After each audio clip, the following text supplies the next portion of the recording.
Welcome to Voice of the Detectives. Today, we delve into a delightful classic by Milne, the creator of Winnie-the-Pooh. But this time, there's no honey, only mystery, the Red House Mystery. Set in an idyllic English country house, this story begins with a shocking murder during a weekend gathering. Amateur sleuth Antony Gillingham and his friend Bill take it upon themselves to unravel the secrets hidden within the Red House. With witty dialogue, clever clues, and unexpected twists, this novel is a charming homage to the classic Whodunit. Are you ready to explore the mystery of the Red House? Let's begin. Chapter 1. Mrs. Stevens is frightened in the drowsy heat of the summer afternoon. The Red House was taking its siesta.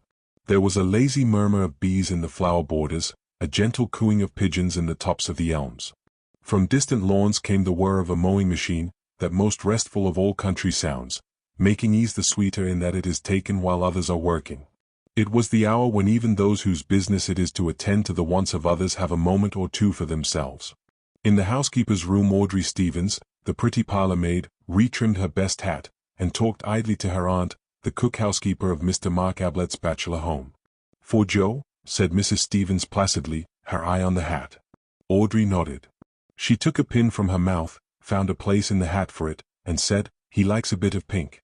"I don't say I mind a bit of pink myself," said her aunt. "Joe Turner isn't the only one."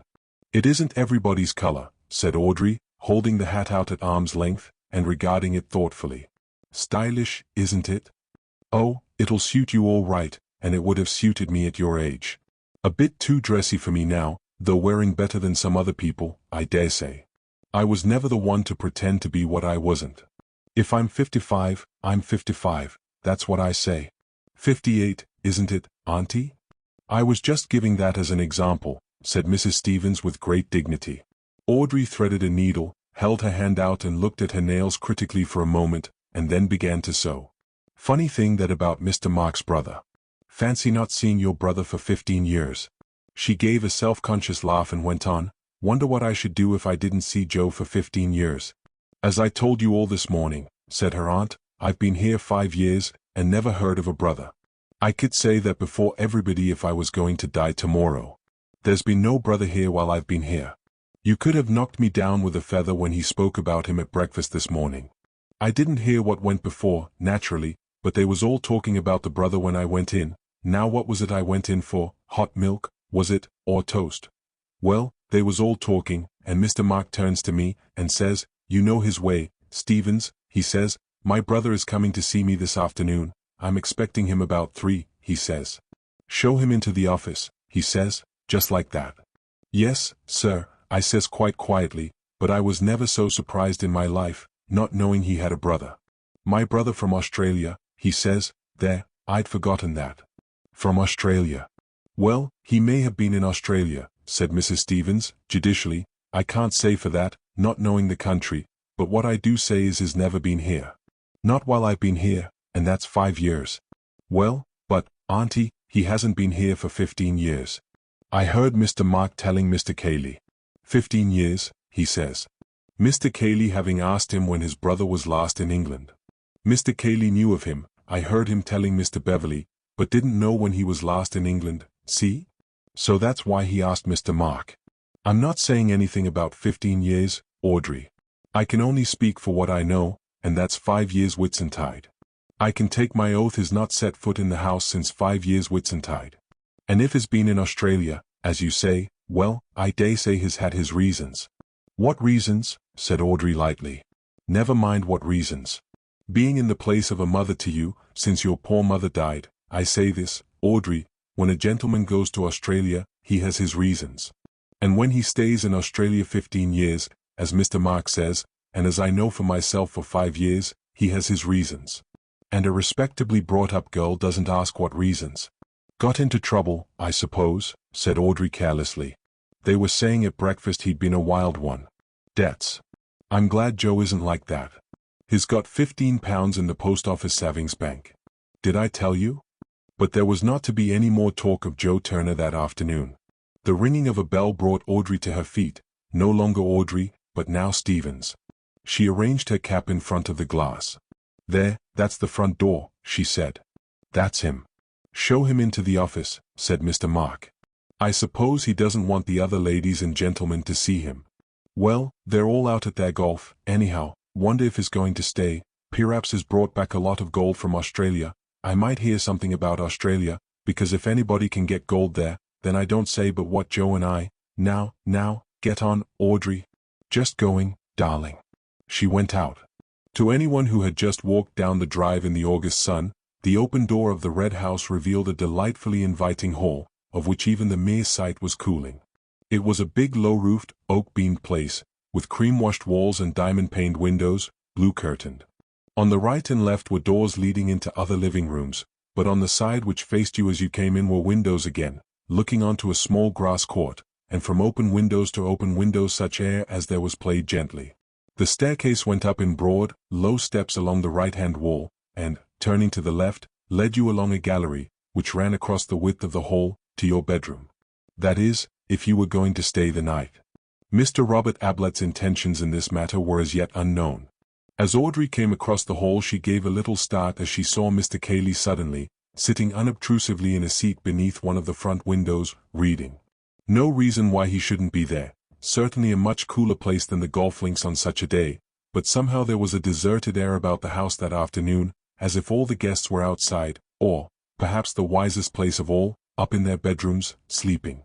Mr. Cayley, the master's cousin, was a surprise, and, having given a little exclamation as she came suddenly upon him, she blushed, and said, "Oh, I beg your pardon, sir, I didn't see you at first," and he looked up from his book and smiled at her. An attractive smile it was on that big ugly face. Such a gentleman, Mr. Cayley, she thought to herself as she went on, and wondered what the master would do without him. If this brother, for instance, had to be bundled back to Australia, it was Mr. Cayley who would do most of the bundling. "So this is Mr. Robert," said Audrey to herself, as she came in sight of the visitor. She told her aunt afterwards that she would have known him anywhere for Mr. Mark's brother, but she would have said that in any event. Actually she was surprised. Dapper little Mark, with his neat pointed beard and his carefully curled moustache, with his quick darting eyes, always moving from one to the other of any company he was in, to register one more smile to his credit when he had said a good thing, one more expectant look when he was only waiting his turn to say it. He was a very different man from this rough-looking, ill-dressed colonial, staring at her so loweringly. "I want to see Mr. Mark Ablett," he growled. It sounded almost like a threat. Audrey recovered herself and smiled reassuringly at him. She had a smile for everybody. "Yes, sir. He is expecting you, if you will come this way." "Oh, so you know who I am, eh? Mr. Robert Ablett?" "Eh, that's right.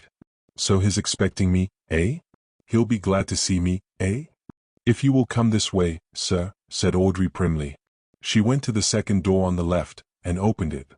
"Mr. Robert A.B., she began, and then broke off. The room was empty. She turned to the man behind her. "If you will sit down, sir, I will find the master. I know he's in, because he told me that you were coming this afternoon." "Oh?" He looked round the room. "What do you call this place, eh?" "The office, sir." "The office?"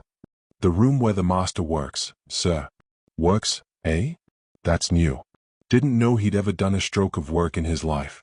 "Where he writes, sir," said Audrey, with dignity. The fact that Mr. Mark wrote, though nobody knew what, was a matter of pride in the housekeeper's room. "Not well dressed enough for the drawing room, eh?" "I will tell the master you are here, sir," said Audrey decisively. She closed the door and left him there. Well, here was something to tell Auntie. Her mind was busy at once, going over all the things which he had said to her and she had said to him, quiet-like. Directly I saw him I said to myself, why, you could have knocked her over with a feather. Feathers, indeed, were a perpetual menace to Audrey. However, the immediate business was to find the master. She walked across the hall to the library, glanced in, came back a little uncertainly, and stood in front of Cayley. "If you please, sir," she said in a low, respectful voice, "can you tell me where the master is?" "It's Mr. Robert called." "What?" said Cayley, looking up from his book. "Who?" Audrey repeated her question. "I don't know. Isn't he in the office?" "He went up to the temple after lunch. I don't think I've seen him since." "Thank you, sir. I will go up to the temple." Cayley returned to his book. The temple was a brick summer house, in the gardens at the back of the house, about 300 yards away. Here Mark meditated sometimes before retiring to that office to put his thoughts upon paper. The thoughts were not of any great value. Moreover, they were given off at the dinner table more often than they got onto paper, and got onto paper more often than they got into print. But that did not prevent the master of the Red House from being a little pained when a visitor treated the temple carelessly, as if it had been erected for the ordinary purposes of flirtation and cigarette smoking.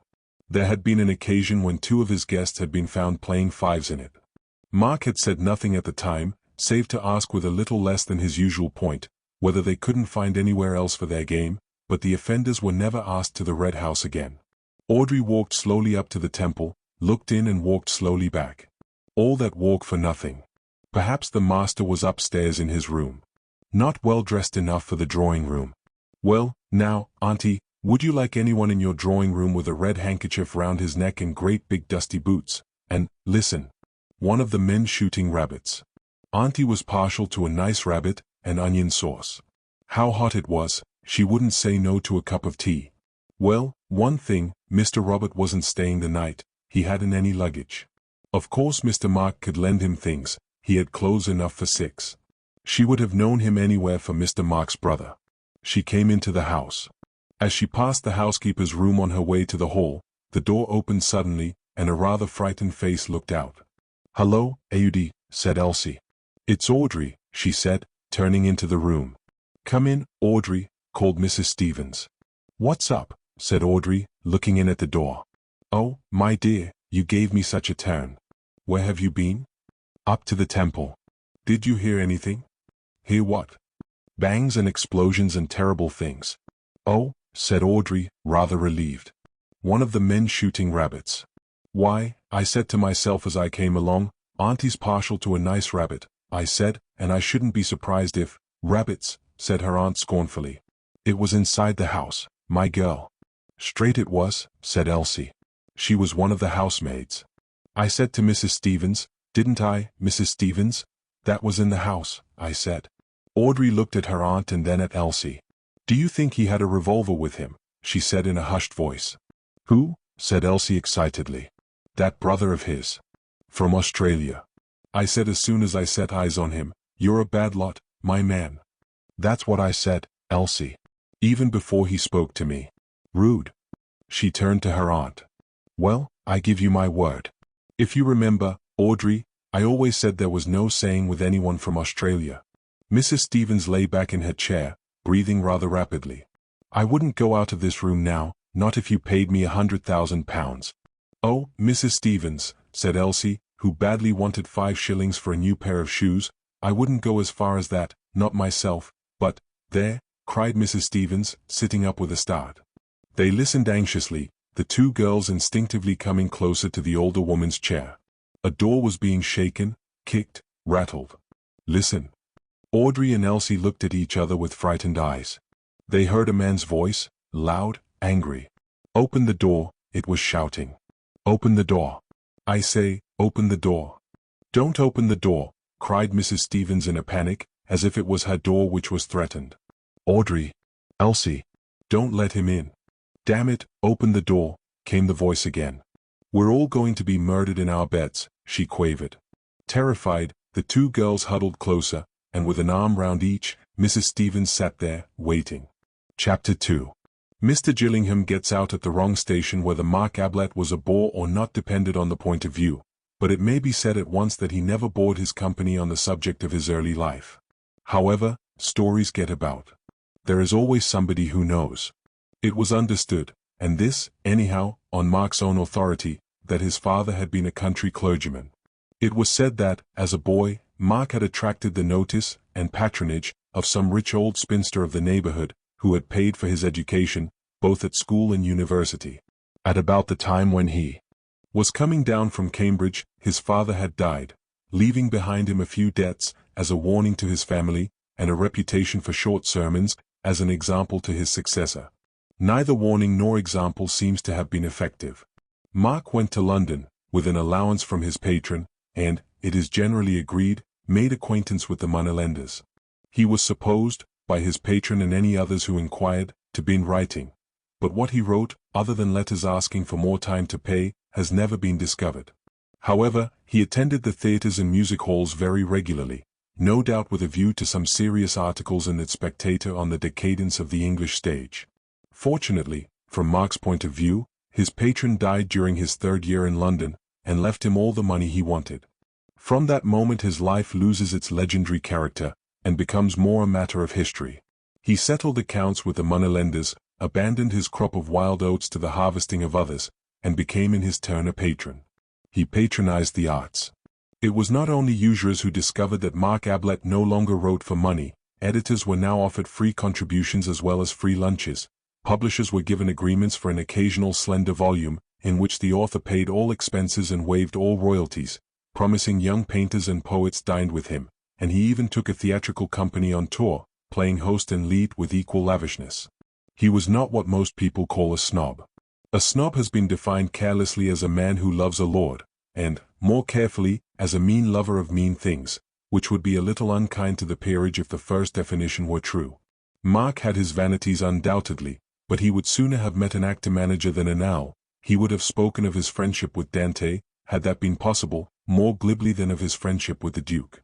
Call him a snob if you like, but not the worst kind of snob, a hanger-on, but to the skirts of art, not society, a climber, but in the neighborhood of Parnassus, not Hay Hill. His patronage did not stop at the arts. It also included Matthew Cayley, a small cousin of 13, whose circumstances were as limited as had been Mark's own before his patron had rescued him. He sent the Cayley cousin to school in Cambridge.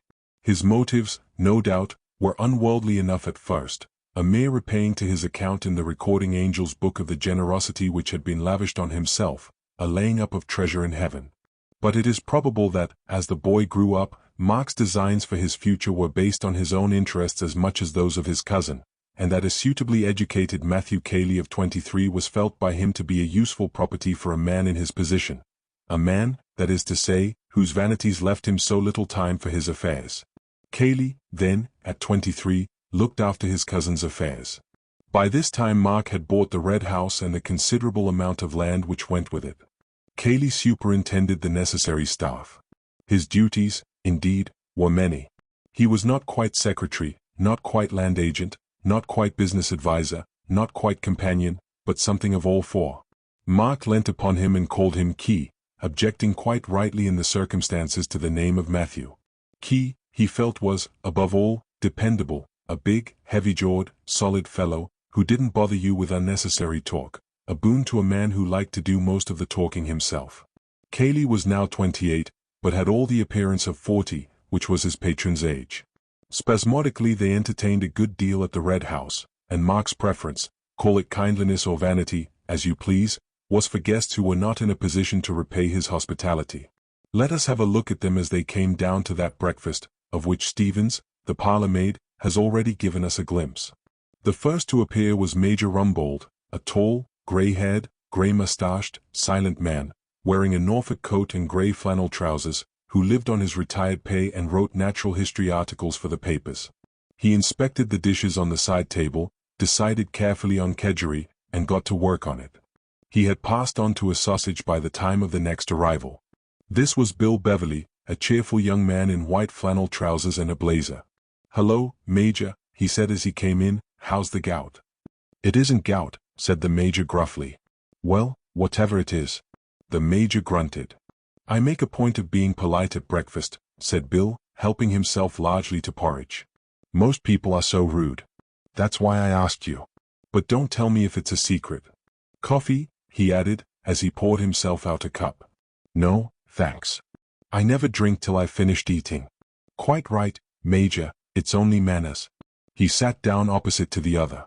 "Well, we've got a good day for our game. It's going to be dashed hot, but that's where Betty and I score. On the 5th green, your old wound, the one you got in that frontier skirmish in '43, will begin to trouble you. On the 8th, your liver, undermined by years of curry, will drop to pieces. On the 12th, oh, shut up, you ass. Well, I'm only warning you. Hello, good morning, Miss Norris. I was just telling the Major what was going to happen to you and him this morning. Do you want any assistance, or do you prefer choosing your own breakfast?" "Please don't get up," said Miss Norris. "I'll help myself. Good morning, Major." She smiled pleasantly at him. The Major nodded. Good morning. Going to be hot. As I was telling him, began Bill, that's where, hello, here's Betty. Morning, Kaylee. Betty Calladine and Kaylee had come in together. Betty was the 18-year-old daughter of Mrs. John Calladine, widow of the painter, who was acting hostess on this occasion for Mark. Ruth Norris took herself seriously as an actress and, on her holidays, seriously as a golfer. She was quite competent as either. Neither the Stage Society nor Sandwich had any terrors for her. By the way, the car will be round at 10:30, said Kaylee, looking up from his letters. You're lunching there, and driving back directly afterwards. Isn't that right? I don't see why we shouldn't have 2 rounds, said Bill hopefully. Much too hot in the afternoon, said the Major. Get back comfortably for tea. Mark came in. He was generally the last. He greeted them and sat down to toast and tea. Breakfast was not his meal. The others chatted gently while he read his letters. Good God, said Mark suddenly. There was an instinctive turning of heads towards him. I beg your pardon, Miss Norris. Sorry, Betty. Miss Norris smiled her forgiveness. She often wanted to say it herself, particularly at rehearsals. I say, Key. He was frowning to himself, annoyed, puzzled. He held up a letter and shook it. Who do you think this is from? Kaylee, at the other end of the table, shrugged his shoulders. How could he possibly guess? Robert, said Mark. Robert? It was difficult to surprise Kaylee. Well? It's all very well to say well, like that, said Mark peevishly. His coming here this afternoon.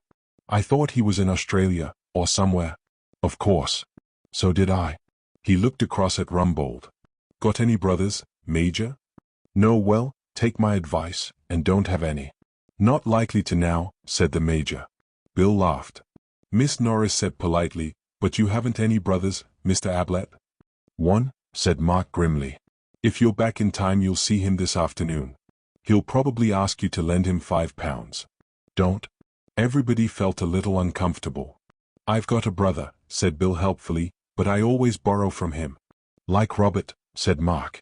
When was he in England last? Asked Kaylee. About 15 years ago, wasn't it? You'd have been a boy, of course.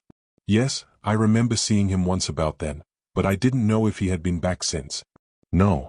Not to my knowledge. Mark, still obviously upset, returned to his letter. Personally, said Bill, I think relations are a great mistake. All the same, said Betty a little daringly, it must be rather fun having a skeleton in the cupboard. Mark looked up, frowning. If you think it's fun, I'll hand him over to you, Betty. If he's anything like he used to be, and like his few letters have been, well, Key knows. Kaylee grunted. All I knew was that one didn't ask questions about him.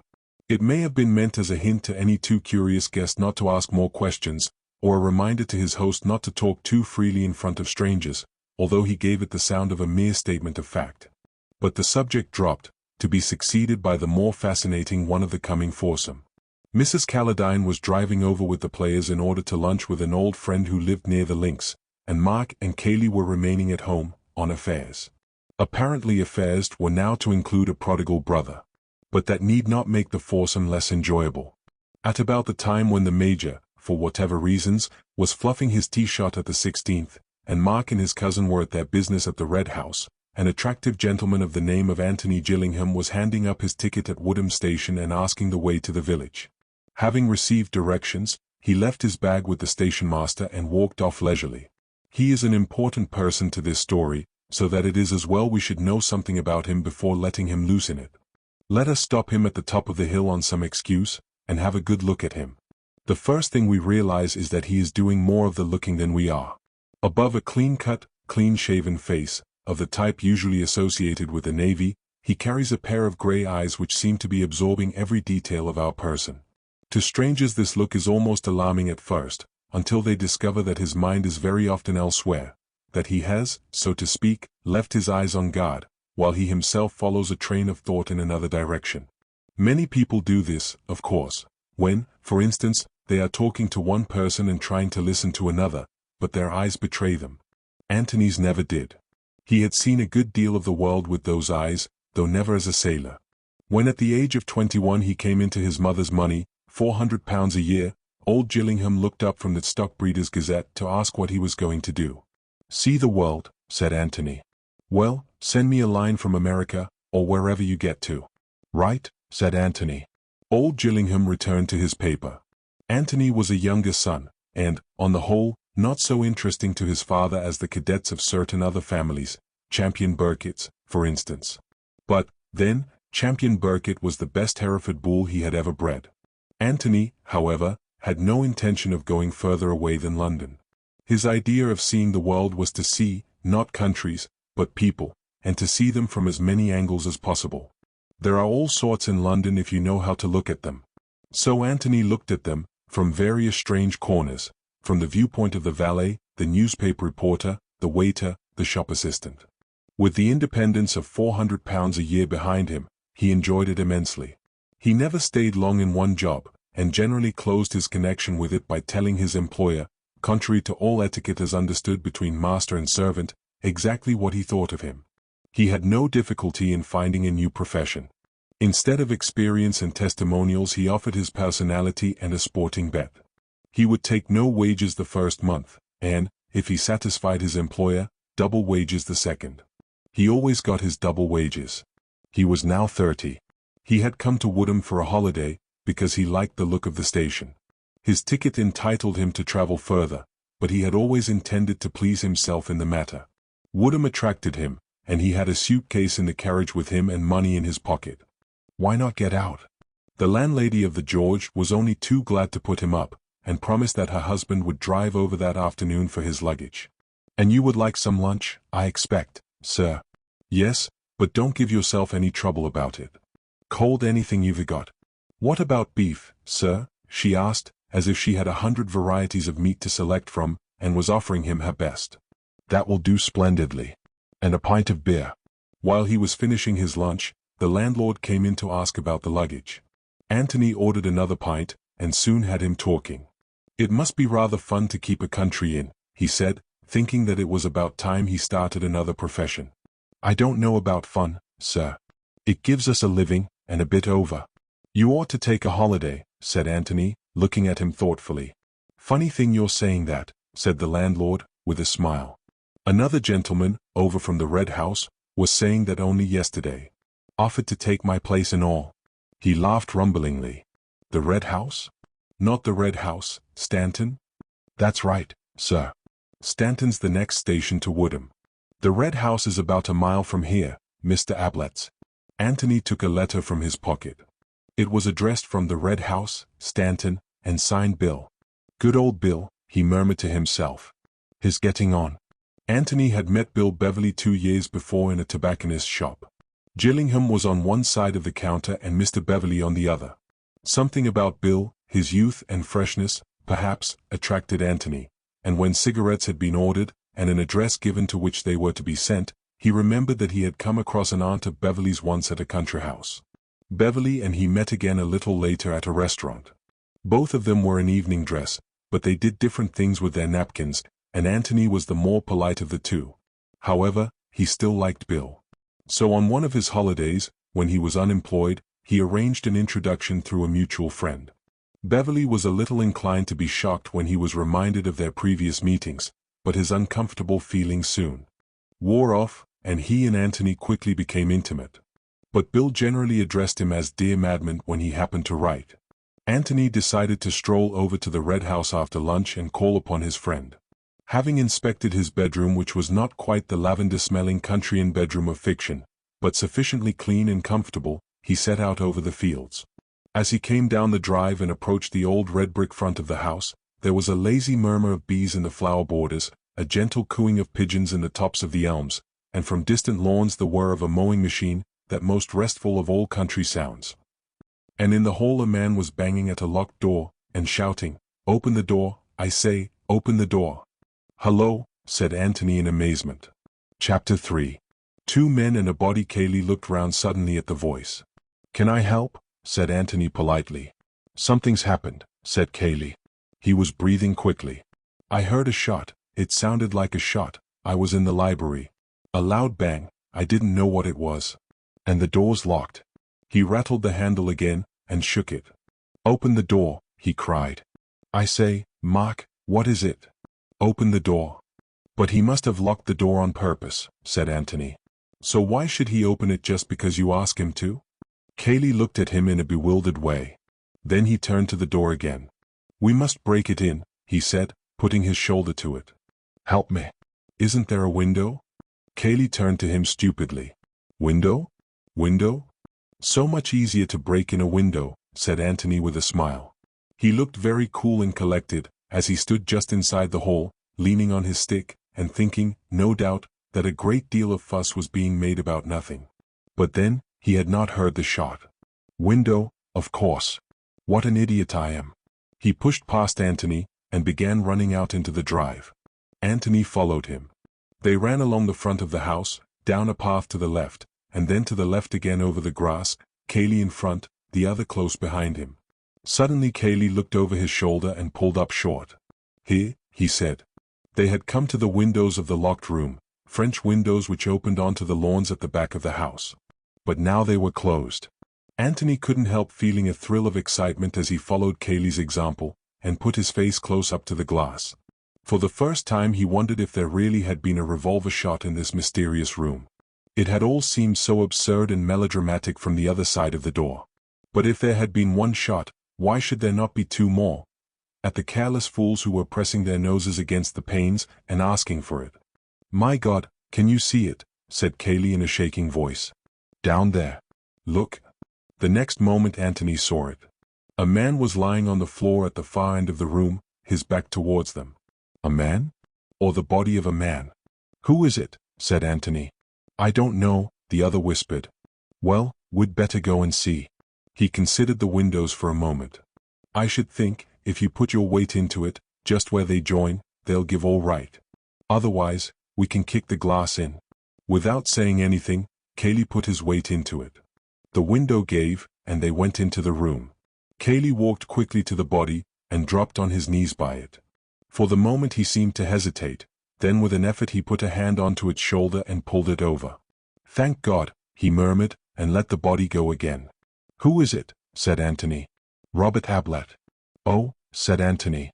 I thought his name was Mark, he added, more to himself than to the other. Yes, Mark Ablett lives here. Robert is his brother. He shuddered, and said, I was afraid it was Mark. Was Mark in the room too? Yes, said Cayley absently.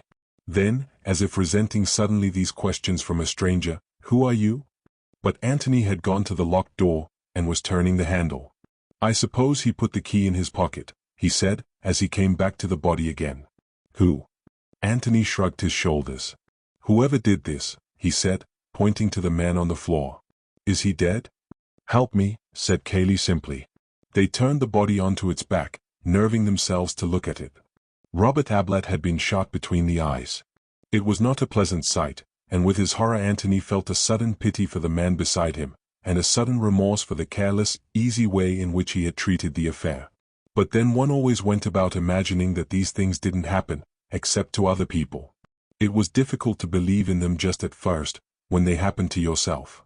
Did you know him well? Said Antony quietly. He meant, were you fond of him? Hardly at all. Mark is my cousin. I mean, Mark is the brother I know best. Your cousin? Yes. He hesitated, and then said, is he dead? I suppose he is. Do you know anything about that sort of thing? Perhaps I'd better get some water. There was another door opposite to the locked one, which led, as Antony was to discover for himself directly, into a passage from which opened two more rooms.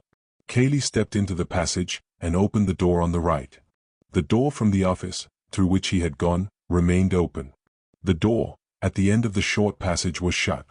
Antony, kneeling by the body, followed Cayley with his eyes, and, after he had disappeared, kept his eyes on the blank wall of the passage, but he was not conscious of that at which he was looking, for his mind was with the other man, sympathizing with him.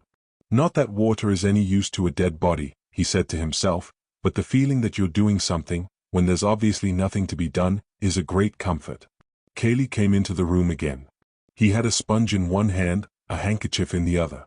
He looked at Antony. Antony nodded. Cayley murmured something, and knelt down to bathe the dead man's face. Then he placed the handkerchief over it. A little sigh escaped Antony, a sigh of relief. They stood up and looked at each other. "If I can be of any help to you," said Antony, "please let me." "That's very kind of you. There will be things to do. Police, doctors, I don't know. But you mustn't let me trespass on your kindness. Indeed, I should apologize for having trespassed so much already. I came to see Beverly. He is an old friend of mine. He's out playing golf. He will be back directly." Then, as if he had only just realized it, "They will all be back directly. I will stay if I can be of any help." "Please do. You see, there are women. It will be rather painful. If you would." He hesitated, and gave Antony a timid little smile, pathetic in so big and self-reliant a man. "Just your moral support, you know. It would be something." "Of course." Antony smiled back at him, and said cheerfully, "Well, then, I'll begin by suggesting that you should ring up the police." "The police?" "Why, yes." He looked doubtfully at the other. "I suppose," Antony spoke frankly. "Now, look here, Mr. Cayley. I'm Mark Ablett's cousin. I live with him. My name's Gillingham. I'm sorry, I ought to have told you before." "Well now, Mr. Cayley, we shan't do any good by pretending. Here's a man been shot. Well, somebody shot him." "He might have shot himself," mumbled Cayley. "Yes, he might have, but he didn't. Or if he did, somebody was in the room at the time, and that somebody isn't here now. And that somebody took a revolver away with him. Well, the police will want to say a word about that, won't they?" Cayley was silent, looking on the ground. "Oh, I know what you're thinking, and believe me, I do sympathize with you, but we can't be children about it. If your cousin Mark Ablett was in the room with this," he indicated the body, "this man, then, who said he was?" said Cayley, jerking his head up suddenly at Antony. "You did. I was in the library. Mark went in, he may have come out again, I know nothing. Somebody else may have gone in." "Yes, yes," said Antony patiently, as if to a little child. "You know your cousin, I don't. Let's agree that he had nothing to do with it. But somebody was in the room when this man was shot, and, well, the police will have to know. Don't you think?" He looked at the telephone. "Or would you rather I did it?" Cayley shrugged his shoulders and went to the telephone. "May I, look round a bit?" Antony nodded towards the open door. "Oh, do." "Yes." He sat down and drew the telephone towards him. "You must make allowances for me, Mr. Gillingham. You see, I've known Mark for a very long time. But, of course, you're quite right, and I'm merely being stupid." He took off the receiver. "Let us suppose that, for the purpose of making a first acquaintance with this office, we are coming into it from the hall, through the door which is now locked, but which, for our special convenience, has been magically unlocked for us.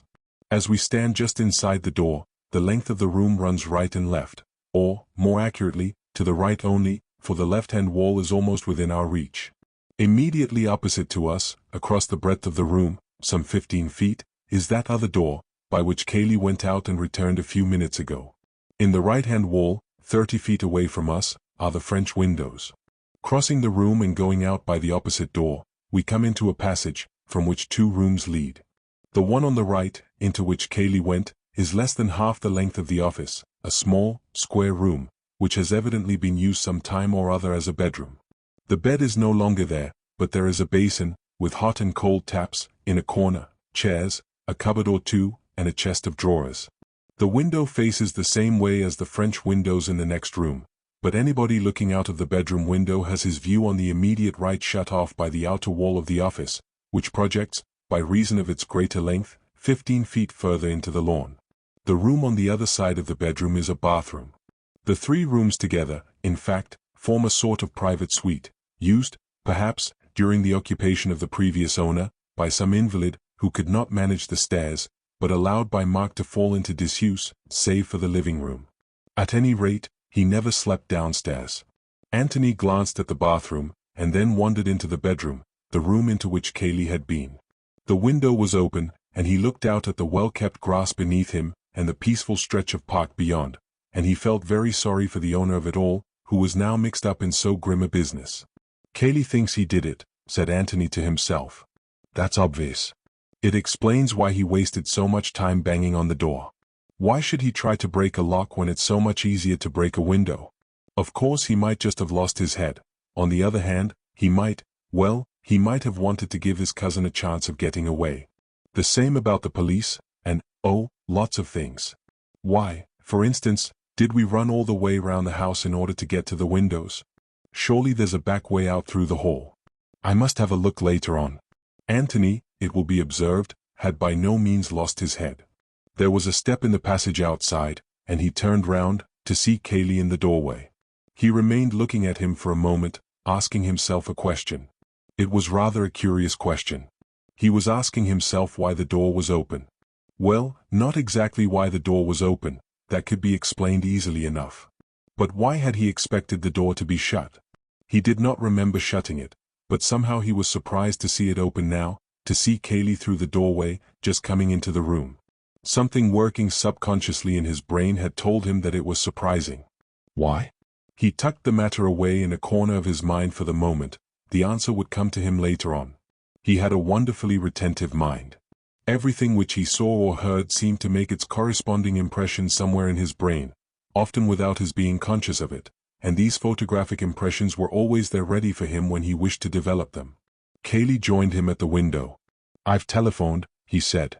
"They are sending an inspector or someone from Middleston, and the local police and doctor from Stanton." He shrugged his shoulders. "We're in for it now." How far away is Middleston? It was the town for which Antony had taken a ticket that morning, only 6 hours ago. How absurd it seemed. About 20 miles. These people will be coming back soon. Beverly, and the others? Yes. I expect they'll want to go away at once. Much better that they should. Yes. Cayley was silent for a little. Then he said, "You're staying near here?" "I'm at the George, at Woodham." "If you're by yourself, I wish you'd put up here. You see," he went on awkwardly, "you'll have to be here, for the inquest and so on. If I may offer you my cousin's hospitality and his, I mean if he doesn't, if he really has," Antony broke in hastily with his thanks and acceptance. "That's good. Perhaps Beverly will stay on, if he's a friend of yours. He's a good fellow." Antony felt quite sure, from what Cayley had said and had hesitated to say, that Mark had been the last to see his brother alive. It didn't follow that Mark Ablett was a murderer. Revolvers go off accidentally, and when they have gone off, people lose their heads and run away, fearing that their story will not be believed. Nevertheless, when people run away, whether innocently or guiltily, one can't help wondering which way they went. "I suppose this way," said Antony aloud, looking out of the window. "Who?" said Cayley stubbornly. "Well, whoever it was," said Antony, smiling to himself. "The murderer. Or, let us say, the man who locked the door after Robert Ablett was killed. I wonder. Well, how else could he have got away? He didn't go by the windows in the next room, because they were shut. Isn't that rather odd? Well, I thought so at first, but," he pointed to the wall jutting out on the right. "You see, you're protected from the rest of the house if you get out here, and you're quite close to the shrubbery. If you go out at the French windows, I imagine you're much more visible. All that part of the house," he waved his right hand, "the west, well, northwest almost, where the kitchen parts are, you see, you're hidden from them here." Oh, yes. He knew the house, whoever it was, and he was quite right to come out of this window. He'd be into the shrubbery at once. Cayley looked at him thoughtfully. "It seems to me, Mr. Gillingham, that you know the house pretty well, considering that this is the first time you've been to it." Antony laughed. "Oh, well, I notice things, you know. I was born noticing. But I'm right, aren't I, about why he went out this way?" "Yes, I think you are." Cayley looked away, towards the shrubbery. "Do you want to go noticing in there now?" He nodded at it. "I think we might leave that to the police," said Antony gently. Well, there's no hurry." Cayley gave a little sigh, as if he had been holding his breath for the answer, and could now breathe again. "Thank you, Mr. Gillingham," he said. Chapter 4. The brother from Australia guests at the Red House were allowed to do what they liked within reason, the reasonableness or otherwise of it being decided by Mark. But when once they, or Mark, had made up their minds as to what they wanted to do, the plan had to be kept. Mrs. Calladine, who knew this little weakness of their hosts, resisted, therefore, the suggestion of Bill that they should have a second round in the afternoon, and drive home comfortably after tea. The other golfers were willing enough, but Mrs. Calladine, without actually saying that Mr. Ablett wouldn't like it, was firm on the point that, having arranged to be back by 4, they should be back by 4. I really don't think Mark wants us, you know, said the Major. Having played badly in the morning, he wanted to prove to himself in the afternoon that he was really better than that. With this brother of his coming, he'll be only too glad to have us out of the way. Of course he will, Major. This from Bill. You'd like to play, wouldn't you, Miss Norris? Miss Norris looked doubtfully at the hostess. Of course, if you want to get back, dear, we mustn't keep you here. Besides, it's so dull for you, not playing. Just 9 holes, Mother, pleaded Betty. The car could take you back, and you could tell them that we were having another round, and then it could come back for us, said Bill brilliantly. It's certainly much cooler here than I expected, put in the Major. Mrs. Calladine fell. It was very pleasantly cool outside the golf house, and of course Mark would be rather glad to have them out of the way. So she consented to 9 holes, and the match having ended all square, and everybody having played much better than in the morning, they drove back to the Red House, very well pleased with themselves. Hello, said Bill to himself, as they approached the house, isn't that old Tony? Antony was standing in front of the house, waiting for them. Bill waved, and he waved back. Then as the car drew up, Bill, who was in front with the chauffeur, jumped down and greeted him eagerly. Hello, you madman, have you come to stay, or what? He had a sudden idea. Don't say you're Mark Ablett's long-lost brother from Australia, though I could quite believe it of you. He laughed boyishly. Hello, Bill, said Antony quietly. Will you introduce me? I'm afraid I've got some bad news. Bill, rather sobered by this, introduced him. The Major and Mrs. Calladine were on the near side of the car, and Antony spoke to them in a low voice. I'm afraid I'm going to give you rather a shock, he said. Robert Ablett, Mr. Mark Ablett's brother, has been killed. He jerked a thumb over his shoulder. In the house. Good God, said the Major. Do you mean that he has killed himself? Asked Mrs. Calladine. Just now? It was about 2 hours ago. I happened to come here. He half turned to Beverly and explained, I was coming to see you, Bill, and I arrived just after the death. Mr. Cayley and I found the body. Mr. Cayley being busy just now, there are police and doctors and so on in the house, he asked me to tell you. He says that no doubt you would prefer, the house party having been broken up in this tragic way, to leave as soon as possible. He gave a pleasant apologetic little smile and went on, I am putting it badly, but what he means, of course, is that you must consult your own feelings in the matter entirely, and please make your own arrangements about ordering the car for whatever train you wish to catch. There is one this evening, I understand, which you could go by if you wished it. Bill gazed with open mouth at Antony. He had no words in his vocabulary to express what he wanted to say, other than those the Major had already used. Betty was leaning across to Miss Norris and saying, Who's killed? In an awestruck voice, and Miss Norris, who was instinctively looking as tragic as she looked on the stage when a messenger announced the death of one of the cast, stopped for a moment in order to explain. Mrs. Calladine was quietly mistress of herself. We shall be in the way, yes, I quite understand, she said, but we can't just shake the dust of the place off our shoes because something terrible has happened there. I must see Mark, and we can arrange later what to do. He must know how very deeply we feel for him. Perhaps she hesitated. The Major and I might be useful anyway, said Bill. Isn't that what you mean, Mrs. Calladine? Where is Mark? Said the Major suddenly, looking hard at Antony. Antony looked back unwaveringly, and said nothing. I think, said the Major gently, leaning over to Mrs. Calladine, that it would be better if you took Betty back to London tonight. Very well, she agreed quietly. You will come with us, Ruth? I'll see you safely there, said Bill in a meek voice.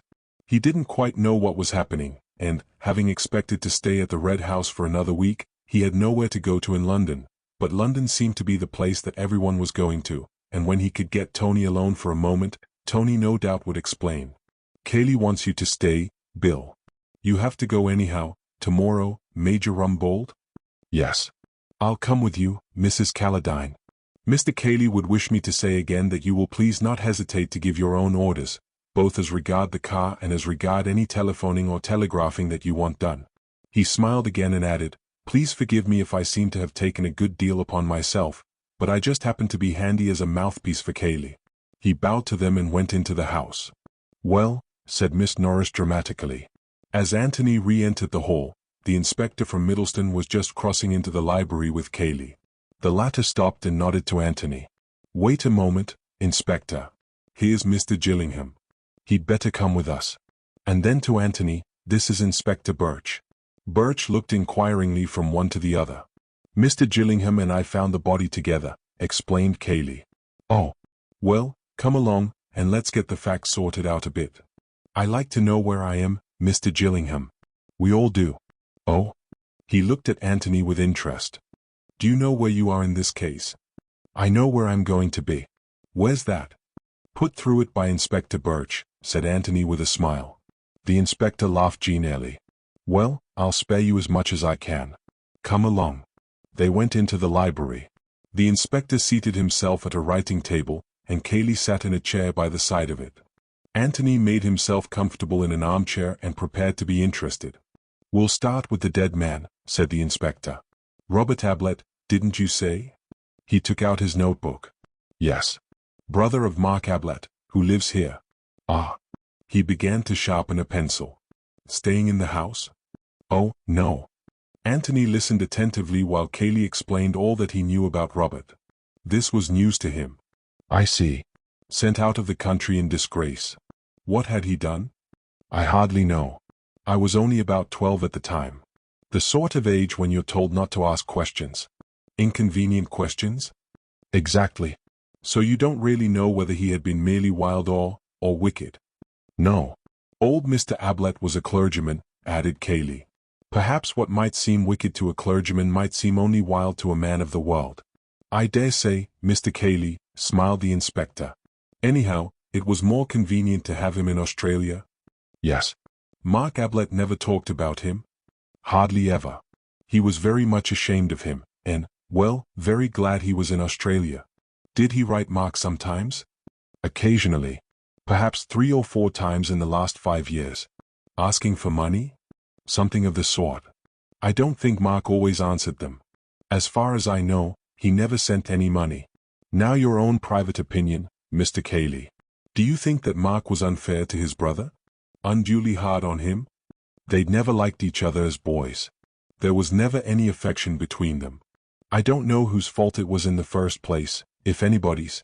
Still, Mark might have given him a hand." "I understand," said Cayley, "that Robert spent his whole life asking for hands." The inspector nodded. "I know that sort. Well, now, we'll go on to this morning. This letter that Mark got, did you see it?" "Not at the time. He showed it to me afterwards." "Any address?" "No. A half sheet of rather dirty paper." "Where is it now?" "I don't know. In Mark's pocket, I expect." "Ah." He pulled at his beard. "Well, we'll come to that. Can you remember what it said?" "As far as I remember, something like this: Mark, your loving brother is coming to see you tomorrow, all the way from Australia. I give you warning so that you will be able to conceal your surprise, but not, I hope, your pleasure. Expect him at 3, or thereabouts." "Ah." The inspector copied it down carefully. "Did you notice the postmark?" "London." "And what was Mark's attitude?" "Annoyance, disgust." Cayley hesitated. "Apprehension?" "And no, not exactly. Or, rather, apprehension of an unpleasant interview, not of any unpleasant outcome for himself."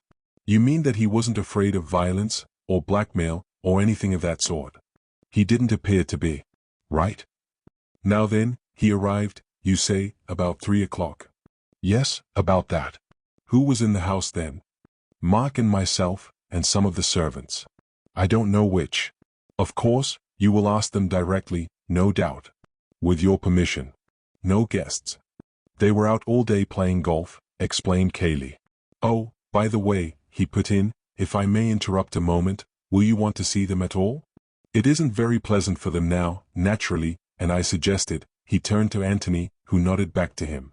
"I understand that they want to go back to London this evening.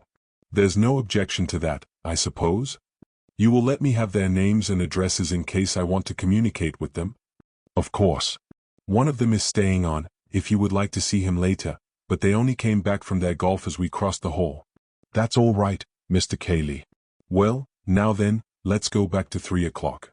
Where were you when Robert arrived?" Cayley explained how he had been sitting in the hall, how Audrey had asked him where the master was, and how he had said that he had last seen him going up to the temple. She went away, and I went on with my book. There was a step on the stairs, and I looked up to see Mark coming down. He went into the office, and I went on with my book again. I went into the library for a moment, to refer to another book, and when I was in there I heard a shot. At least, it was a loud bang. I wasn't sure if it was a shot. I stood and listened. Then I came slowly to the door and looked out. Then I went back again, hesitated a bit, and finally decided to go across to the office, and make sure that it was all right. I turned the handle of the door and found it was locked. Then I got frightened, and I banged at the door, and shouted, and, well, that was when Mr. Gillingham arrived. He went on to explain how they had found the body. The inspector looked at him with a smile. Yes, well, we shall have to go over some of that again, Mr. Cayley. Mr. Mark, now. You thought he was in the temple. Could he have come in, and gone up to his room, without your seeing him? There are back stairs. He wouldn't have used them in the ordinary way, of course. But I wasn't in the hall all the afternoon. He might easily have gone upstairs without my knowing anything about it. So that you weren't surprised when you saw him coming down? Oh, not a bit. Well, did he say anything? He said, Robert's here, or something of the sort. I suppose he'd heard the bell, or the voices in the hall. Which way does his bedroom face? Could he have seen him coming down the drive? He might have, yes. Well, then, I said yes, and he gave a sort of shrug, and said, don't go too far away, I might want you, and then went in. What did you think he meant by that? Well, he consults me a good deal, I'm his sort of unofficial solicitor in a kind of way. This was a business meeting rather than a brotherly one? Oh, yes. That's how he regarded it, I'm sure. Yes. How long was it before you heard the shot? Very soon. 2 minutes, perhaps. The inspector finished his writing, and then regarded Cayley thoughtfully. Suddenly he said, what is your theory of Robert's death? Cayley shrugged his shoulders. You've probably seen more than I've seen, he answered. It's your job. I can only speak as a layman, and Mark's friend. Well? Then I should say that Robert came here meaning trouble, and bringing a revolver with him. He produced it almost at once. Mark tried to get it from him, there was a little struggle perhaps, and it went off. Mark lost his head, finding himself there with a revolver in his hand and a dead man at his feet. His one idea was to escape. He locked the door almost instinctively, and then, when he heard me hammering at it, went out of the window. Why yes. Well, that sounds reasonable enough. What do you say, Mr. Gillingham? I should hardly call it reasonable to lose your head, said Antony, getting up from his chair and coming towards them. Well, you know what I mean. It explains things. Oh, yes. Any other explanation would make them much more complicated. Have you any other explanation? Not I. Are there any points on which you would like to correct Mr. Cayley? Anything that he left out after you arrived here? No, thanks. He described it all very accurately. Ah. Well now, about yourself. You're not staying in the house, I gather? Antony explained his previous movements. Yes. Did you hear the shot? Antony put his head on one side, as if listening. Yes. Just as I came in sight of the house. It didn't make any impression at the time, but I remember it now. Where were you then? Coming up the drive. I was just in sight of the house. Nobody left the house by the front door after the shot. Antony closed his eyes and considered. Nobody, he said. No, you're certain of that? Absolutely, said Antony, as though rather surprised that he could be suspected of a mistake. Thank you. You're at the George, if I want you? Mr. Gillingham is staying here until after the inquest, explained Cayley. Good. Well now, about these servants. Chapter 5. Mr. Gillingham chooses a new profession. As Cayley went over to the bell, Antony got up and moved to the door. Well, you won't want me, I suppose, Inspector, he said. No, thank you, Mr. Gillingham. You'll be about, of course? Oh, yes. The inspector hesitated. I think, Mr. Cayley, it would be better if I saw the servants alone. You know what they are, the more people about, the more they get alarmed. I expect I can get at the truth better by myself. Oh, quite so. In fact, I was going to ask you to excuse me. I feel rather responsible towards these guests of ours. Although Mr. Gillingham very kindly, he smiled at Antony, who was waiting at the door, and left his sentence unfinished. Ah, that reminds me, said the inspector. "Didn't you say that one of your guests, Mr. Beverley was it? A friend of Mr. Gillingham's, was staying on?" "Yes, would you like to see him?" "Afterwards, if I may. I'll warn him. I shall be up in my room, if you want me. I have a room upstairs where I work, any of the servants will show you." "Ah, Stevens, Inspector Birch would like to ask you a few questions." "Yes, sir," said Audrey primly, but inwardly fluttering. The housekeeper's room had heard something of the news by this time, and Audrey had had a busy time explaining to other members of the staff exactly what he had said and what she had said. The details were not quite established yet, but this much at least was certain, that Mr. Mark's brother had shot himself and spirited Mr. Mark away, and that Audrey had seen at once that he was that sort of man when she opened the door to him.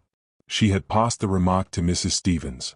And Mrs. Stevens, if you remember, Audrey, had always said that people didn't go away to Australia except for very good reasons. Elsie agreed with both of them, but she had a contribution of her own to make. She had actually heard Mr. Mark in the office, threatening his brother. "You mean Mr. Robert," said the second parlour-maid. She had been having a little nap in her room, but she had heard the bang. In fact, it had woken her up, just like something going off. It was Mr. Mark's voice, said Elsie firmly. "Pleading for mercy," said an eager-eyed kitchen maid hopefully from the door, and was hurried out again by the others, wishing that she had not given her presence away. But it was hard to listen in silence when she knew so well from her novelettes just what happened on these occasions. "I shall have to give that girl a piece of my mind," said Mrs. Stevens. "Well, Elsie?" He said, "I heard him say it with my own ears. It's my turn now," he said, triumphant-like. "Well, if you think that's a threat, dear, you're very particular, I must say." But Audrey remembered Elsie's words when she was in front of Inspector Birch. She gave her own evidence with the readiness of one who had already repeated it several times, and was examined and cross-examined by the inspector with considerable skill. The temptation to say, "Never mind about what you said to him," was strong, but he resisted it, knowing that in this way he would discover best what he said to her. By this time both his words and the looks he gave her were getting their full value from Audrey, but the general meaning of them seemed to be well established. "Then you didn't see Mr. Mark at all?" "No, sir, he must have come in before and gone up to his room. Or come in by the front door, likely enough, while I was going out by the back." "Yes." "Well, I think that's all that I want to know, thank you very much. Now what about the other servants?" "Elsie heard the master and Mr. Robert talking together," said Audrey eagerly. "He was saying, Mr. Mark, I mean, well, I think Elsie had better tell me that herself." "Who is Elsie, by the way?" "One of the housemaids." "Shall I send her to you, sir?" "Please." Elsie was not sorry to get the message. It interrupted a few remarks from Mrs. Stevens about Elsie's conduct that afternoon which were, Elsie thought, much better interrupted. In Mrs. Stevens' opinion, any crime committed that afternoon in the office was as nothing to the double crime committed by the unhappy Elsie. For Elsie realized too late that she would have done better to have said nothing about her presence in the hall that afternoon. She was bad at concealing the truth and Mrs. Stevens was good at discovering it. Elsie knew perfectly well that she had no business to come down the front stairs, and it was no excuse to say that she happened to come out of Miss Norris' room just at the head of the stairs, and didn't think it would matter, as there was nobody in the hall. And what was she doing anyhow in Miss Norris' room at that time? Returning a magazine? Lent by Miss Norris, might she ask? Well, not exactly lent. Really, Elsie, and this in a respectable house. In vain for poor Elsie to plead that a story by her favorite author was advertised on the cover, with a picture of the villain falling over the cliff. "That's where you'll go to, my girl, if you aren't careful," said Mrs. Stevens firmly. But, of course, there was no need to confess all these crimes to Inspector Birch. All that interested him was that she was passing through the hall, and heard voices in the office. And stopped to listen? "Certainly not," said Elsie with dignity, feeling that nobody really understood her. "I was just passing through the hall, just as you might have been yourself, and not supposing they was talking secrets, didn't think to stop my ears, as no doubt I ought to have done." And she sniffed slightly. Come," said the inspector soothingly, "I didn't mean to suggest. Everyone is very unkind to me," said Elsie between sniffs, "and there's that poor man lying dead there, and sorry they'd have been, if it had been me, to have spoken to me as they have done this day." "Nonsense, we're going to be very proud of you. I shouldn't be surprised if your evidence were of very great importance.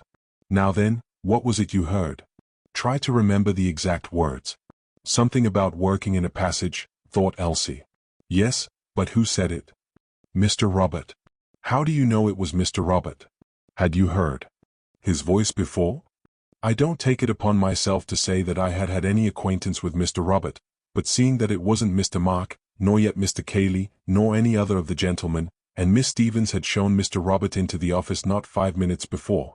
Quite so, said the inspector hurriedly. Mr. Robert, undoubtedly. Working in a passage? That was what it sounded like, sir. H.M.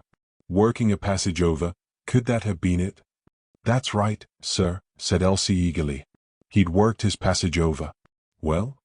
And then Mr. Mark said loudly, sort of triumphant-like, it's my turn now. You wait. Triumphantly? As much as to say his chance had come. And that's all you heard? That's all, sir, not standing there listening, but just passing through the hall, as it might be any time. Yes. Well, that's really very important, Elsie. Thank you. Elsie gave him a smile, and returned eagerly to the kitchen. She was ready for Mrs. Stevens or anybody now. Meanwhile Antony had been exploring a little on his own. There was a point which was puzzling him. He went through the hall to the front of the house and stood at the open door, looking out onto the drive. He and Cayley had run round the house to the left. Surely it would have been quicker to have run round to the right? The front door was not in the middle of the house, it was to the end. Undoubtedly they went the longest way round. But perhaps there was something in the way, if one went to the right, a wall, say. He strolled off in that direction, followed a path round the house and came in sight of the office windows. Quite simple, and about half the distance of the other way. He went on a little farther, and came to a door, just beyond the broken-in windows. It opened easily, and he found himself in a passage. At the end of the passage was another door. He opened it and found himself in the hall again. And, of course, that's the quickest way of the three, he said to himself. Through the hall, and out at the back, turn to the left and there you are. Instead of which, we ran the longest way round the house. Why? Was it to give Mark more time in which to escape? Only, in that case, why run? Also, how did Cayley know then that it was Mark who was trying to escape? If he had guessed, well, not guessed, but been afraid, that one had shot the other, it was much more likely that Robert had shot Mark. Indeed, he had admitted that this was what he thought. The first thing he had said when he turned the body over was, "Thank God. I was afraid it was Mark." But why should he want to give Robert time in which to get away? And again, why run, if he did want to give him time? Antony went out of the house again to the lawns at the back, and sat down on a bench in view of the office windows. Now then, he said, let's go through Cayley's mind carefully, and see what we get. Cayley had been in the hall when Robert was shown into the office. The servant goes off to look for Mark, and Cayley goes on with his book.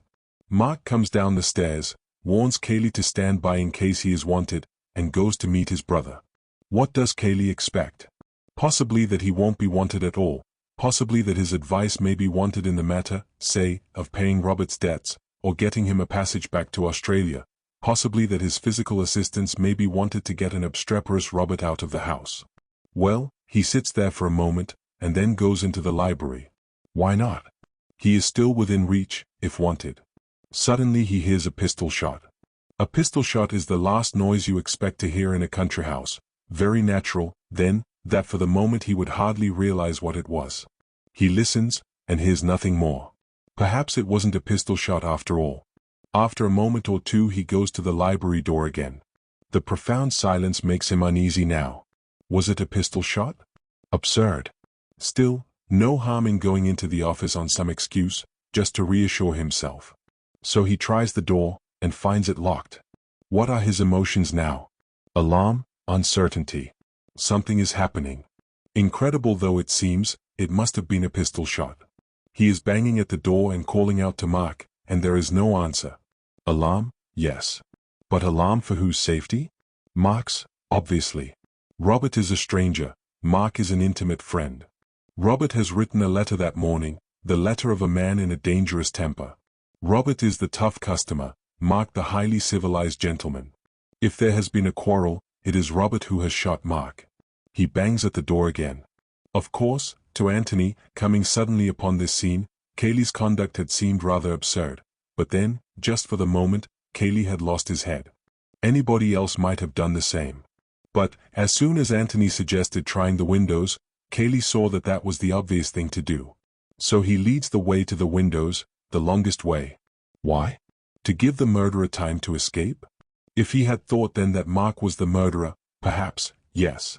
But he thinks that Robert is the murderer. If he is not hiding anything, he must think so.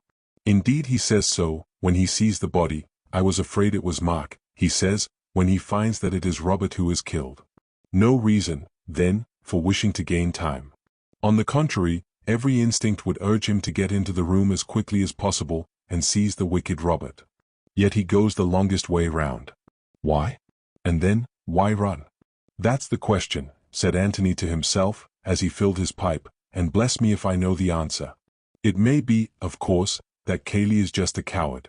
He was in no hurry to get close to Robert's revolver, and yet wanted me to think that he was bursting with eagerness. That would explain it, but then that makes Cayley out a coward. Is he? At any rate he pushed his face up against the window bravely enough. No, I want a better answer than that.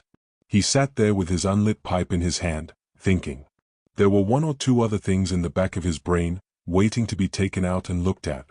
For the moment he left them undisturbed. They would come back to him later when he wanted them. He laughed suddenly, and lit his pipe. I was wanting a new profession, he thought, and now I've found it. Antony Gillingham, our own private sleuth hound. I shall begin today.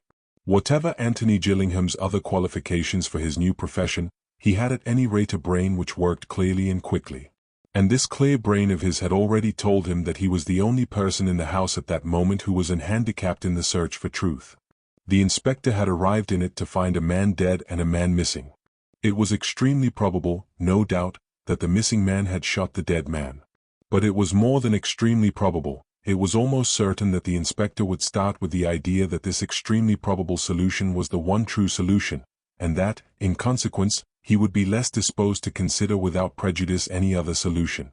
As regards all the rest of them, Cayley, the guests, the servants, they also were prejudiced, in favor of Mark, or possibly, for all he knew, against Mark, in favor of, or against, each other. They had formed some previous opinion, from what had been said that morning, of the sort of man Robert was. No one of them could consider the matter with an unbiased mind. But Antony could. He knew nothing about Mark, he knew nothing about Robert. He had seen the dead man before he was told who the dead man was. He knew that a tragedy had happened before he knew that anybody was missing.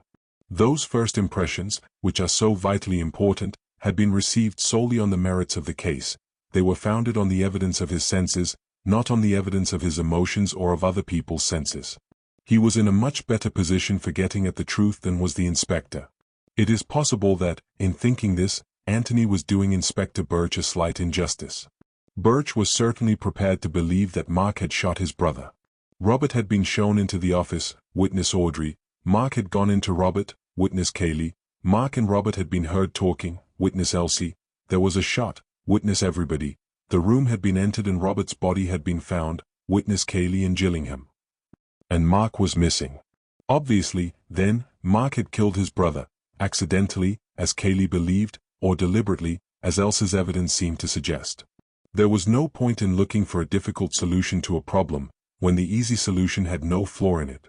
But at the same time Birch would have preferred the difficult solution, simply because there was more credit attached to it. A sensational arrest of somebody in the house would have given him more pleasure than a commonplace pursuit of Mark Ablett across country. Mark must be found, guilty or not guilty. But there were other possibilities. It would have interested Antony to know that, just at the time when he was feeling rather superior to the prejudiced inspector, the inspector himself was letting his mind dwell lovingly upon the possibilities in connection with Mr. Gillingham. Was it only a coincidence that Mr. Gillingham had turned up just when he did? And Mr. Beverley's curious answers when asked for some account of his friend. An assistant in a tobacconist's, a waiter. An odd man, Mr. Gillingham, evidently. It might be as well to keep an eye on him. Chapter 6. Outside or inside? The guests had said goodbye to Cayley, according to their different manner. The Major, gruff and simple, if you want me, command me. Anything I can do, goodbye. Betty, silently sympathetic, with everything in her large eyes which she was too much overawed to tell. Mrs. Calladine, protesting that she did not know what to say, but apparently finding plenty, and Miss Norris, crowding so much into one despairing gesture that Kaylee's unvarying "thank you very much" might have been taken this time as gratitude for an artistic entertainment. Bill had seen them into the car, had taken his own farewells, with a special squeeze of the hand for Betty, and had wandered out to join Antony on his garden seat. "Well, this is a rum show," said Bill as he sat down. "Very rum, William. And you actually walked right into it?" "Right into it," said Antony. "Then you're the man I want. There are all sorts of rumors and mysteries about, and that inspector fellow simply wouldn't keep to the point when I wanted to ask him about the murder, or whatever it is, but kept asking me questions about where I'd met you first, and all sorts of dull things like that. Now, what really happened?" Antony told him as concisely as he could all that he had already told the inspector, Bill interrupting him here and there with appropriate good lords and whistles. "I say, it's a bit of a business, isn't it? Where do I come in, exactly?" "How do you mean?" "Well, everybody else is bundled off except me, and I get put through it by that inspector as if I knew all about it. What's the idea?" Antony smiled at him. "Well, there's nothing to worry about, you know. Naturally Birch wanted to see one of you so as to know what you'd all been doing all day. And Kaylee was nice enough to think that you'd be company for me, as I knew you already. And, well, that's all." "You're staying here, in the house," said Bill eagerly. "Good man. That's splendid. It reconciles you to the departure of some of the others?" Bill blushed. "Oh, well, I shall see her again next week, anyway," he murmured. "I congratulate you. I liked her looks. And that gray dress. A nice comfortable sort of woman. You fool, that's her mother. Oh, I beg your pardon. But anyhow, Bill, I want you more than she does just now. So try and put up with me." "I say, do you really?" said Bill, rather flattered. He had a great admiration for Antony, and was very proud to be liked by him. "Yes. You see, things are going to happen here soon. Inquests and that sort of thing. Well, perhaps something before that. Hello, here comes Kaylee." Kaylee was walking across the lawn towards them, a big, heavy-shouldered man, with one of those strong, clean-shaven, ugly faces which can never quite be called plain. "Bad luck on Kaylee," said Bill. "I say, ought I to tell him how sorry I am and all that sort of thing? It seems so dashed inadequate." "I shouldn't bother," said Antony. Kaylee nodded as he came to them, and stood there for a moment. "We can make room for you," said Bill, getting up. "Oh, don't bother, thanks. I just came to say," he went on to Antony, "that naturally they've rather lost their heads in the kitchen, and dinner won't be till 8:30. Do just as you like about dressing, of course. And what about your luggage?" "I thought Bill and I would walk over to the inn directly, and see about it. The car can go and fetch it as soon as it comes back from the station. It's very good of you, but I shall have to go over myself, anyhow, to pack up and pay my bill. Besides, it's a good evening for a walk. If you wouldn't mind it, Bill?" "I should love it." "Well, then, if you leave the bag there, I'll send the car round for it later." "Thanks very much." Having said what he wanted to say, Kaylee remained there a little awkwardly, as if not sure whether to go or to stay. Antony wondered whether he wanted to talk about the afternoon's happenings, or whether it was the one subject he wished to avoid. To break the silence he asked carelessly if the inspector had gone. Kaylee nodded. Then he said abruptly, "His getting a warrant for Mark's arrest." Bill made a suitably sympathetic noise, and Antony said with a shrug of the shoulders, "Well, he was bound to do that, wasn't he? It doesn't follow that. Well, it doesn't mean anything. They naturally want to get hold of your cousin, innocent or guilty." "Which do you think he is, Mr. Gillingham?" said Kaylee, looking at him steadily. "Mark? It's absurd," said Bill impetuously. "Bill's loyal, you see, Mr. Kaylee. And you owe no loyalty to anyone concerned." "Exactly. So perhaps I might be too frank." Bill had dropped down on the grass, and Kaylee took his place on the seat, and sat there heavily, his elbows on his knees, his chin on his hands, gazing at the ground. "I want you to be quite frank," he said at last. "Naturally I am. Prejudiced where Mark is concerned. So I want to know how my suggestion strikes you, who have no prejudices either way." "Your suggestion?" "My theory that, if Mark killed his brother, it was purely accidental, as I told the inspector." Bill looked up with interest.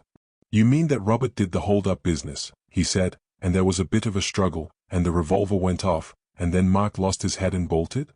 That sort of idea? Exactly. Well, that seems all right. He turned to Antony. There's nothing wrong with that, is there? It's the most natural explanation to anyone who knows Mark. Antony pulled at his pipe. I suppose it is, he said slowly. But there's one thing that worries me rather. What's that? Bill and Kaylee asked the question simultaneously. The key. The key, said Bill. Kaylee lifted his head and looked at Antony. What about the key? He asked. Well, there may be nothing in it, I just wondered. Suppose Robert was killed as you say, and suppose Mark lost his head and thought of nothing but getting away before anyone could see him. Well, very likely he'd lock the door and put the key in his pocket. He'd do it without thinking, just to gain a moment's time. Yes, that's what I suggest. It seems sound enough, said Bill. Sort of thing you'd do without thinking. Besides, if you are going to run away, it gives you more of a chance. Yes, that's all right if the key is there. But suppose it isn't there? The suggestion, made as if it were already an established fact, startled them both. They looked at him wonderingly. What do you mean? Said Kaylee. Well, it's just a question of where people happen to keep their keys. You go up to your bedroom, and perhaps you like to lock your door in case anybody comes wandering in when you've only got one sock and a pair of braces on. Well, that's natural enough. And if you look round the bedrooms of almost any house, you'll find the keys all ready, so that you can lock yourself in at a moment's notice. But downstairs people don't lock themselves in. It's really never done at all. Bill, for instance, has never locked himself into the dining room in order to be alone with the sherry. On the other hand, all women, and particularly servants, have a horror of burglars. And if a burglar gets in by the window, they like to limit his activities to that particular room. So they keep the keys on the outside of the doors, and lock the doors when they go to bed. He knocked the ashes out of his pipe, and added, at least, my mother always used to. You mean, said Bill excitedly, that the key was on the outside of the door when Mark went into the room? Well, I was just wondering.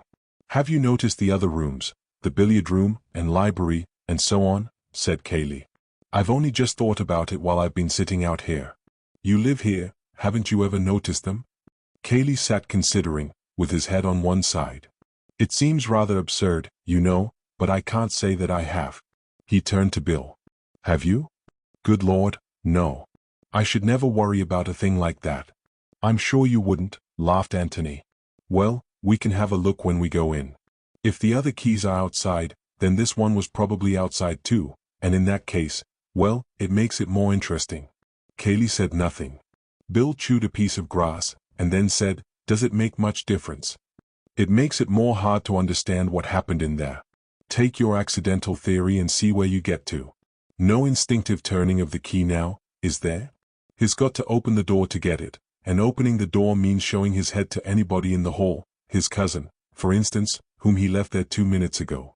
Is a man in Mark's state of mind, frightened to death lest he should be found with the body, going to do anything so foolhardy as that? He needn't have been afraid of me, said Kaylee. Then why didn't he call for you? He knew you were about. You could have advised him, heaven knows he wanted advice. But the whole theory of Mark's escape is that he was afraid of you and of everybody else, and that he had no other idea but to get out of the room himself, and prevent you or the servants from coming into it. If the key had been on the inside, he would probably have locked the door. If it were on the outside, he almost certainly wouldn't. Yes, I expect you're right, said Bill thoughtfully. Unless he took the key in with him, and locked the door at once. Exactly. But in that case you have to build up a new theory entirely. You mean that it makes it seem more deliberate? Yes, that, certainly.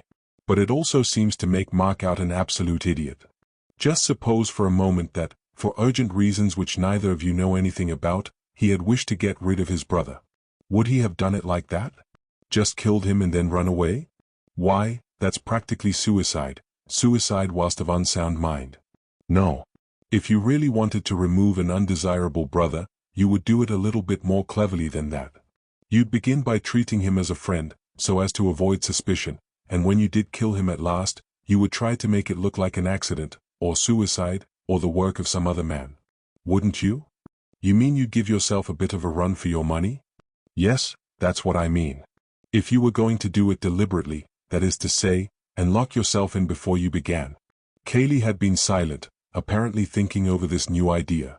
With his eyes still on the ground, he said. Now, I hold to my opinion that it was purely accidental, and that Mark lost his head and ran away. But what about the key? Asked Bill. We don't know yet that the keys were outside. I don't at all agree with Mr. Gillingham that the keys of the downstairs rooms are always outside the doors. Sometimes they are, no doubt, but I think we shall probably find that these are inside. Oh, well, of course, if they are inside, then your original theory is probably the correct one. Having often seen them outside, I just wondered, that's all. You asked me to be quite frank, you know, and tell you what I thought. But no doubt you're right, and we shall find them inside, as you say. Even if the key was outside, went on Cayley stubbornly, I still think it might have been accidental. He might have taken it in with him, knowing that the interview would be an unpleasant one, and not wishing to be interrupted. But he had just told you to stand by in case he wanted you, so why should he lock you out? Besides, I should think that if a man were going to have an unpleasant interview with a threatening relation, the last thing he would do would be to barricade himself in with him. He would want to open all the doors and say, "Get out of it." Cayley was silent, but his mouth looked obstinate. Antony gave a little apologetic laugh and stood up. "Well, come on, Bill," he said, "we ought to be stepping." He held out a hand and pulled his friend up. Then, turning to Cayley, he went on, "You must forgive me if I have let my thoughts run on rather. Of course, I was considering the matter purely as an outsider, just as a problem, I mean, which didn't concern the happiness of any of my friends." "That's all right, Mr. Gillingham," said Cayley, standing up too. "It is for you to make allowances for me. I'm sure you will. You say that you're going up to the inn now about your bag?" "Yes." He looked up at the sun and then round the parkland stretching about the house. "Let me see, it's over in that direction, isn't it?" He pointed southwards. "Can we get to the village that way, or must we go by the road?" "I'll show you, my boy," said Bill. "Bill will show you. The park reaches almost as far as the village. Then I'll send the car round in about half an hour." "Thanks very much." Cayley nodded and turned to go into the house. Antony took hold of Bill's arm and walked off with him in the opposite direction. Chapter 7. Portrait of a Gentleman. They walked in silence for a little, until they had left the house and gardens well behind them. In front of them and to the right the park dipped and then rose slowly, shutting out the rest of the world. A thick belt of trees on the left divided them from the main road. "Ever been here before?" said Antony suddenly. "Oh, rather. Dozens of times. I meant just here, where we are now. Or do you stay indoors and play billiards all the time?" "Oh Lord, no. Well, tennis and things. So many people with beautiful parks never by any chance use them, and all the poor devils passing by on the dusty road think how lucky the owners are to have them, and imagine them doing all sorts of jolly things inside." He pointed to the right. "Ever been over there?" Bill laughed, as if a little ashamed. "Well, not very much. I've often been along here, of course, because it's the short way to the village." "Yes." "All right, now tell me something about Mark." "What sort of things?" "Well, never mind about his being your host, or about your being a perfect gentleman, or anything like that. Cut out the manners for men, and tell me what you think of Mark, and how you like staying with him, and how many rows your little house party has had this week, and how you get on with Cayley, and all the rest of it." Bill looked at him eagerly. "I say, are you being the complete detective?"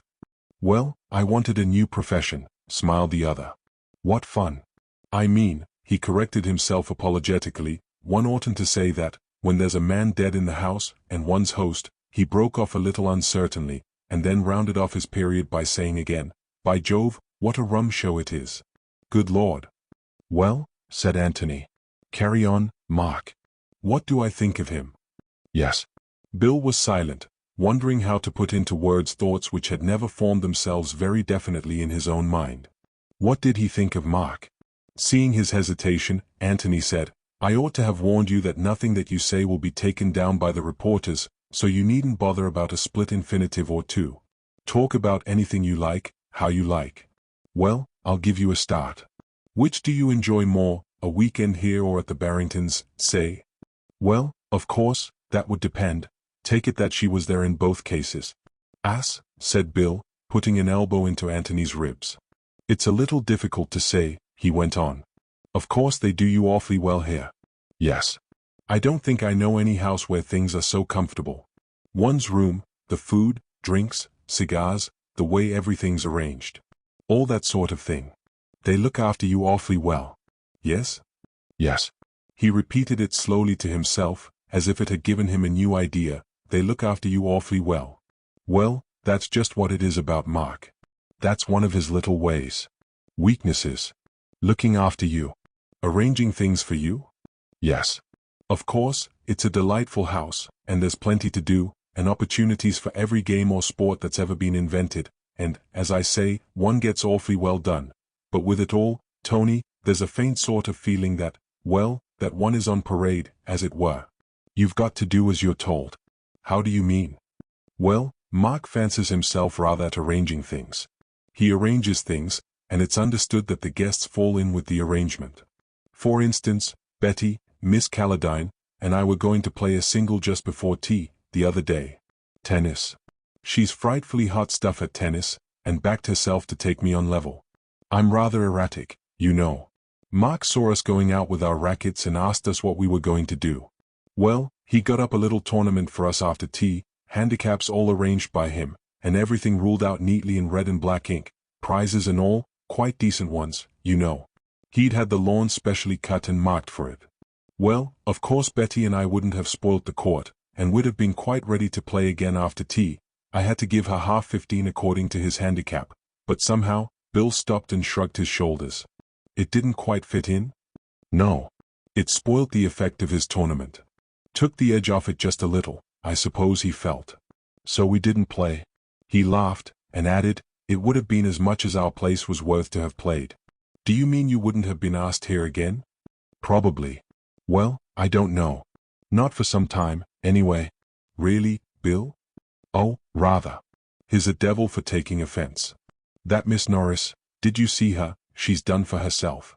I don't mind betting what you like that she never comes here again. Why? Bill laughed to himself. We were all in it, really, at least, Betty and I were. There's supposed to be a ghost attached to the house. Lady in Pattern. Ever heard of her? Never. Mark told us about her at dinner one night. He rather liked the idea of there being a ghost in his house, you know, except that he doesn't believe in ghosts. I think he wanted all of us to believe in her, and yet he was annoyed with Betty and Mrs. Calladine for believing in ghosts at all. Rum chapter. Well, anyhow, Miss Norris, she's an actress, some actress too, dressed up as the ghost and played the fool a bit. And poor Mark was frightened out of his life. Just for a moment, you know. What about the others? Well, Betty and I knew, in fact, I told her, Miss Norris I mean, not to be a silly ass. Knowing Mark. Mrs. Calladine wasn't there, Betty wouldn't let her be. As for the Major, I don't believe anything would frighten him. Where did the ghost appear? Down by the bowling green. That's supposed to be its haunt, you know. We were all down there in the moonlight, pretending to wait for it. Do you know the bowling green? No, I'll show it to you after dinner. I wish you would. Was Mark very angry afterwards? Oh, Lord, yes. Sulked for a whole day. Well, he's just like that. Was he angry with all of you? Oh, yes, sulky, you know. This morning? Oh, no. He got over it, he generally does. He's just like a child. That's really it, Tony, he's like a child in some ways. As a matter of fact, he was unusually bucked with himself this morning. And yesterday? Yesterday? Rather. We all said we'd never seen him in such form. Is he generally in form? He's quite good company, you know, if you take him the right way. He's rather vain and childish, well, like I've been telling you, and self-important, but quite amusing in his way, and, Bill broke off suddenly. I say, you know, it really is the limit, talking about your host like this. Don't think of him as your host. Think of him as a suspected murderer with a warrant out against him. Oh, but that's all rot, you know. It's the fact, Bill. Yes, but I mean, he didn't do it. He wouldn't murder anybody. It's a funny thing to say, but, well, he's not big enough for it. He's got his faults, like all of us, but they aren't on that scale. One can kill anybody in a childish fit of temper. Bill grunted assent, but without prejudice to Mark.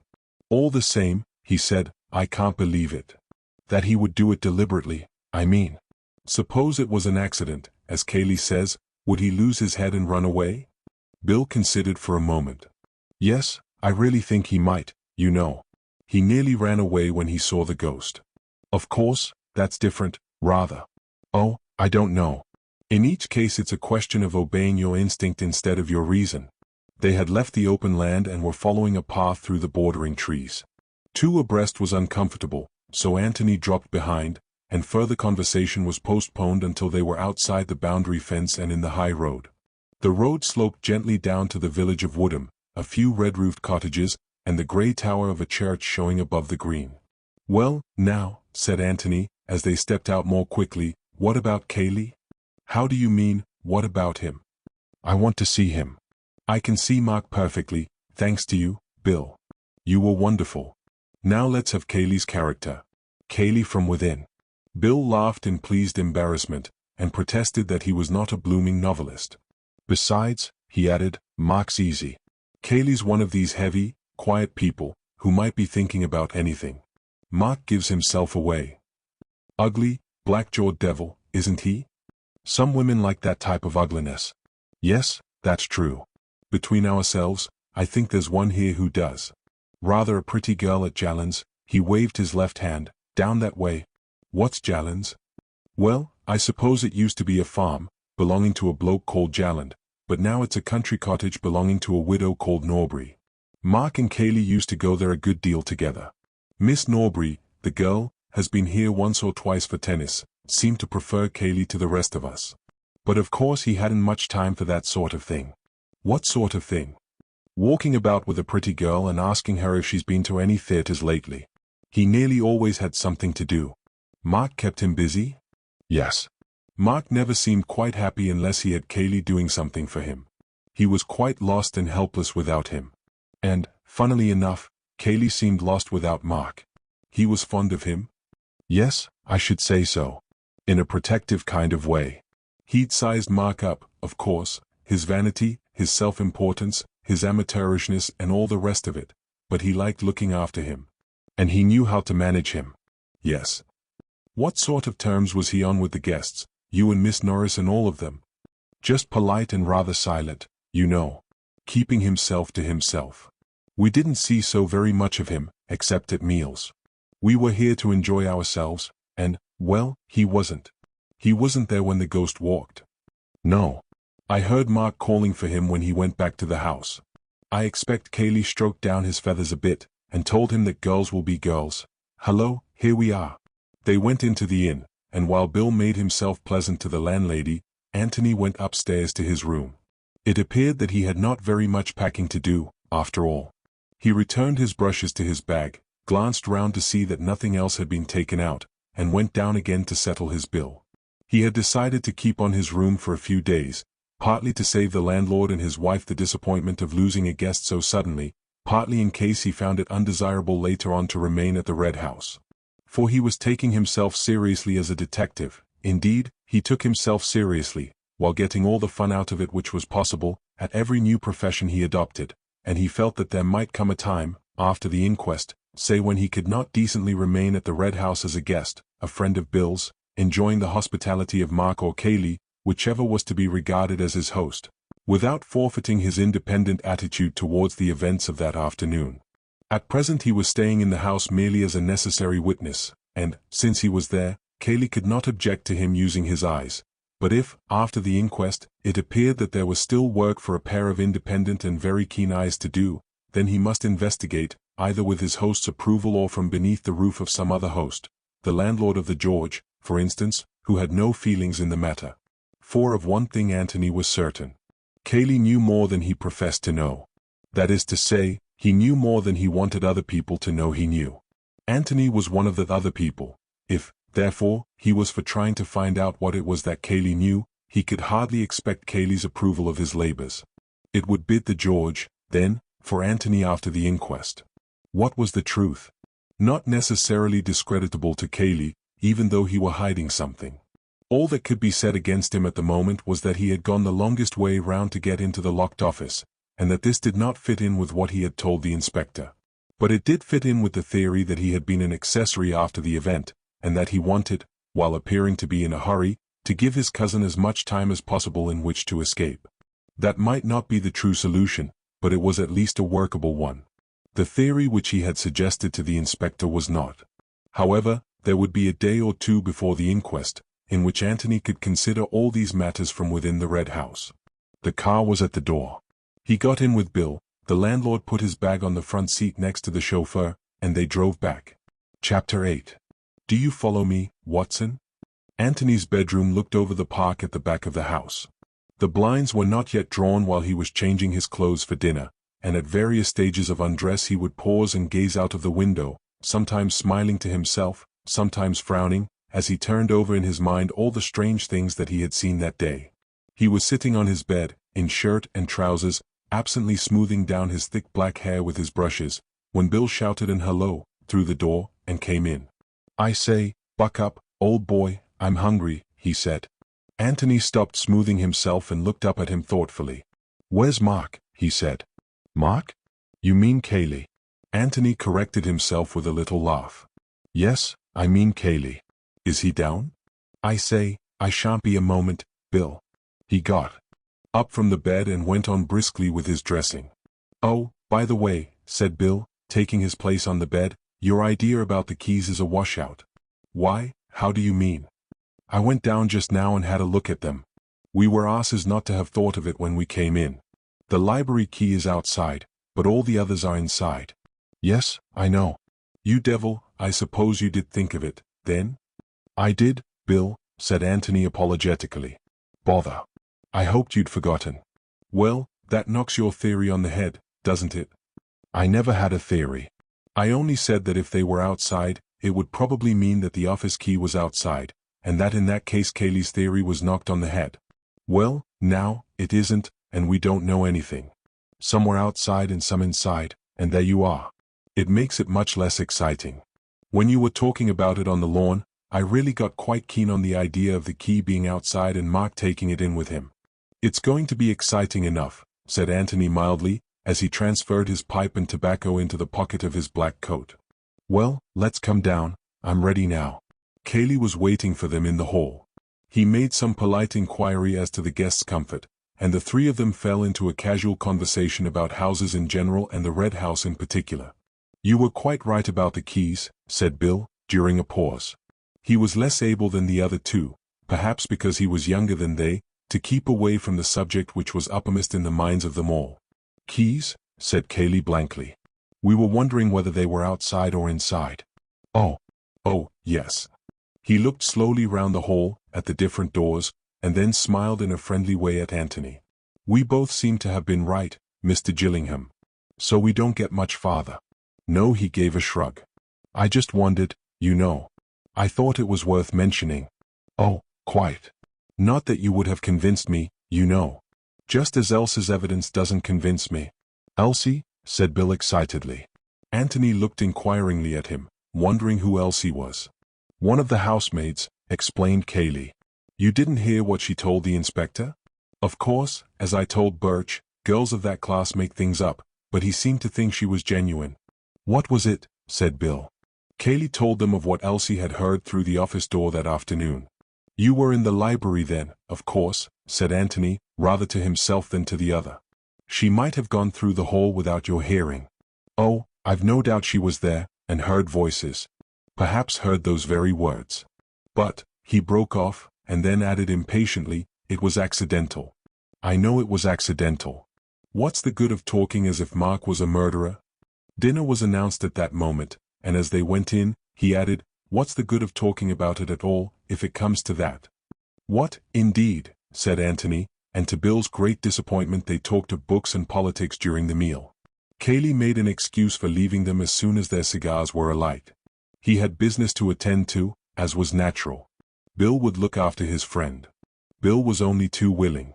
He offered to beat Antony at billiards, to play him at piquet, to show him the garden by moonlight, or indeed to do anything else with him that he required. "Thank the Lord you're here," he said piously. "I couldn't have stood it alone." "Let's go outside," suggested Antony. "It's quite warm. Somewhere where we can sit down, right away from the house. I want to talk to you." "Good man." "What about the bowling green?" "Oh, you were going to show me that, anyhow, weren't you? Is it somewhere where we can talk without being overheard?" "Rather. The ideal place. You'll see." They came out of the front door and followed the drive to the left.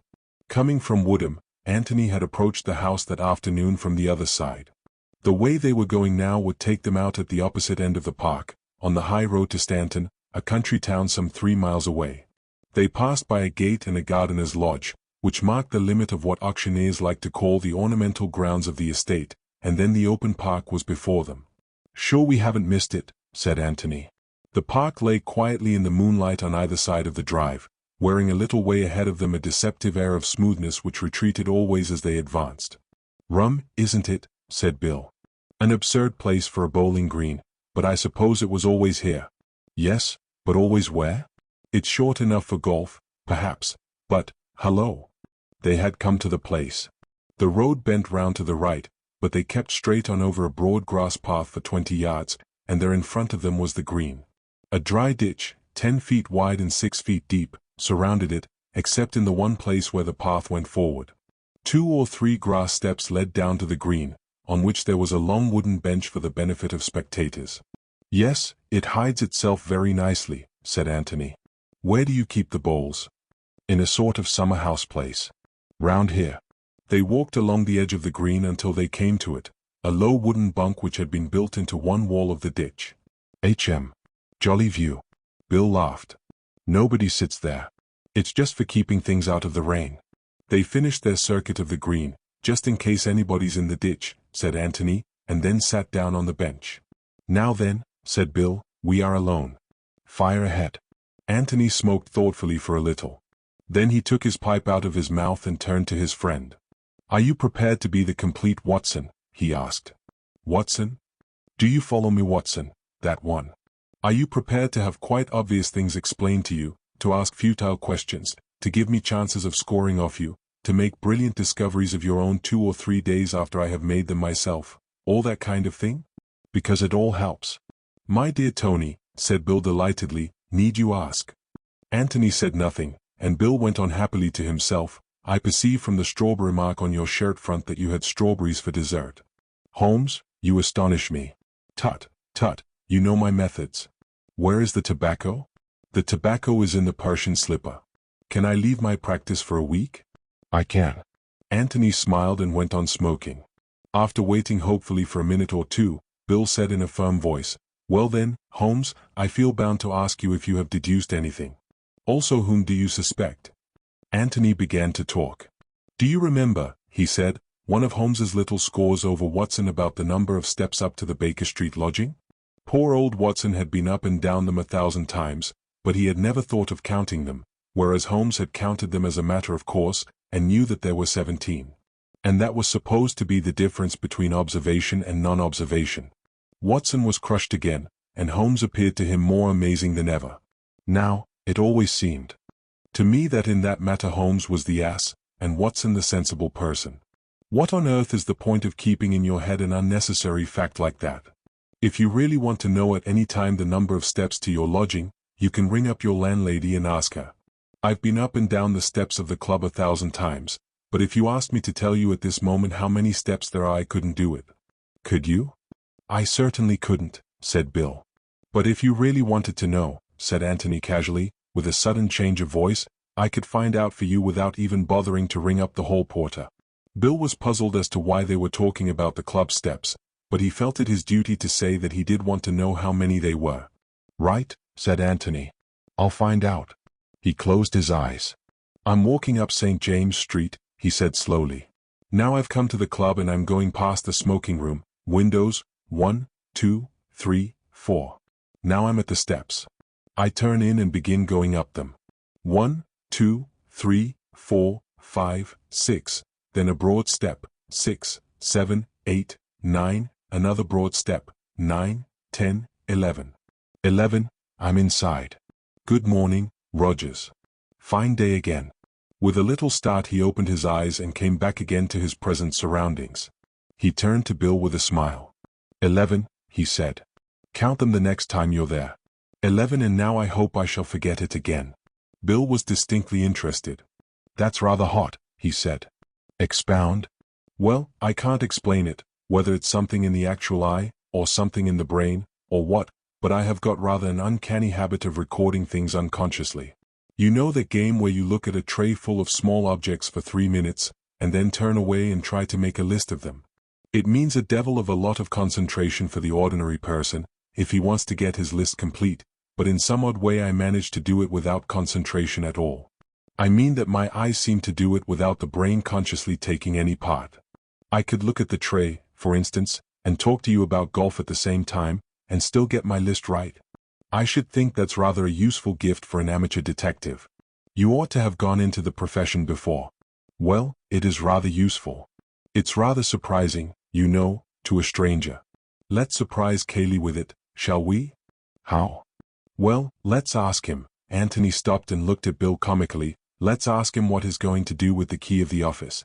For a moment Bill did not understand. Key of the office, he said vaguely. You don't mean, Tony? What do you mean? Good God. Do you mean that Cayley? But what about Mark? I don't know where Mark is, that's another thing I want to know, but I'm quite certain that he hasn't got the key of the office with him. Because Cayley's got it. Are you sure? Quite. Bill looked at him wonderingly. I say, he said, almost pleadingly, don't tell me that you can see into people's pockets and all that sort of thing, as well. Antony laughed and denied it cheerfully. Then how do you know? You're the perfect Watson, Bill. You take to it quite naturally.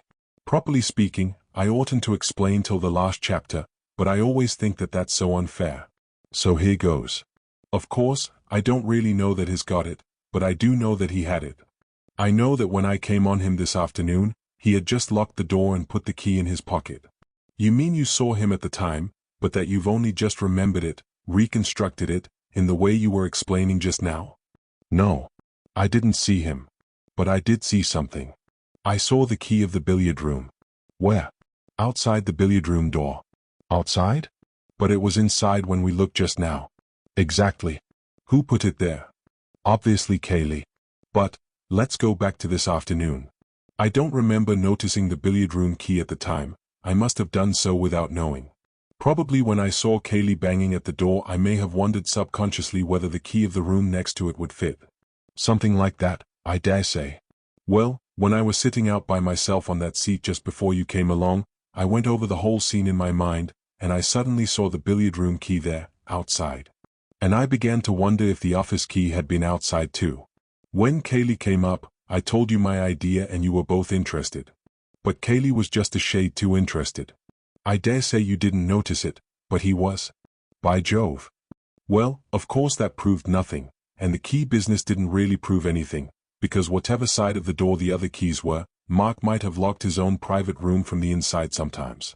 But I piled it on, and pretended that it was enormously important, and quite altered the case altogether, and having got Cayley thoroughly anxious about it, I told him that we should be well out of the way for the next hour or so, and that he would be alone in the house to do what he liked about it. And, as I expected, he couldn't resist it. He altered the keys and gave himself away entirely. But the library key was still outside. Why didn't he alter that? Because he's a clever devil. For one thing, the inspector had been in the library, and might possibly have noticed it already. And for another, Antony hesitated. What? Said Bill, after waiting for him to go on. It's only guesswork. But I fancy that Cayley was thoroughly upset about the key business. He suddenly realized that he had been careless, and he hadn't got time to think it all over. So he didn't want to commit himself definitely to the statement that the key was either outside or inside. He wanted to leave it vague. It was safest that way. I see, said Bill slowly. But his mind was elsewhere. He was wondering suddenly about Cayley.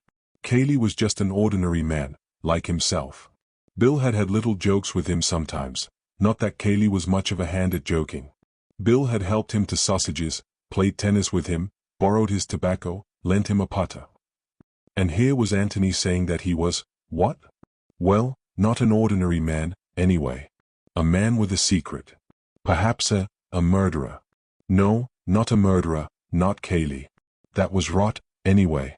Why, they had played tennis together. Now then, Watson, said Antony suddenly. It's time you said something. I say, Tony, do you really mean it? Mean what? About Cayley. I mean what I said, Bill.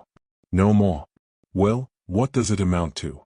Simply that Robert Ablett died in the office this afternoon, and that Cayley knows exactly how he died.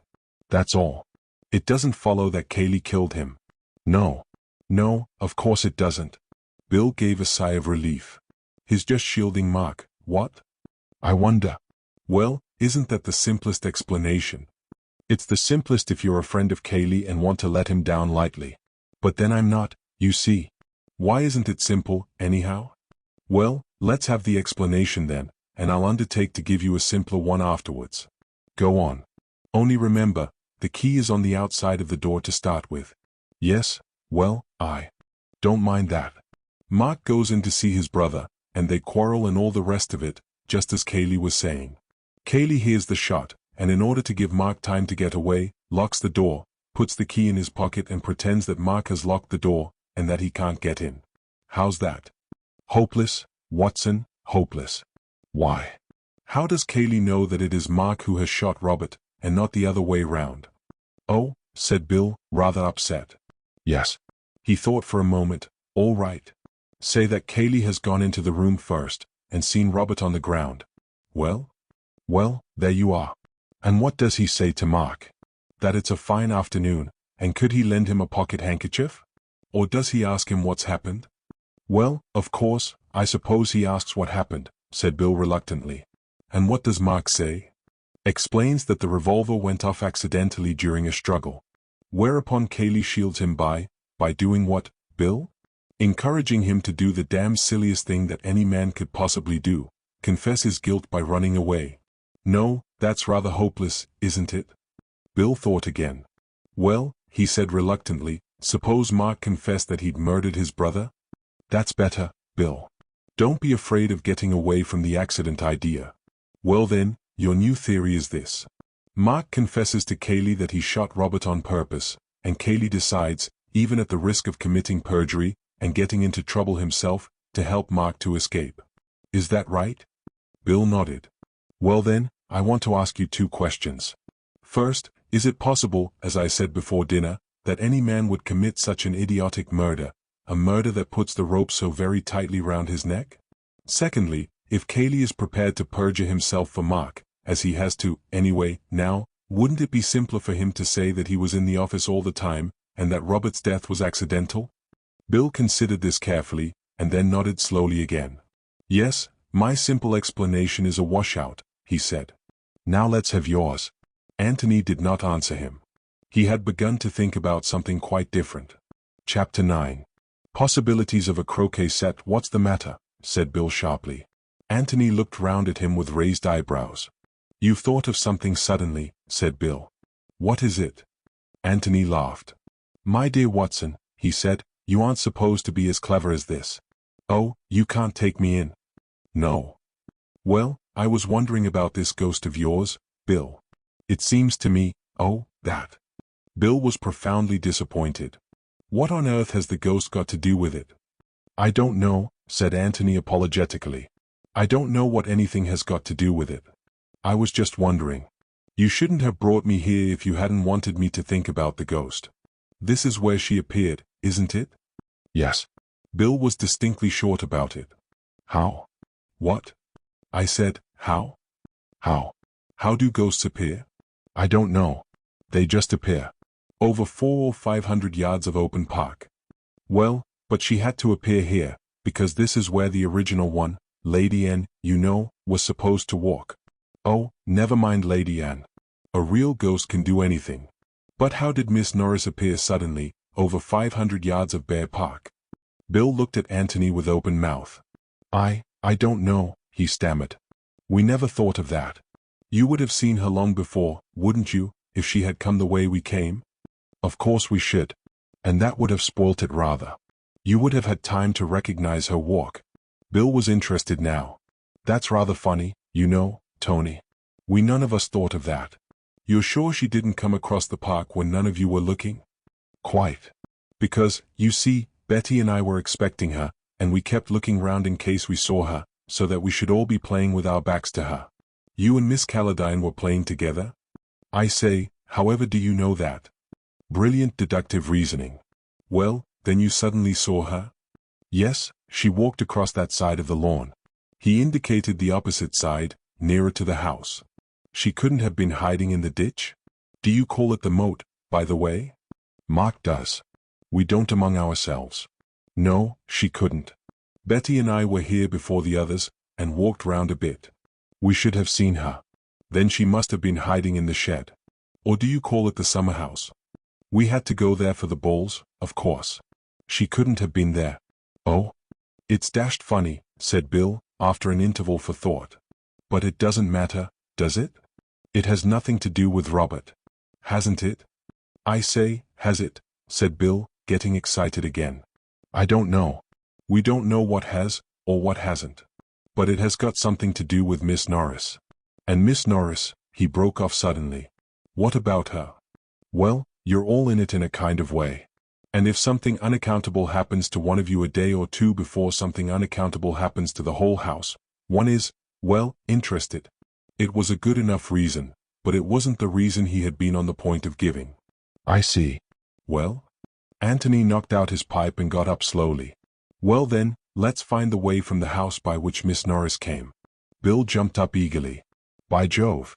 Do you mean there's a secret passage? A secluded passage, anyway. There must be.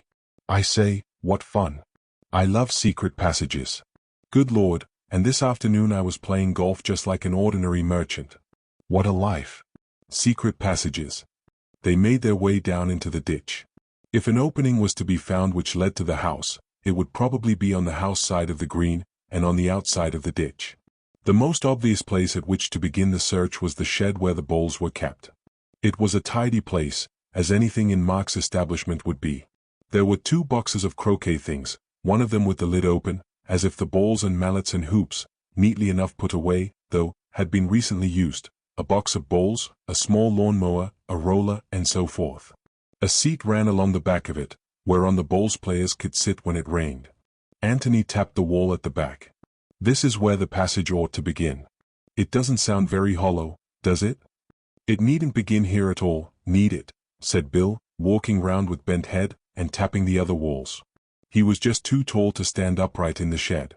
There's only one reason why it should, and that is that it would save us the trouble of looking anywhere else for it.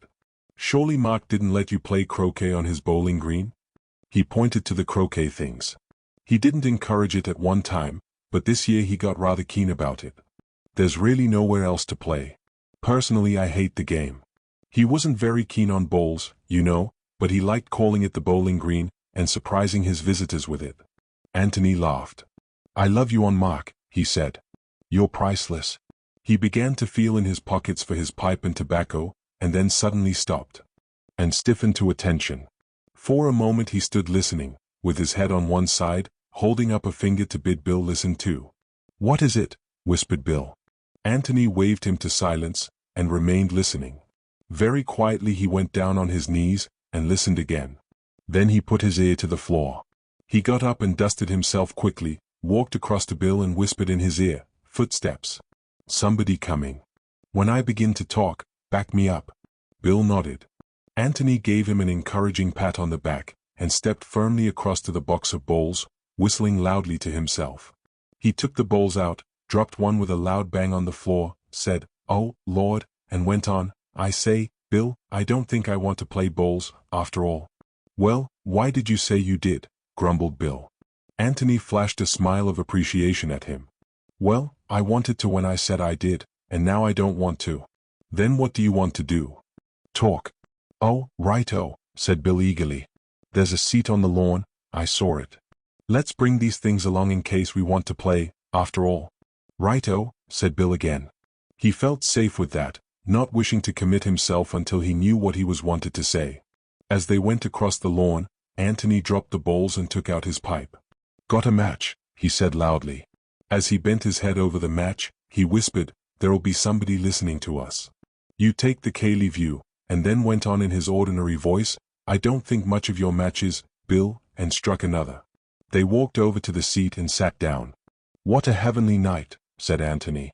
"Ripping. I wonder where that poor devil Mark is now. It's a rum business. You agree with Cayley that it was an accident?" "Yes. You see, I know Mark." Etcha. Antony produced a pencil and a piece of paper and began to write on his knee, but while he wrote, he talked. He said that he thought Mark had shot his brother in a fit of anger, and that Kaylee knew, or anyhow guessed, this and had tried to give his cousin a chance of getting away. Mind you, I think he's right. I think it's what any of us would do. I shan't give it away, of course, but somehow there are one or two little things which make me think that Mark really did shoot his brother. I mean other than accidentally. Murdered him? Well, manslaughtered him, anyway. I may be wrong. Anyway, it's not my business. But why do you think so? Because of the keys? Oh, the keys are a washout. Still, it was a brilliant idea of mine, wasn't it? And it would have been rather a score for me if they had all been outside. He had finished his writing, and now passed the paper over to Bill. In the clear moonlight the carefully printed letters could easily be read. Go on talking as if I were here. After a minute or two, turn round as if I was sitting on the grass behind you, but go on talking. I know you don't agree with me, Antony went on as Bill read, but you'll see that I'm right. Bill looked up and nodded eagerly. He had forgotten golf and Betty and all the other things which had made up his world lately. This was the real thing. This was life. Well, he began deliberately, the whole point is that I know Mark.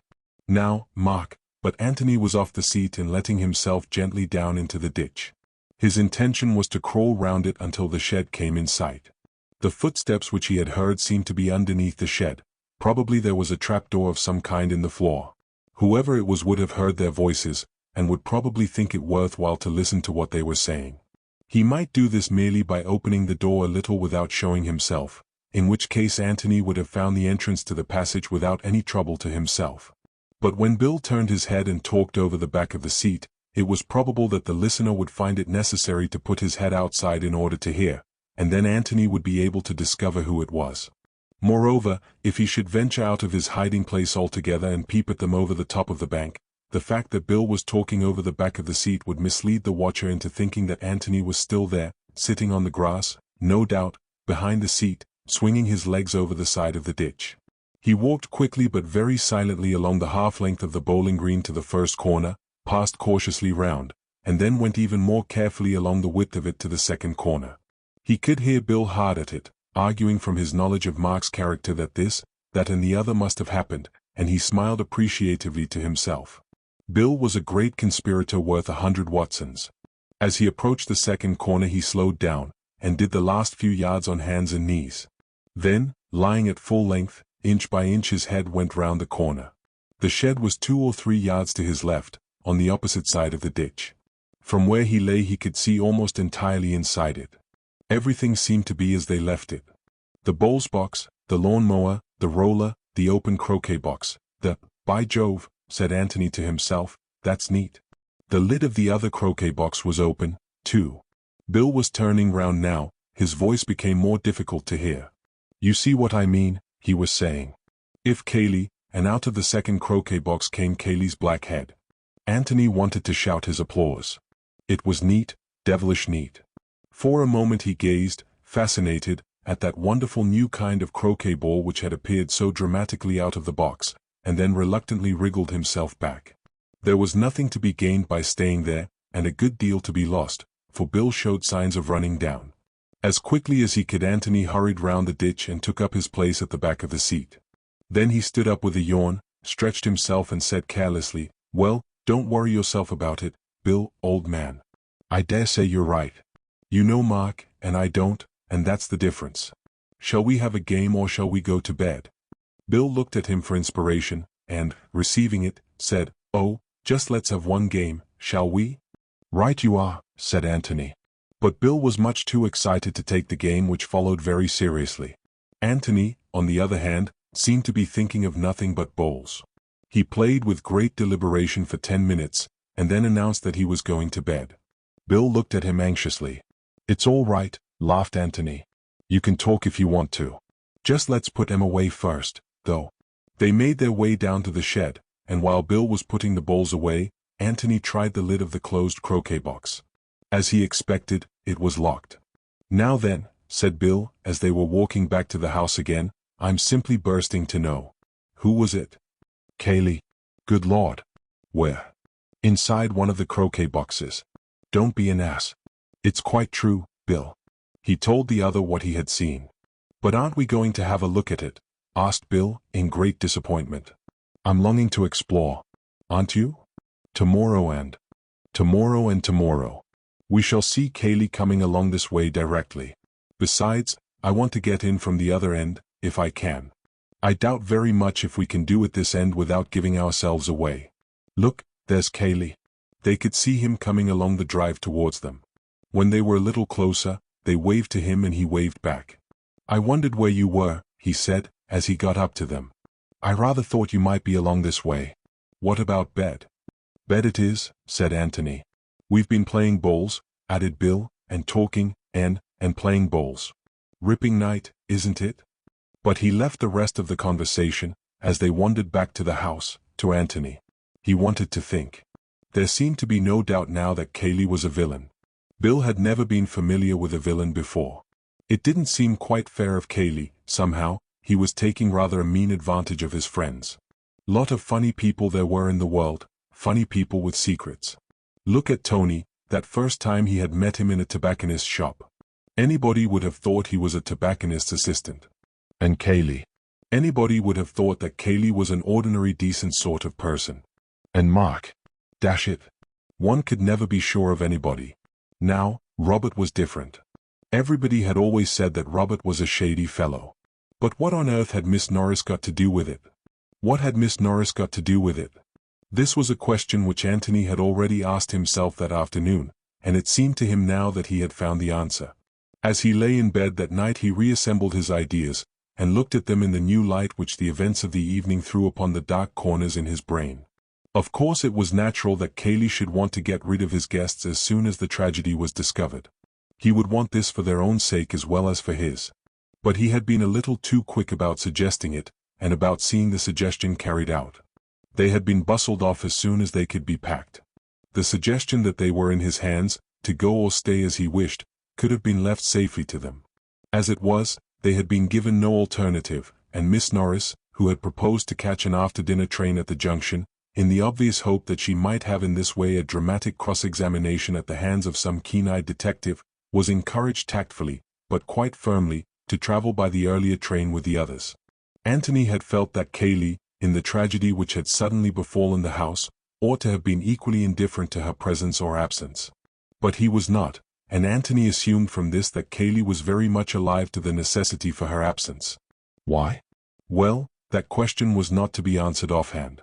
But the fact that it was so had made Antony interested in her, and it was for this reason that he had followed up so alertly Bill's casual mention of her in connection with the dressing-up business. He felt that he wanted to know a little more about Miss Norris and the part she had played in the Red House circle. By sheer luck, as it seemed to him, he had stumbled on the answer to his question. Miss Norris was hurried away because she knew about the secret passage. The passage, then, had something to do with the mystery of Robert's death. Miss Norris had used it in order to bring off her dramatic appearance as the ghost. Possibly she had discovered it for herself, possibly Mark had revealed it to her secretly one day, never guessing that she would make so unkind a use of it later on. Possibly Kaylee, having been let into the joke of the dressing up, had shown her how she could make her appearance on the bowling green even more mysterious and supernatural. One way or another, she knew about the secret passage. So she must be hurried away. Why? Because if she stayed and talked, she might make some innocent mention of it. And Kaylee did not want any mention of it. Why, again? Obviously because the passage, or even the mere knowledge of its existence, might provide a clue. I wonder if Mark's hiding there, thought Antony, and he went to sleep. Chapter 10. Mr. Gillingham Talks Nonsense. Antony came down in a very good humor to breakfast next morning, and found that his host was before him. Kaylee looked up from his letters and nodded. Any word of Mr. Ablett, of Mark? Said Antony, as he poured out his coffee. No. The inspector wants to drag the lake this afternoon. Oh. Is there a lake? There was just the flicker of a smile on Kaylee's face, but it disappeared as quickly as it came. Well, it's really a pond, he said, but it was called the lake. By Mark, thought Antony. Aloud he said, what do they expect to find? They think that Mark, he broke off and shrugged his shoulders, may have drowned himself, knowing that he couldn't get away? And knowing that he had compromised himself by trying to get away at all? Yes, I suppose so, said Kaylee slowly. I should have thought he would have given himself more of a run for his money. After all, he had a revolver. If he was determined not to be taken alive, he could always have prevented that. Couldn't he have caught a train to London before the police knew anything about it? He might just have managed it. There was a train. They would have noticed him at Woodham, of course, but he might have managed it at Stanton. He's not so well known there, naturally. The inspector has been inquiring. Nobody seems to have seen him. There are sure to be people who will say they did, later on. There was never a missing man yet, but a dozen people come forward who swear to have seen him at a dozen different places at the same time. Cayley smiled. Yes. That's true. Anyhow, he wants to drag the pond first. He added dryly, from what I've read of detective stories, inspectors always do want to drag the pond first. Is it deep? Quite deep enough, said Cayley as he got up. On his way to the door he stopped, and looked at Antony. I'm so sorry that we're keeping you here like this, but it will only be until tomorrow. The inquest is tomorrow afternoon. Do amuse yourself how you like till then. Beverly will look after you. Thanks very much. I shall really be quite all right. Antony went on with his breakfast. Perhaps it was true that inspectors like dragging ponds, but the question was, did Cayley's like having them dragged? Was Cayley anxious about it, or quite indifferent? He certainly did not seem to be anxious, but he could hide his feelings very easily beneath that heavy, solid face, and it was not often that the real Cayley peeped out. Just a little too eager once or twice, perhaps, but there was nothing to be learned from it this morning. Perhaps he knew that the pond had no secrets to give up.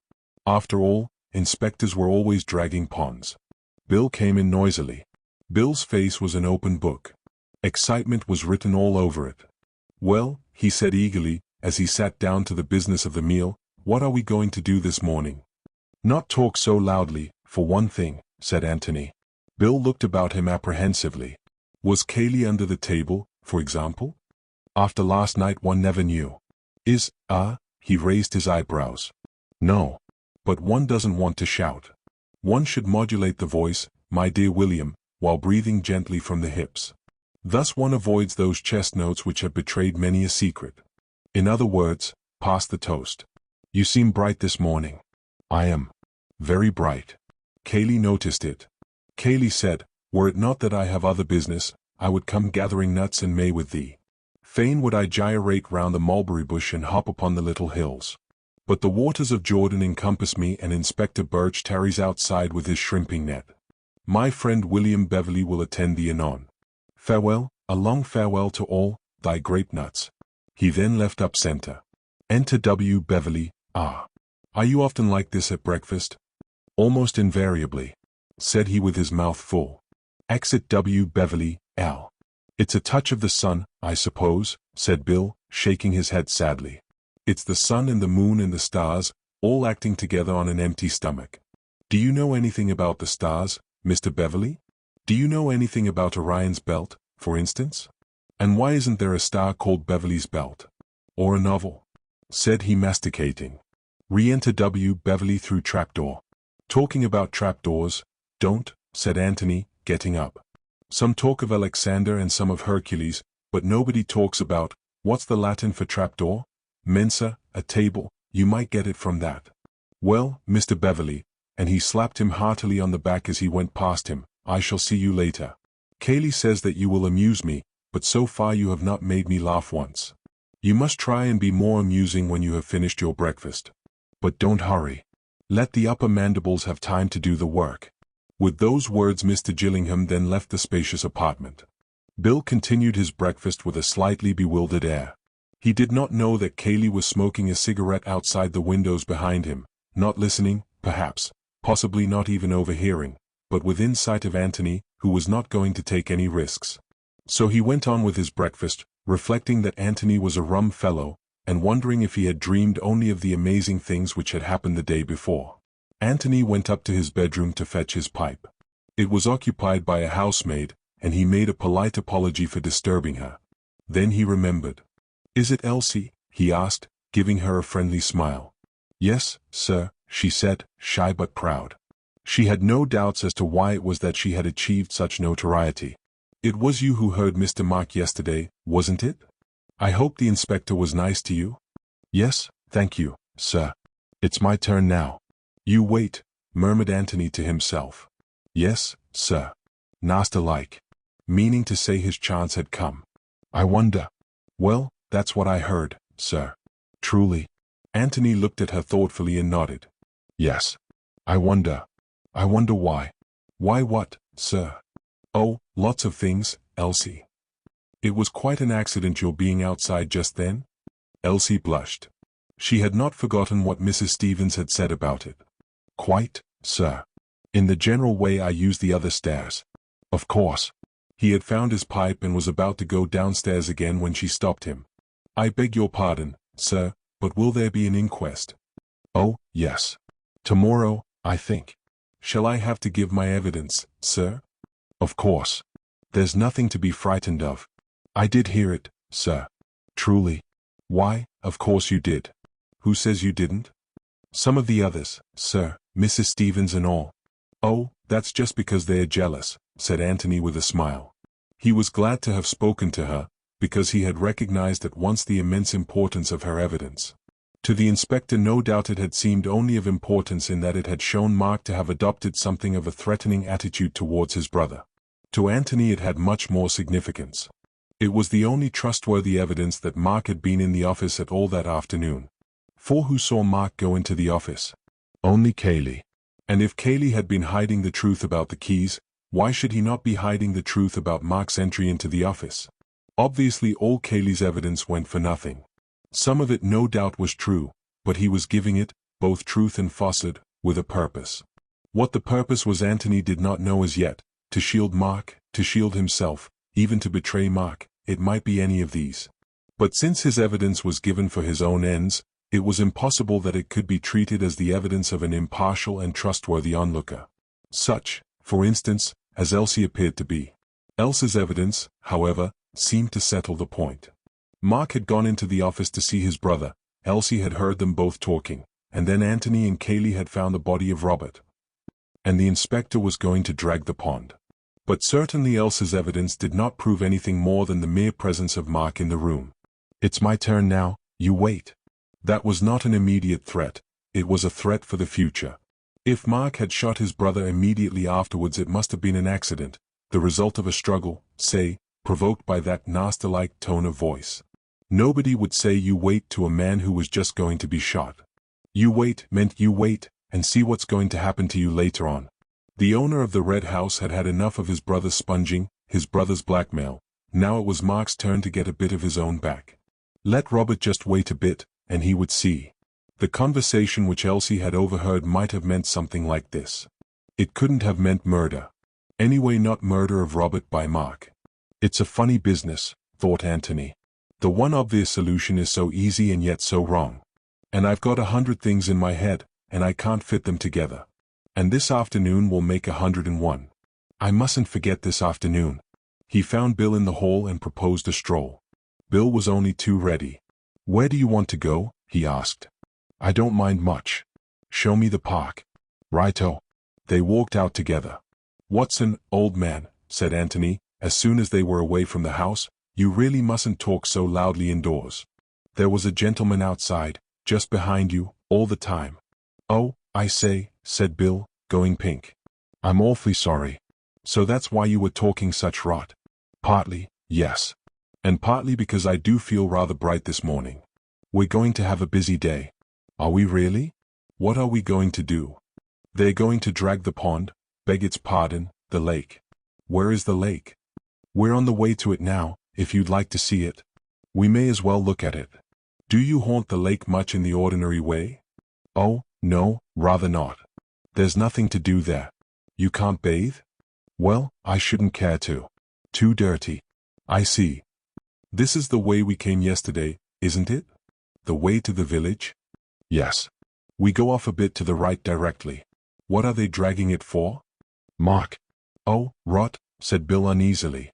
He was silent for a little, and then, forgetting his uncomfortable thoughts in his sudden remembrance of the exciting times they were having, said eagerly, I say, when are we going to look for that passage? We can't do very much while Cayley's in the house. What about this afternoon when they're dragging the pond? He's sure to be there.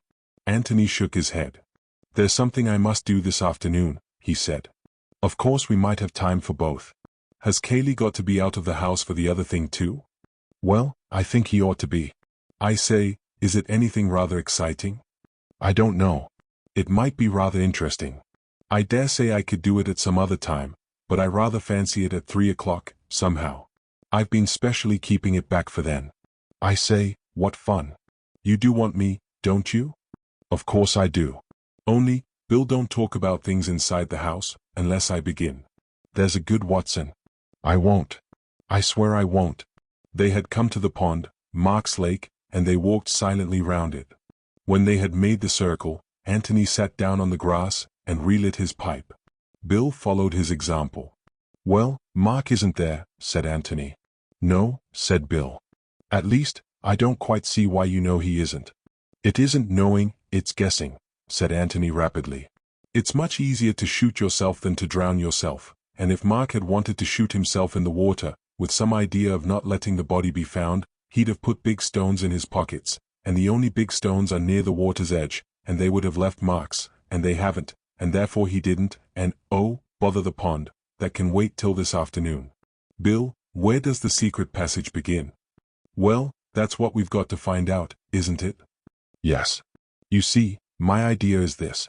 He explained his reasons for thinking that the secret of the passage was concerned in some way with the secret of Robert's death, and went on. My theory is that Mark discovered the passage about a year ago, the time when he began to get keen on croquet. The passage came out into the floor of the shed, and probably it was Kaylee's idea to put a croquet box over the trapdoor, so as to hide it more completely. You know, when once you've discovered a secret yourself, it always seems as if it must be so obvious to everybody else. I can imagine that Mark loved having this little secret all to himself, and to Kaylee, of course, but Kaylee wouldn't count, and they must have had great fun fixing it up, and making it more difficult for other people to find out. Well then, when Miss Norris was going to dress up, Kaylee gave it away. Probably he told her that she could never get down to the bowling green without being discovered, and then perhaps showed that he knew there was one way in which she could do it, and she wormed the secret out of him somehow. But this was 2 or 3 days before Robert turned up. Exactly.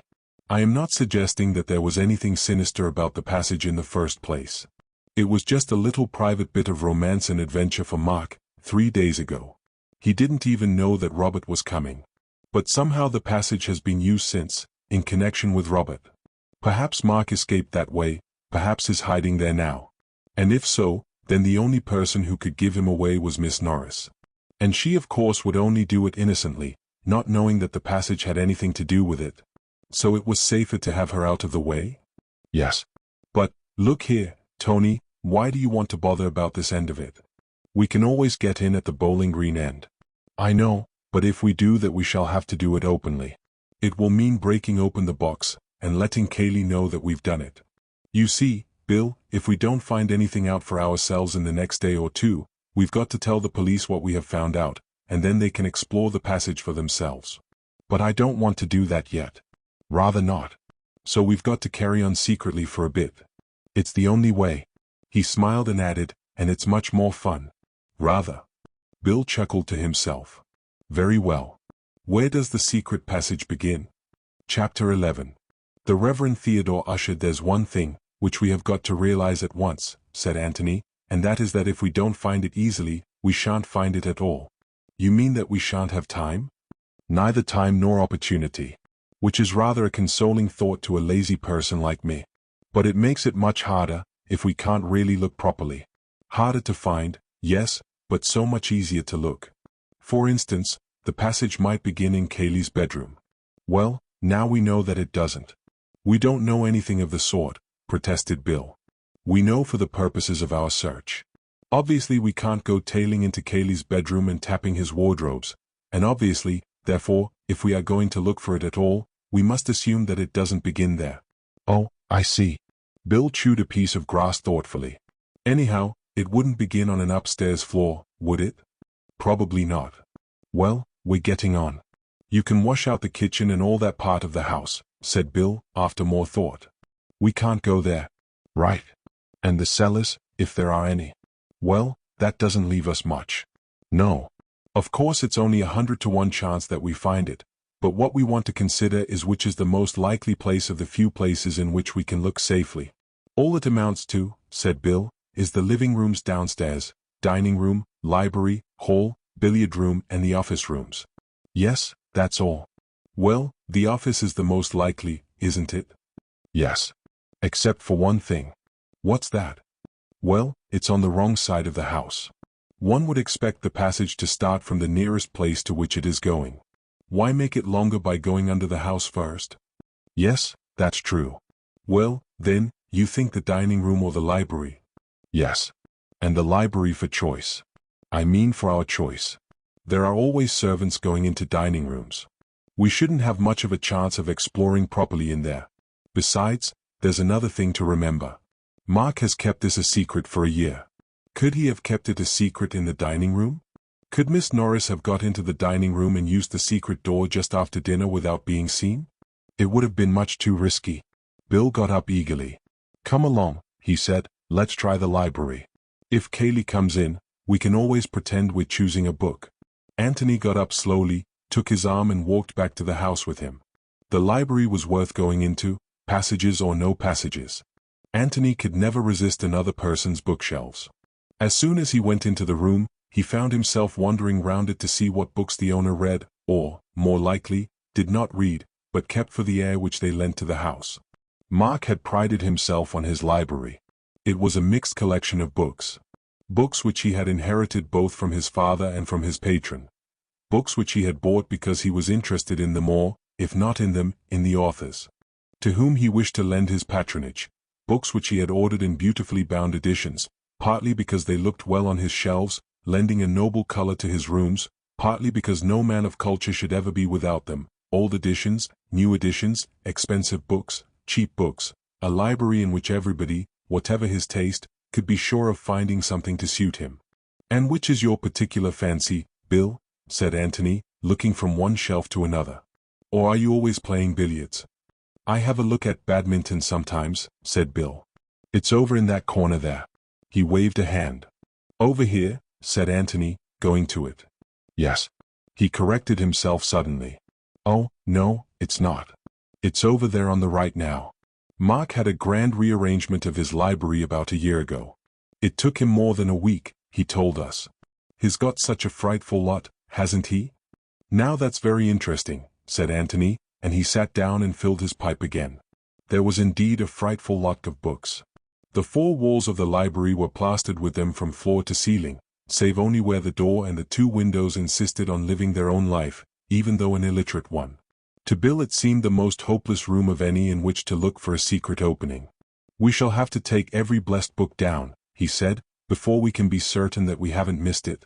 Anyway, said Antony, if we take them down one at a time, nobody can suspect us of sinister designs. After all, what does one go into a library for, except to take books down? But there's such a frightful lot. Antony's pipe was now going satisfactorily, and he got up and walked leisurely to the end of the wall opposite the door. Well, let's have a look, he said, and see if they are so very frightful. Hello, here's your badminton. You often read that, you say? If I read anything. Yes. He looked down and up the shelf. Sport and travel chiefly. I like books of travel, don't you? They're pretty dull as a rule. Well, anyhow, some people like them very much, said Antony, reproachfully. He moved on to the next row of shelves. The drama. The Restoration dramatists. You can have most of them. Still, as you well remark, many people seem to love them.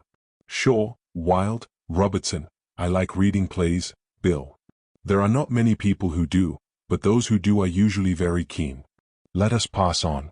I say, we haven't too much time, said Bill restlessly. We haven't. That's why we aren't wasting any. Poetry. Who reads poetry nowadays? Bill, when did you last read Paradise Lost? Never. I thought not. And when did Miss Calladine last read The Excursion aloud to you? As a matter of fact, Betty, Miss Calladine, happens to be jolly keen on, what's the beggar's name? Never mind his name. You have said quite enough. We pass on. He moved on to the next shelf. Biography. Oh, lots of it. I love biographies. Are you a member of the Johnson Club? I bet Mark is. Memories of Many Courts, I'm sure Mrs. Calladine reads that. Anyway, biographies are just as interesting as most novels, so why linger? We pass on. He went to the next shelf, and then gave a sudden whistle. Hello, hello. What's the matter? Said Bill rather peevishly. Stand back there. Keep the crowd back, Bill. We are getting amongst it. Sermons, as I live. Sermons. Was Mark's father a clergyman, or does Mark take to them naturally? His father was a parson, I believe. Oh, yes, I know he was. Ah, then these are father's books. Half Hours with the Infinite. I must order that from the library when I get back. The Lost Sheep, Jones on the Trinity, the Epistles of St. Paul explained. Oh, Bill, we're amongst it. The Narrow Way, being sermons by the Reverend Theodore Ussher, how low. What is the matter? William, I am inspired. Stand by. He took down the Reverend Theodore Ussher's classic work, looked at it with a happy smile for a moment, and then gave it to Bill. Here, hold Ussher for a bit. Bill took the book obediently. No, give it me back. Just go out into the hall, and see if you can hear Kaylee anywhere. Say hello loudly, if you do. Bill went out quickly, listened, and came back. It's all right. Good. He took the book out of its shelf again. Now then, you can hold Ussher. Hold him in the left hand, so. With the right or dexter hand, grasp this shelf firmly, so. Now, when I say pull, pull gradually. Got that? Bill nodded, his face alight with excitement. Good. Antony put his hand into the space left by the stout Ussher, and fingered the back of the shelf. Pull, he said. Bill pulled. Now just go on pulling like that. I shall get it directly. Not hard, you know, but just keeping up the strain. His fingers went at it again busily. And then suddenly the whole row of shelves, from top to bottom, swung gently open towards them. Good Lord, said Bill, letting go of the shelf in his amazement. Antony pushed the shelves back, extracted Ussher from Bill's fingers, replaced him, and then, taking Bill by the arm, led him to the sofa and deposited him in it. Standing in front of him, he bowed gravely. Child's play, Watson, he said, child's play. How on earth? Antony laughed happily and sat down on the sofa beside him. You don't really want it explained, he said, smacking him on the knee, you're just being Watsonish. It's very nice of you, of course, and I appreciate it. No, but really, Tony. Oh, my dear Bill. He smoked silently for a little, and then went on, it's what I was saying just now. A secret is a secret until you have discovered it, and as soon as you have discovered it, you wonder why everybody else isn't discovering it, and how it could ever have been a secret at all.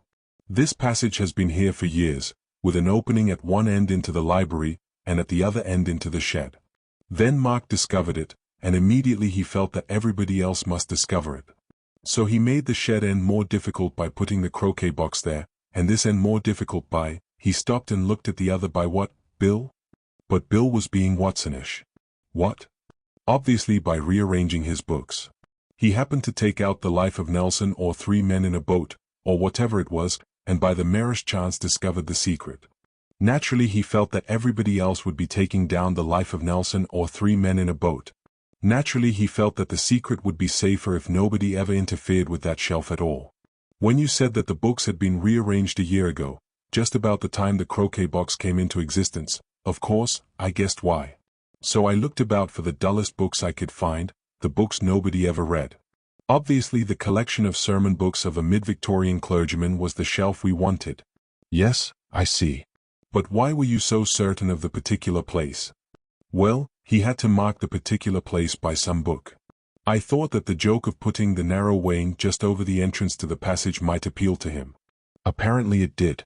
Bill nodded to himself thoughtfully several times. Yes, that's very neat, he said. You're a clever devil, Tony. Tony laughed. You encourage me to think so, which is bad for me, but very delightful. Well, come on, then, said Bill, and he got up and held out a hand. Come on where? To explore the passage, of course. Antony shook his head. Why ever not? Well, what do you expect to find there? I don't know. But you seem to think that we might find something that would help. Suppose we find Mark, said Antony quietly. I say, do you really think he's there? Suppose he is? Well, then, there we are. Antony walked over to the fireplace, knocked out the ashes of his pipe, and turned back to Bill. He looked at him gravely without speaking. What are you going to say to him? He said at last. How do you mean?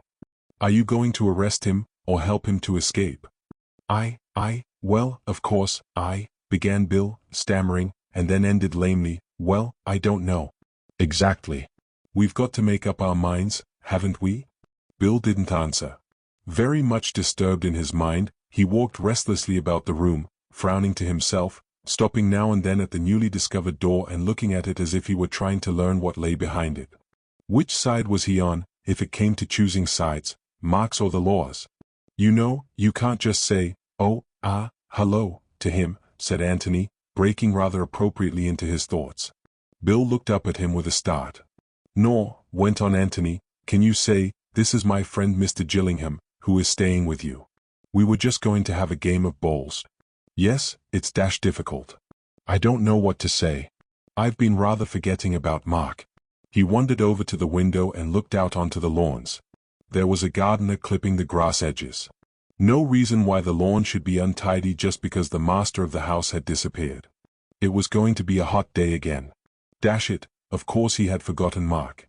How could he think of him as an escaped murderer, a fugitive from justice, when everything was going on just as it did yesterday, and the sun was shining just as it did when they all drove off to their golf, only 24 hours ago? How could he help feeling that this was not real tragedy, but merely a jolly kind of detective game that he and Antony were playing? He turned back to his friend. "All the same," he said, "you wanted to find the passage, and now you've found it. Aren't you going into it at all?" Antony took his arm. "Let's go outside again," he said. "We can't go into it now, anyhow. It's too risky, with Kaylee about.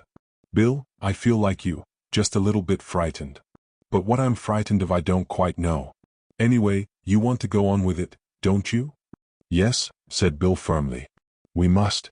Then we'll explore the passage this afternoon, if we get the chance. And if we don't get the chance, then we'll try it tonight." They walked across the hall and out into the sunlight again. "Do you really think we might find Mark hiding there?" asked Bill. "It's possible," said Antony. "Either Mark or—" He pulled himself up quickly. "No," he murmured to himself, "I won't let myself think that, not yet, anyway. It's too horrible." Chapter 12. A shadow on the wall. In the 20 hours or so at his disposal, Inspector Birch had been busy.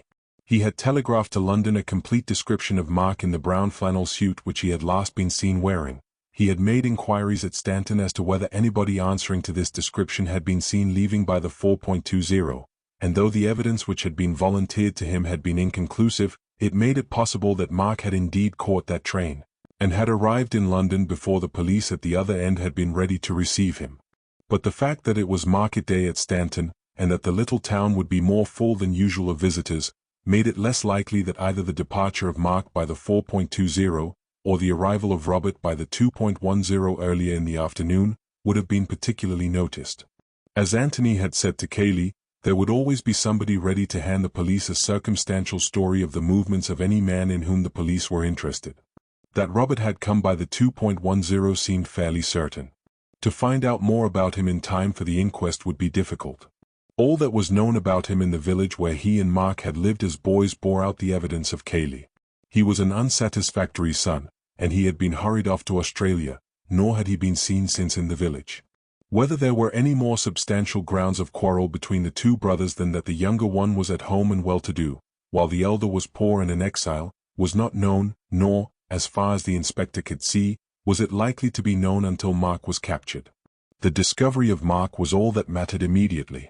Dragging the pond might not help towards this, but it would certainly give the impression in court tomorrow that Inspector Birch was handling the case with zeal. And if only the revolver with which the deed was done was brought to the surface, his trouble would be well repaid. "Inspector Birch produces the weapon" would make an excellent headline in the local paper. He was feeling well satisfied with himself, therefore, as he walked to the pond, where his men were waiting for him, and quite in the mood for a little pleasant talk with Mr. Gillingham and his friend, Mr. Beverley. He gave them a cheerful good afternoon, and added with a smile, "Coming to help us?" "You don't really want us," said Antony, smiling back at him. "You can come if you like." Antony gave a little shudder. "You can tell me afterwards what you find," he said. "By the way," he added, "I hope the landlord at the George gave me a good character?" The inspector looked at him quickly. "Now how on earth do you know anything about that?" Antony bowed to him gravely. "Because I guessed that you were a very efficient member of the force." The inspector laughed. "Well, you came out all right, Mr. Gillingham. You got a clean bill." But I had to make certain about you. Of course you did. Well, I wish you luck.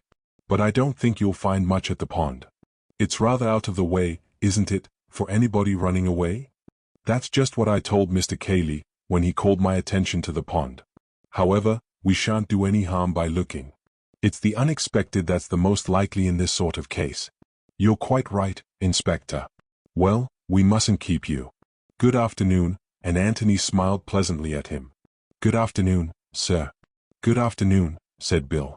Antony stood looking after the inspector as he strode off, silent for so long that Bill shook him by the arm at last, and asked him rather crossly what was the matter. Antony shook his head slowly from side to side. I don't know, really I don't know. It's too devilish what I keep thinking. He can't be as cold-blooded as that. Who? Without answering, Antony led the way back to the garden seat on which they had been sitting. He sat there with his head in his hands. Oh, I hope they find something, he murmured. Oh, I hope they do. In the pond? Yes. But. What? Anything, Bill, anything. Bill was annoyed. I say, Tony, this won't do. You really mustn't be so damn mysterious. What's happened to you suddenly? Antony looked up at him in surprise. Didn't you hear what he said? What, particularly? That it was Cayley's idea to drag the pond. Oh, I say. Bill was rather excited again. You mean that he's hidden something there? Some false clue which he wants the police to find? I hope so, said Antony earnestly, but I'm afraid. He stopped short. Afraid of what? Afraid that he hasn't hidden anything there. Afraid that, well? What's the safest place in which to hide anything very important? Somewhere where nobody will look. There's a better place than that. What?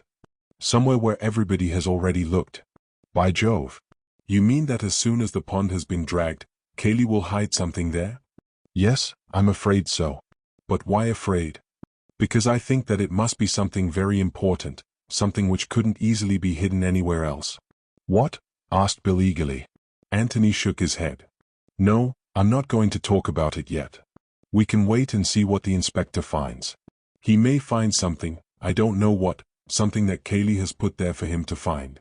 But if he doesn't, then it will be because Cayley is going to hide something there tonight. What? Asked Bill again. You will see what, Bill, said Antony, because we shall be there. Are we going to watch him? Yes, if the inspector finds nothing. That's good, said Bill. If it were a question of Cayley or the law, he was quite decided as to which side he was taking. Previous to the tragedy of yesterday he had got on well enough with both of the cousins, without being in the least intimate with either. Indeed, of the two he preferred, perhaps, the silent, solid Cayley to the more volatile Mark.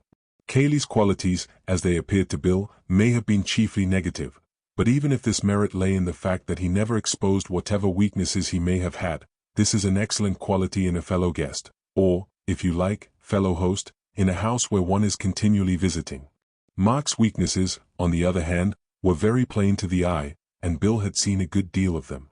Yet, though he had hesitated to define his position that morning in regard to Mark, he did not hesitate to place himself on the side of the law against Cayley.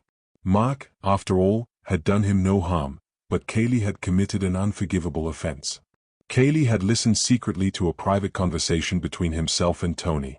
Let Cayley hang, if the law demanded it. Antony looked at his watch and stood up. Come along, he said. It's time for that job I spoke about. The passage, said Bill eagerly.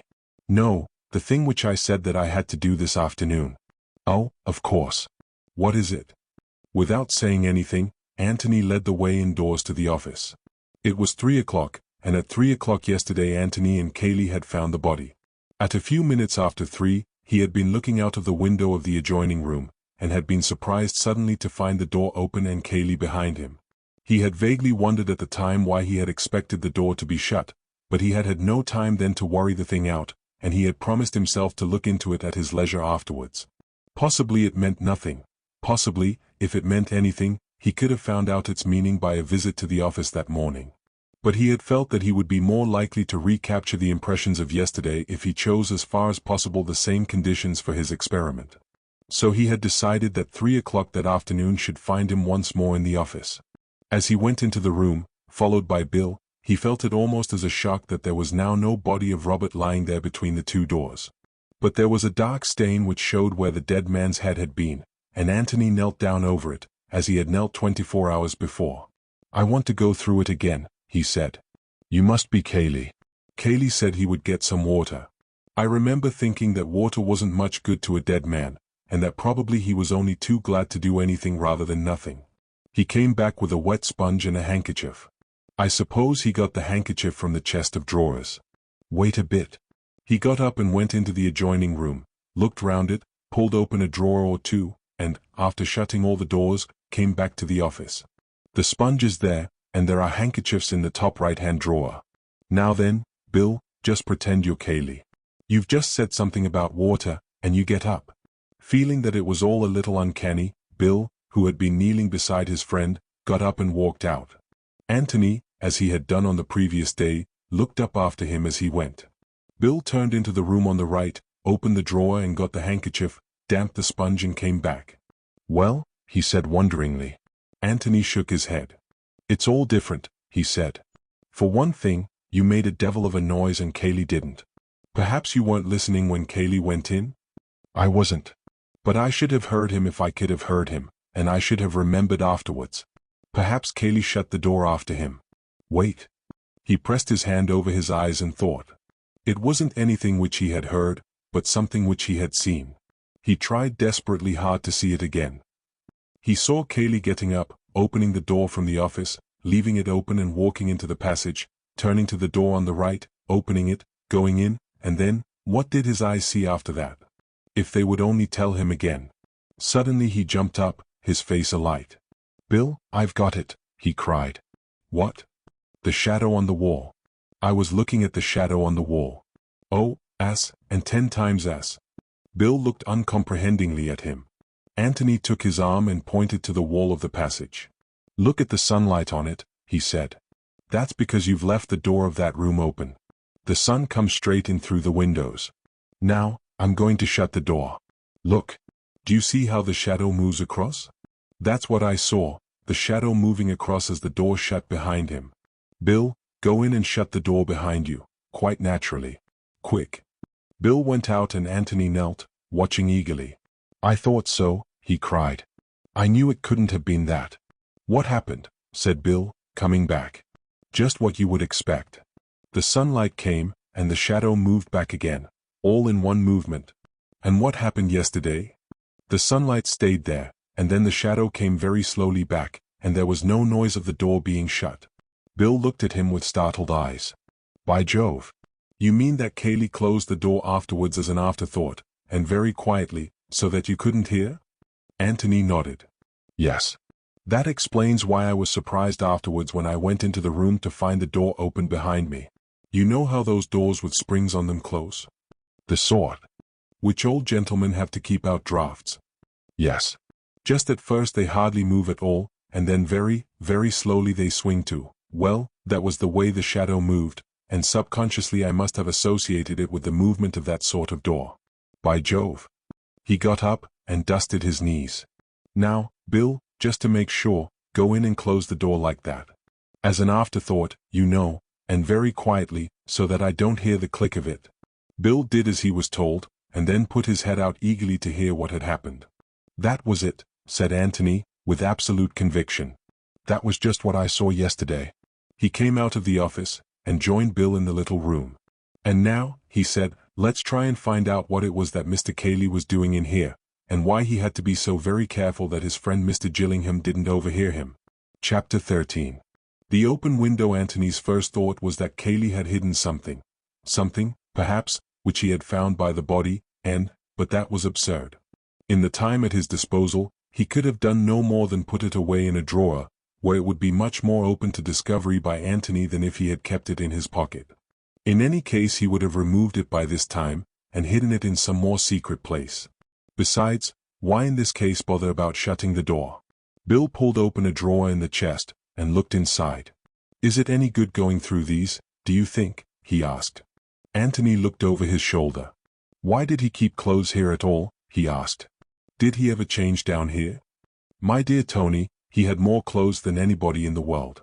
He just kept them here in case they might be useful, I expect. When you and I go from London to the country we carry our clothes about with us. Mark never did. In his flat in London he had everything all over again which he has here. It was a hobby with him, collecting clothes. If he'd had half a dozen houses, they would all have been full of a complete gentleman's town and country outfit. I see.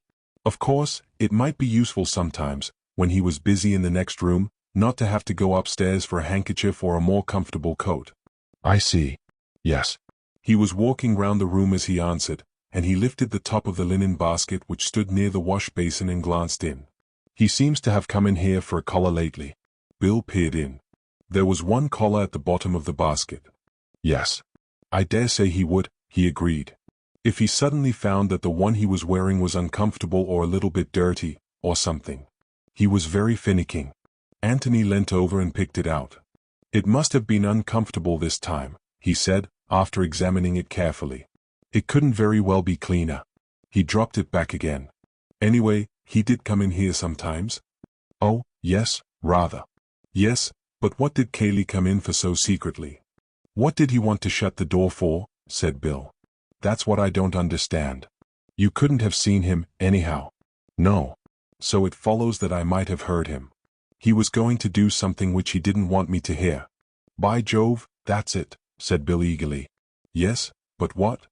Bill frowned hopefully to himself, but no inspiration came.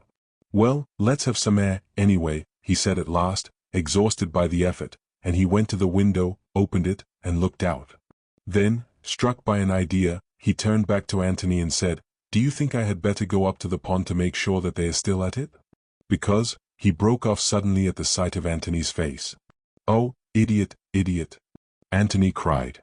Oh, most super excellent of Watsons. Oh, you lamb, you blessing. Oh, Gillingham, you incomparable ass. What on earth? The window, cried Antony, pointing to it. Bill turned back to the window, expecting it to say something. As it said nothing, he looked at Antony again. He was opening the window, cried Antony. Who? Cayley, of course. Very gravely and slowly he expounded. He came in here in order to open the window. He shut the door so that I shouldn't hear him open the window. He opened the window. I came in here and found the window open. I said, This window is open. My amazing powers of analysis tell me that the murderer must have escaped by this window. Oh, said Cayley, raising his eyebrows. Well, said he, I suppose you must be right. Said I proudly, I am. For the window is open, I said. Oh, you incomparable ass. He understood now. It explained so much that had been puzzling him.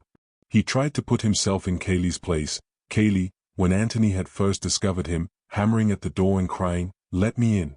Whatever had happened inside the office, whoever had killed Robert, Cayley knew all about it, and knew that Mark was not inside, and had not escaped by the window. But it was necessary to Cayley's plans, to Mark's plans if they were acting in concert, that he should be thought so to have escaped.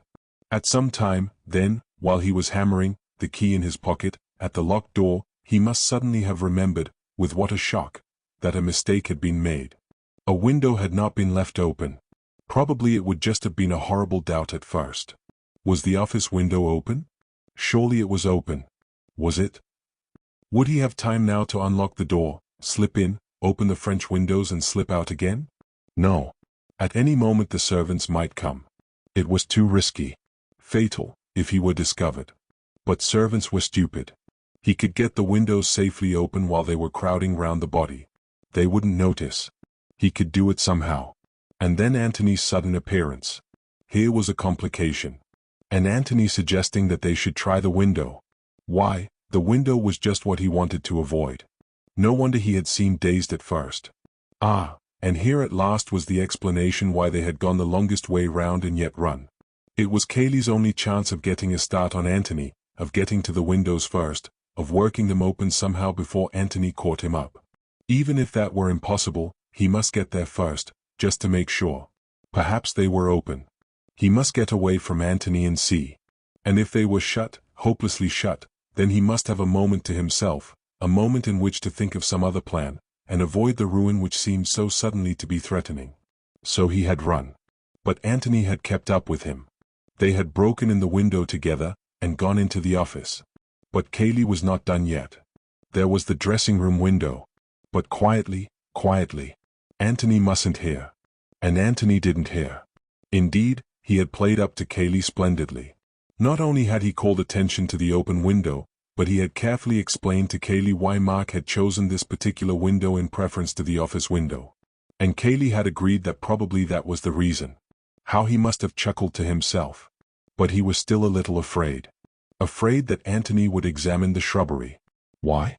Obviously because there was no trace of anyone having broken through the shrubbery. No doubt Kaylee had provided the necessary traces since, and had helped the inspector to find them. Had he even gone as far as footmarks in Mark's shoes? But the ground was very hard. Perhaps footmarks were not necessary. Antony smiled as he thought of the big Kaylee trying to squeeze into the dapper little Mark's shoes. Kaylee must have been glad that footmarks were not necessary. No, the open window was enough, the open window and a broken twig or two. But quietly, quietly. Antony mustn't hear. And Antony had not heard. But he had seen a shadow on the wall. They were outside on the lawn again now, Bill and Antony, and Bill was listening open-mouthed to his friend's theory of yesterday's happenings. It fitted in, it explained things, but it did not get them any further. It only gave them another mystery to solve. "What's that?" said Antony. "Mark. Where's Mark? If he never went into the office at all, then where is he now?"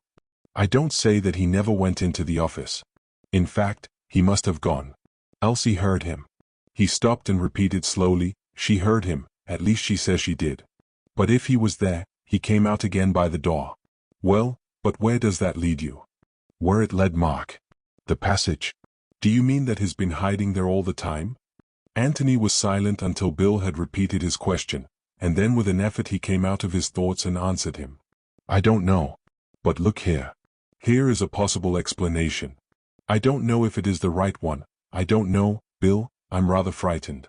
Frightened of what may have happened, of what may be going to happen. However, here is an explanation. See if you can find any fault with it." With his legs stretched out and his hands deep in his pockets, he lay back on the garden seat, looking up to the blue summer sky above him, and just as if he saw up there the events of yesterday being enacted over again, he described them slowly to Bill as they happened. "We'll begin at the moment when Mark shoots Robert. Call it an accident, probably it was. Mark would say it was, anyhow. He is in a panic, naturally. But he doesn't lock the door and run away. For one thing, the key is on the outside of the door. For another, he is not quite such a fool as that. But he is in a horrible position. He is known to be on bad terms with his brother. He has just uttered some foolish threat to him, which may possibly have been overheard. What is he to do? He does the natural thing, the thing which Mark would always do in such circumstances. He consults Kaylee, the invaluable, inevitable Kaylee. Kaylee is just outside. Kaylee must have heard the shot. Kaylee will tell him what to do. He opens the door just as Kaylee is coming to see what is the matter. He explains rapidly. "What's to be done, Key? What's to be done? It was an accident. I swear it was an accident. He threatened me. He would have shot me if I hadn't. Think of something, quick." Kaylee has thought of something. "Leave it to me," he says. "You clear out altogether. I shot him, if you like. I'll do all the explaining. Get away. Hide. Nobody saw you go in. Into the passage, quick. I'll come to you there as soon as I can. Good Kaylee. Faithful Kaylee." Mark's courage comes back. Kaylee will explain all right. Kaylee will tell the servants that it was an accident. He will ring up the police. Nobody will suspect Kaylee. Kaylee has no quarrel with Robert. And then Kaylee will come into the passage and tell him that it is all right, and Mark will go out by the other end and saunter slowly back to the house. He will be told the news by one of the servants. Robert accidentally shot? Good heavens. So, greatly reassured, Mark goes into the library. And Kaylee goes to the door of the office. And locks it. And then he bangs on the door and shouts, "Let me in." Antony was silent. Bill looked at him and shook his head. "Yes, Tony, but that doesn't make sense. What's the point of Kaylee behaving like that?" Antony shrugged his shoulders without answering. "And what has happened to Mark since?" Antony shrugged his shoulders again. "Well, the sooner we go into that passage, the better," said Bill. "You ready to go?" Quite, said Bill, surprised. You're quite ready for what we may find? You're being dashed mysterious, old boy. I know I am. He gave a little laugh, and went on, perhaps I'm being an ass, just a melodramatic ass. Well, I hope I am. He looked at his watch. It's safe, is it? They're still busy at the pond? Would better make certain. Could you be a sleuth hound, Bill, one of those that travel on their stomachs very noiselessly? I mean, could you get near enough to the pond to make sure that Cayley is still there, without letting him see you? Rather. He got up eagerly. You wait. Antony's head shot up suddenly. Why, that was what Mark said, he cried. Mark? Yes. What else he heard him say? Oh, that. Yes, I suppose she couldn't have made a mistake, Bill? She did hear him? She couldn't have mistaken his voice, if that's what you mean. Oh? Mark had an extraordinary characteristic voice. Oh? Rather high-pitched, you know, and, well, one can't explain, but, yes? Well, rather like this, you know, or even more so if anything. He rattled these words off in Mark's rather monotonous, high-pitched voice, and then laughed, and added in his natural voice, I say, that was really rather good. Antony nodded quickly. That was like it, he said. Exactly. Yes. He got up and squeezed Bill's arm. Well, just go and see about Cayley, and then we'll get moving. I shall be in the library. Right? Bill nodded and walked off in the direction of the pond. This was glorious fun. This was life. The immediate program could hardly be bettered. First of all, he was going to stalk Cayley. There was a little copse above the level of the pond, and about 100 yards away from it. He would come into this from the back, creep cautiously through it, taking care that no twigs cracked, and then, drawing himself on his stomach to the edge, peer down upon the scene below him. People were always doing that sort of thing in books, and he had been filled with a hopeless envy of them. Well, now he was actually going to do it himself. What fun! And then, when he had got back unobserved to the house and reported to Antony, they were going to explore the secret passage. Again, what fun! Unfortunately, there seemed to be no chance of buried treasure, but there might be buried clues. Even if you found nothing, you couldn't get away from the fact that a secret passage was a secret passage, and anything might happen in it. But even that wasn't the end of this exciting day. They were going to watch the pond that night. They were going to watch Cayley under the moonlight, watch him as he threw into the silence of the pond. What? The revolver? Well, anyhow, they were going to watch him. What fun! To Antony, who was older and who realized into what deep waters they were getting, it did not seem fun. But it was amazingly interesting. He saw so much, and yet somehow it was all out of focus. It was like looking at an opal, and discovering with every movement of it some new color, some new gleam of light reflected, and yet never really seeing the opal as a whole. He was too near it, or too far away. He strained his eyes and he relaxed his eyes. It was no good. His brain could not get hold of it. But there were moments when he almost had it, and then turned away from it. He had seen more of life than Bill, but he had never seen murder before, and this which was in his mind now, and to which he was afraid to listen, was not just the hot-blooded killing which any man may come to if he lose control. It was something much more horrible. Too horrible to be true. Then let him look again for the truth. He looked again, but it was all out of focus. I will not look again, he said aloud, as he began to walk towards the house. Not yet, anyway. He would go on collecting facts and impressions. Perhaps the one fact would come along, by itself, which would make everything clear. Chapter 14. Mr. Beverly qualifies for the stage. Bill had come back, and had reported, rather breathless, that Cayley was still at the pond. But I don't think they're getting up much except mud, he said. I ran most of the way back so as to give us as much time as possible. Antony nodded. Well, come along, then, he said. The sooner, the quicker. They stood in front of the row of sermons. Antony took down the Reverend Theodore Usher's famous volume, and felt for the spring. Bill pulled. The shelves swung open towards them. By Jove, said Bill, it is a narrow way. There was an opening about a yard square in front of them, which had something the look of a brick fireplace, a fireplace raised about 2 feet from the ground. But, save for one row of bricks in front, the floor of it was emptiness. Antony took a torch from his pocket and flashed it down into the blackness. Look, he whispered to the eager Bill. The steps begin down there. 6 feet down. He flashed his torch up again. There was a handhold of iron, a sort of large iron staple, in the bricks in front of them. "You swing off from there," said Bill. "At least, I suppose you do. I wonder how Ruth Norris liked doing it. Kaylee helped her, I should think. It's funny." "Shall I go first?" asked Bill, obviously longing to do so. Antony shook his head with a smile. "I think I will, if you don't mind very much, Bill. Just in case." "In case of what?" "Well, in case." Bill had to be content with that, but he was too much excited to wonder what Antony meant. "Righto," he said. "Go on." "Well, we'll just make sure we can get back again, first. It really wouldn't be fair on the inspector if we got stuck down here for the rest of our lives. He's got enough to do trying to find Mark, but if he has to find you and me as well, we can always get out at the other end." "Well, we're not certain yet. I think I'd better just go down and back. I promise faithfully not to explore." "Right you are." Antony sat down on the ledge of bricks, swung his feet over, and sat there for a moment, his legs dangling. He flashed his torch into the darkness again, so as to make sure where the steps began, then returned it to his pocket, seized the staple in front of him and swung himself down. His feet touched the steps beneath him, and he let go. "Is it all right?" said Bill anxiously. "All right. I'll just go down to the bottom of the steps and back." "Stay there." The light shone down by his feet. His head began to disappear. For a little while Bill, craning down the opening, could still see faint splashes of light, and could hear slow uncertain footsteps. For a little longer he could fancy that he saw and heard them, then he was alone. Well, not quite alone. There was a sudden voice in the hall outside. "Good Lord," said Bill, turning round with a start, "Kaylee." If he was not so quick in thought as Antony, he was quick enough in action.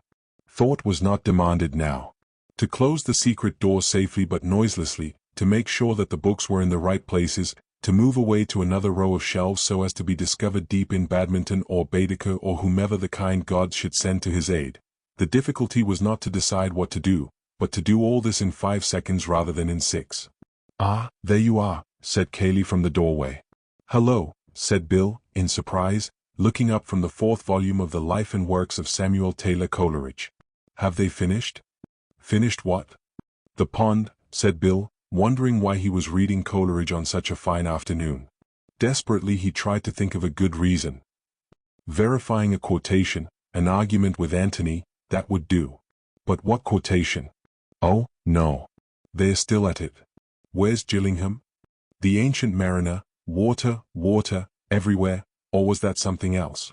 And where was Gillingham? Water, water everywhere. Tony? Oh, he's about somewhere. We're just going down to the village. They aren't finding anything at the pond, are they? No. But they like doing it. Something off their minds when they can say they've done it. Bill, deep in his book, looked up and said yes, and went back to it again. He was just getting to the place. "What's the book?" said Kaylee, coming up to him. Out of the corner of his eye he glanced at the shelf of sermons as he came. Bill saw that glance and wondered. Was there anything there to give away the secret? "I was just looking up a quotation," he drawled. "Tony and I had a bet about it. You know that thing about, water, water everywhere, and, not a drop to drink. But what on earth, he wondered to himself, were they betting about? Nor any drop to drink, to be accurate." Bill looked at him in surprise. Then a happy smile came on his face. "Quite sure," he said. "Of course. Then you've saved me a lot of trouble. That's what the bet was about." He closed the book with a slam, put it back in its shelf, and began to feel for his pipe and tobacco. "I was a fool to bet with Tony," he added. "He always knows that sort of thing. So far, so good." But here was Kaylee still in the library, and there was Antony, all unsuspecting, in the passage. When Antony came back he would not be surprised to find the door closed, because the whole object of his going had been to see if he could open it easily from the inside. At any moment, then, the bookshelf might swing back and show Antony's head in the gap. A nice surprise for Kaylee. "Come with us," he said casually, as he struck a match. He pulled vigorously at the flame as he waited for the answer, hoping to hide his anxiety, for if Kaylee assented, he was done. "I've got to go into Stanton." Bill blew out a great cloud of smoke with an expiration which covered also a heartfelt sigh of relief. "Oh, a pity. You're driving, I suppose?" "Yes. The car will be here directly. There's a letter I must write first."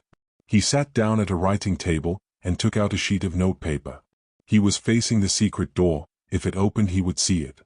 At any moment now it might open. Bill dropped into a chair and thought. Antony must be warned. Obviously. But how? How did one signal to anybody? By code. Morse code. Did Antony know it? Did Bill know it himself, if it came to that?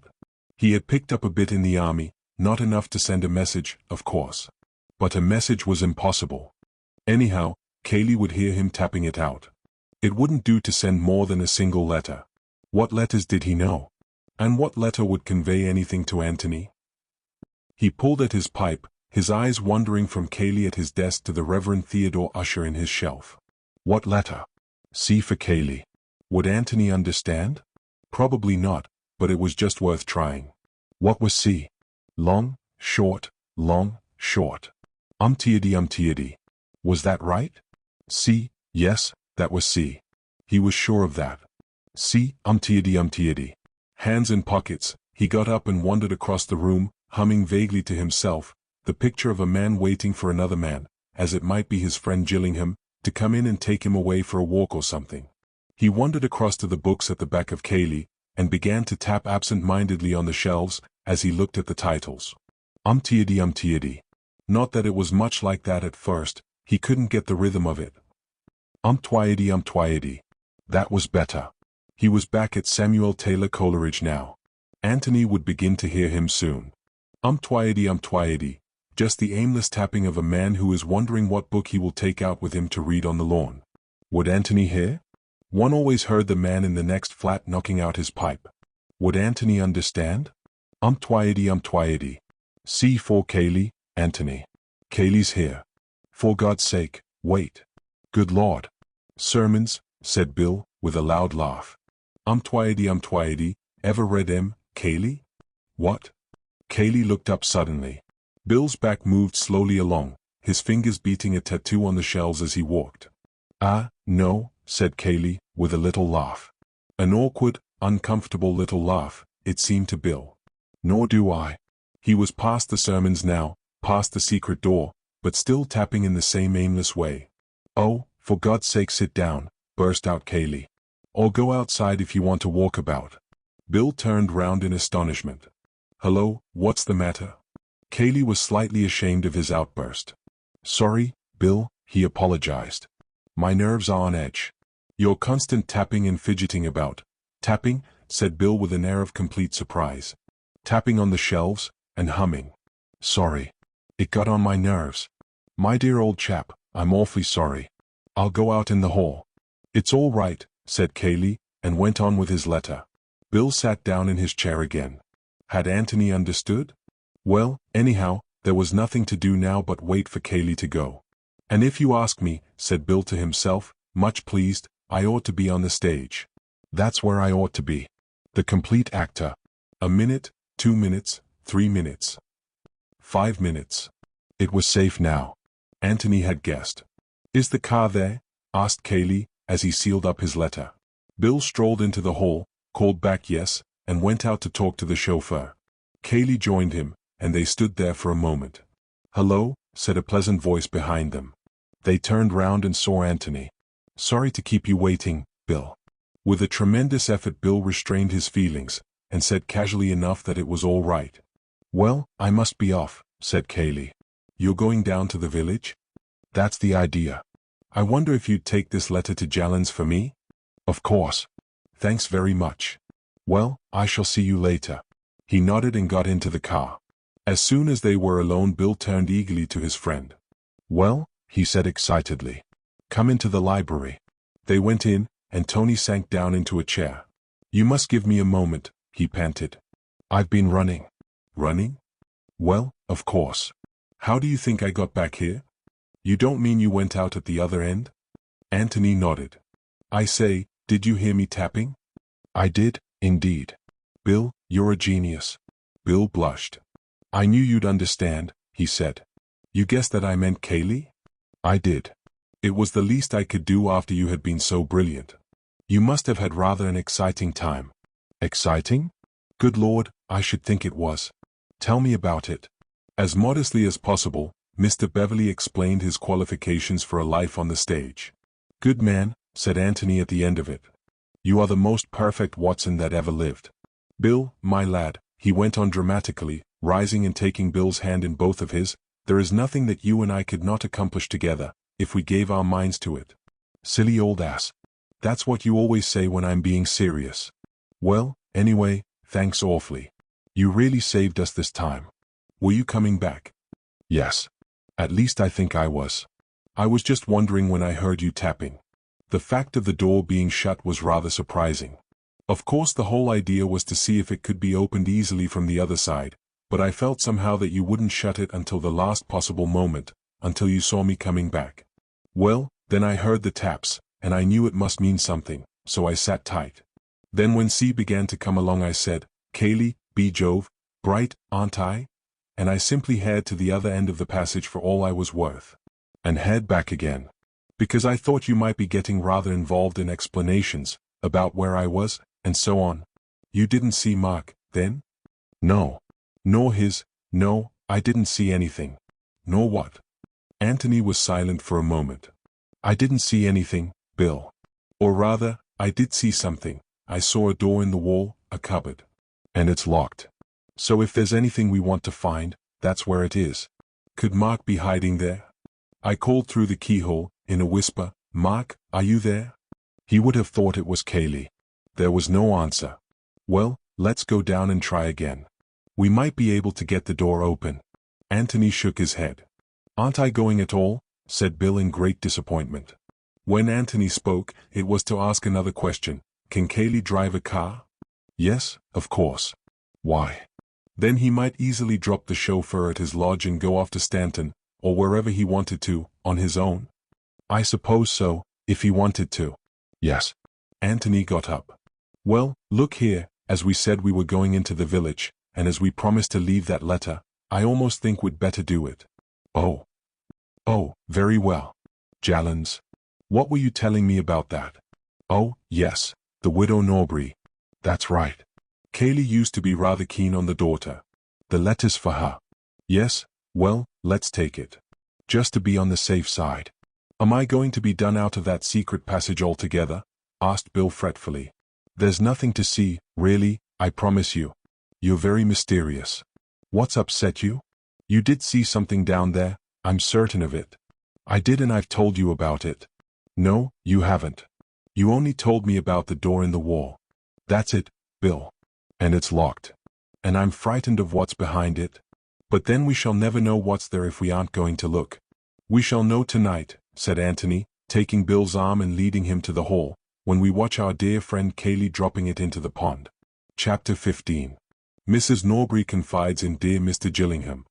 They left the road, and took the path across the fields which sloped gently downwards towards Jallands. Antony was silent, and since it is difficult to keep up a conversation with a silent man for any length of time, Bill had dropped into silence too. Or rather, he hummed to himself, hit at thistles in the grass with his stick and made uncomfortable noises with his pipe. But he noticed that his companion kept looking back over his shoulder, almost as if he wanted to remember for a future occasion the way by which they were coming. Yet there was no difficulty about it, for they remained all the time in view of the road, and the belt of trees above the long park wall which bordered its further side stood out clearly against the sky. Antony, who had just looked round again, turned back with a smile. "What's the joke?" said Bill, glad of the more social atmosphere. "Kaylee. Didn't you see?" "See what?" "The car. Going past on the road there. So that's what you were looking for. You've got jolly good eyes, my boy, if you recognize the car at this distance after only seeing it twice." "Well, I have got jolly good eyes. I thought he was going to Stanton." "He hoped you'd think so, obviously." "Then where is he going?" "The library, probably. To consult our friend Usher." After making quite sure that his friends Beverley and Gillingham really were going to Jallands, as they said, Bill stopped suddenly in the middle of the path. "I say, do you think so?" Antony shrugged his shoulders. "I shouldn't be surprised. We must be devilishly inconvenient for him, hanging about the house. Any moment he can get, when we're definitely somewhere else, must be very useful to him." "Useful for what?" "Well, useful for his nerves, if for nothing else. We know he's mixed up in this business, We know he's hiding a secret or two. Even if he doesn't suspect that we're on his tracks, he must feel that at any moment we might stumble on something. Bill gave a grunt of assent, and they went slowly on again. What about tonight? He said, after a lengthy blow at his pipe. Try a piece of grass, said Antony, offering it to him. Bill pushed it through the mouthpiece, blew again, said, that's better, and returned the pipe to his pocket. How are we going to get out without Kaylee knowing? Well, that wants thinking over. It's going to be difficult. I wish we were sleeping at the inn. Is this Miss Norbury, by any chance? Bill looked up quickly. They were close to Jallan's now, an old thatched farmhouse which, after centuries of sleep, had woken up to a new world, and had forthwith sprouted wings. Wings, however, of so discreet a growth that they had not brought with them any obvious change of character, and Jallan's even with a bathroom was still Jallan's. To the outward view, at any rate. Inside, it was more clearly Mrs. Norbury's. Yes, Angela Norbury, murmured Bill. Not bad-looking, is she? The girl who stood by the little white gate of Jallan's was something more than not bad-looking, but in this matter Bill was keeping his superlatives for another. In Bill's eyes she must be judged, and condemned, by all that distinguished her from Betty Calladine. To Antony, unhampered by these standards of comparison, she seemed, quite simply, beautiful. Kaylee asked us to bring a letter along, explained Bill, when the necessary handshakings and introductions were over. Here you are. You will tell him, won't you, how dreadfully sorry I am about what has happened. It seems so hopeless to say anything, so hopeless even to believe it. If it is true what we've heard. Bill repeated the outline of events of yesterday. Yes. And Mr. Ablett hasn't been found yet? She shook her head in distress. It still seems to have happened to somebody else, somebody we didn't know at all. Then, with a sudden grave smile which included both of them, but you must come and have some tea. It's awfully decent of you, said Bill awkwardly, but you will, won't you? She said to Antony. Thank you very much. Mrs. Norbury was delighted to see them, as she always was to see any man in her house who came up to the necessary standard of eligibility. When her life work was completed, and summed up in those beautiful words, a marriage has been arranged, and will shortly take place, between Angela, daughter of the late John Norbury, then she would utter a grateful nunc dimittis and depart in peace, to a better world, if heaven insisted, but preferably to her new son-in-law's more dignified establishment. For there was no doubt that eligibility meant not only eligibility as a husband. But it was not as eligibles that the visitors from the Red House were received with such eagerness today, and even if a special smile for possibles was there, it was instinctive rather than reasoned. All that she wanted at this moment was news of Mark. For she was bringing it off at last, and, if the engagement columns of the Morning Post were preceded, as in the case of its obituary columns, by a premonitory bulletin, the announcement of yesterday would have cried triumphantly to the world, or to such part of the world as mattered. A marriage has very nearly been arranged, by Mrs. Norbury, and will certainly take place, between Angela, only daughter of the late John Norbury, and Mark Ablett of the Red House. And, coming across it on his way to the sporting page, Bill would have been surprised. For he had thought that, if anybody, it was Kaylee. To the girl it was neither. She was often amused by her mother's ways, sometimes ashamed of them, sometimes distressed by them. The Mark Ablett affair had seemed to her particularly distressing, for Mark was so obviously in league with her mother against her. Other suitors, upon whom her mother had smiled, had been embarrassed by that championship. Mark appeared to depend on it as much as on his own attractions, great though he thought these to be. They went a-wooing together. It was a pleasure to turn to Kaylee, that hopeless ineligible. But alas! Kaylee had misunderstood her. She could not imagine Kaylee in love, until she saw it, and tried, too late, to stop it. That was 4 days ago. She had not seen him since, and now here was this letter. She dreaded opening it. It was a relief to feel that at least she had an excuse for not doing so while her guests were in the house. Mrs. Norbury recognized at once that Antony was likely to be the more sympathetic listener, and when tea was over, and Bill and Angela had been dispatched to the garden with the promptness and efficiency of the expert, dear Mr. Gillingham found himself on the sofa beside her, listening to many things which were of even greater interest to him than she could possibly have hoped. It is terrible, terrible, she said. And to suggest that dear Mr. Ablett, Antony made suitable noises. You've seen Mr. Ablett for yourself. A kinder, more warm-hearted man, Antony explained that he had not seen Mr. Ablett. Of course, yes, I was forgetting. But, believe me, Mr. Gillingham, you can trust a woman's intuition in these matters. Antony said that he was sure of this. Think of my feelings as a mother. Antony was thinking of Miss Norbury's feelings as a daughter, and wondering if she guessed that her affairs were now being discussed with a stranger. Yet what could he do? What, indeed, did he want to do except listen, in the hope of learning? Mark engaged, or about to be engaged? Had that any bearing on the events of yesterday?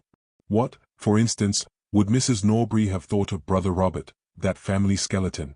Was this another reason for wanting Brother Robert out of the way? I never liked him, never. Never liked, said Antony, bewildered. That cousin of his, Mr. Cayley. Oh? I ask you, Mr. Gillingham, am I the sort of woman to trust my little girl to a man who would go about shooting his only brother? I'm sure you wouldn't, Mrs. Norbury. If there has been any shooting done, it has been done by somebody else. Antony looked at her inquiringly. I never liked him, said Mrs. Norbury firmly. Never. However, thought Antony to himself, that didn't quite prove that Cayley was a murderer. How did Miss Norbury get on with him? He asked cautiously. There was nothing in that at all, said Miss Norbury's mother emphatically. Nothing. I would say so to anybody. Oh, I beg your pardon. I never meant nothing. I can say that for dear Angela with perfect confidence. Whether he made advances, she broke off with a shrug of her plump shoulders. Antony waited eagerly.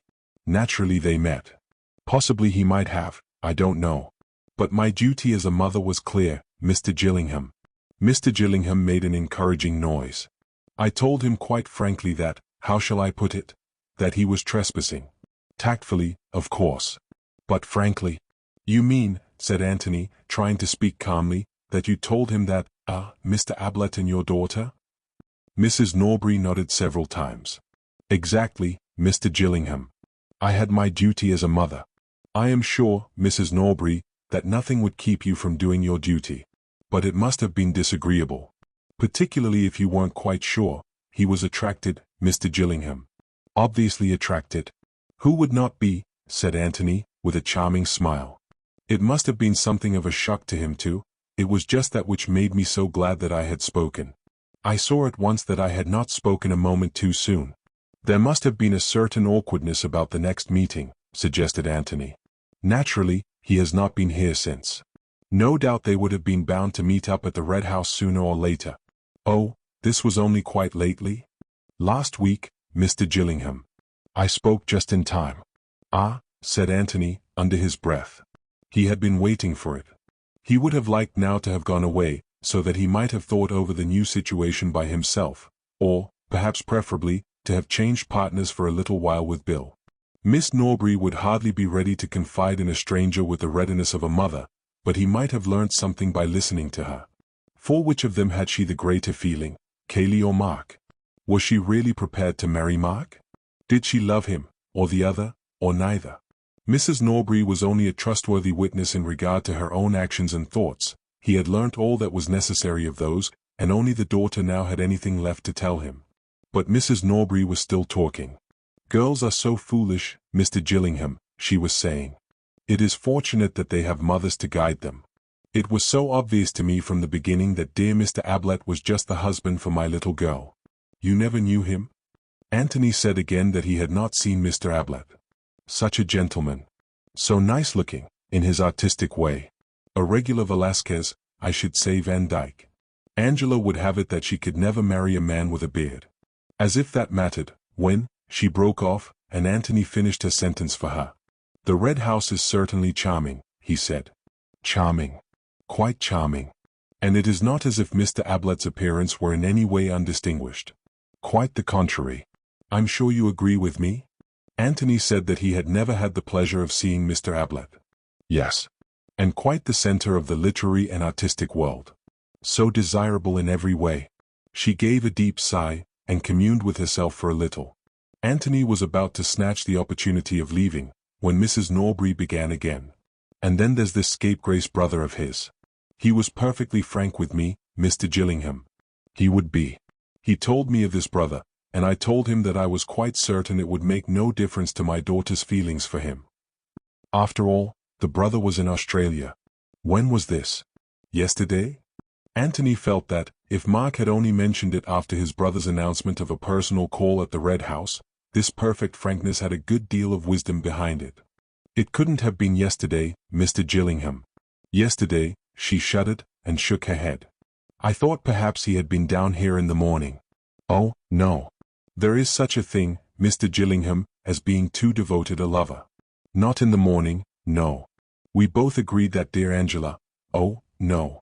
No, the day before yesterday, when he happened to drop in about tea time.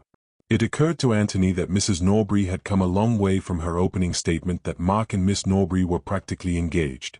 She was now admitting that dear Angela was not to be rushed, that dear Angela had, indeed, no heart for the match at all. The day before yesterday. As it happened, dear Angela was out. Not that it mattered. He was driving to Middleston. He hardly had time for a cup of tea, so that even if she had been in, Antony nodded absently. This was something new. Why did Mark go to Middleston the day before yesterday? But, after all, why shouldn't he? 100 reasons unconnected with the death of Robert might have taken him there. He got up to go. He wanted to be alone, at least, with Bill. Mrs. Norbury had given him many things to think over, but the great outstanding fact which had emerged was this, that Cayley had reason to hate Mark. Mrs. Norbury had given him that reason. To hate? Well, to be jealous, anyhow. But that was enough. You see, he said to Bill, as they walked back, we know that Cayley is perjuring himself and risking himself over this business, and that must be for one of two reasons. Either to save Mark or to endanger him. That is to say, he is either wholeheartedly for him or wholeheartedly against him. Well, now we know that he is against him, definitely against him. But, I say, you know, protested Bill, one doesn't necessarily try to ruin one's rival in love. Doesn't one? Said Antony, turning to him with a smile. Bill blushed. Well, of course, one never knows, but I mean, you mightn't try to ruin him, Bill, but you wouldn't perjure yourself in order to get him out of a trouble of his own making. Lord. No. So that of the two alternatives the other is the more likely. They had come to the gate into the last field which divided them from the road, and having gone through it, they turned round and leant against it, resting for a moment, and looking down at the house which they had left. Jolly little place, isn't it? Said Bill.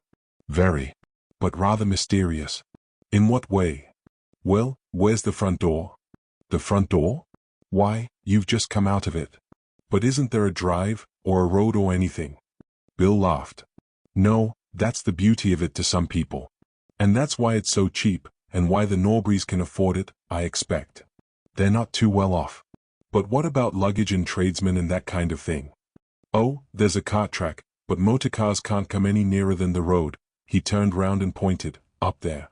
So the weekend millionaire people don't take it. At least, they'd have to build a road and a garage and all the rest of it, if they did. I see, said Antony carelessly, and they turned round and continued their walk up to the road. But later on he remembered this casual conversation at the gate, and saw the importance of it. Chapter 16. Getting ready for the night. What was it which Cayley was going to hide in that pond that night? Antony thought that he knew now. It was Mark's body. From the beginning he had seen this answer coming and had drawn back from it. For, if Mark had been killed, it seemed such a cold-blooded killing. Was Cayley equal to it? Bill would have said no, but that was because he had had breakfast with Cayley, and lunch with him, and dinner with him, had ragged him and played games with him. Bill would have said no, because Bill wouldn't have killed anybody in cold blood himself, and because he took it for granted that other people behaved pretty much as he did. But Antony had no such illusions.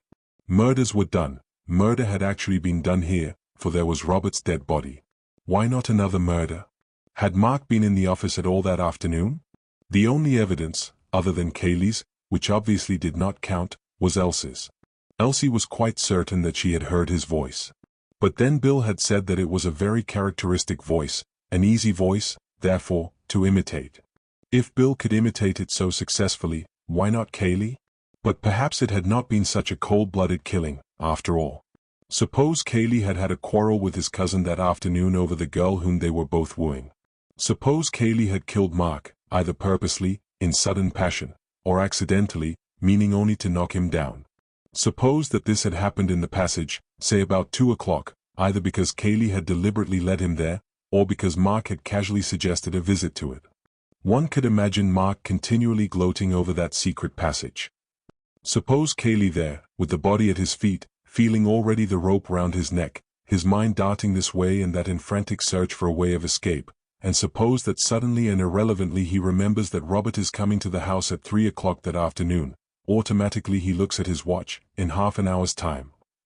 In half an hour's time. He must think of something quickly. Shall he bury the body in the passage and let it be thought that Mark ran away, frightened at the mere thought of his brother's arrival? But there was the evidence of the breakfast table. Mark had seemed annoyed at this resurrection of the black sheep, but certainly not frightened. No, that was much too thin a story. But suppose Mark had actually seen his brother and had a quarrel with him. Suppose it could be made to look as if Robert had killed Mark. Antony pictured to himself Cayley in the passage, standing over the dead body of his cousin, and working it out. How could Robert be made to seem the murderer, if Robert were alive to deny it? But suppose Robert were dead, too? He looks at his watch again. Only 25 minutes now. Suppose Robert were dead, too? Robert dead in the office, and Mark dead in the passage. How does that help? Madness. But if the bodies were brought together somehow and Robert's death looked like suicide? Was it possible? Madness again. Too difficult. Only 20 minutes now. Too difficult to arrange in 20 minutes. Can't arrange a suicide. Too difficult. Only 19 minutes. And then the sudden inspiration. Robert dead in the office, Mark's body hidden in the passage. Impossible to make Robert seem the murderer, but how easy to make Mark. Robert dead and Mark missing. Why, it jumped to the eye at once. Mark had killed Robert, accidentally. Yes, that would be more likely, and then had run away. Sudden panic. He looks at his watch again. 15 minutes, but plenty of time now. The thing arranges itself. Was that the solution? Antony wondered. It seemed to fit in with the facts as they knew them, but then, so did that other theory which he had suggested to Bill in the morning. Which one? Said Bill. They had come back from Jallin's through the park and were sitting in the copse above the pond, from which the inspector and his fishermen had now withdrawn. Bill had listened with open mouth to Antony's theory, and save for an occasional "by Jove," had listened in silence. Smart man, Cayley, had been his only comment at the end. Which other theory? That Mark had killed Robert accidentally and had gone to Cayley for help, and that Cayley, having hidden him in the passage, locked the office door from the outside and hammered on it. Yes, but you were so dashed mysterious about that. I asked you what the point of it was, and you wouldn't say anything.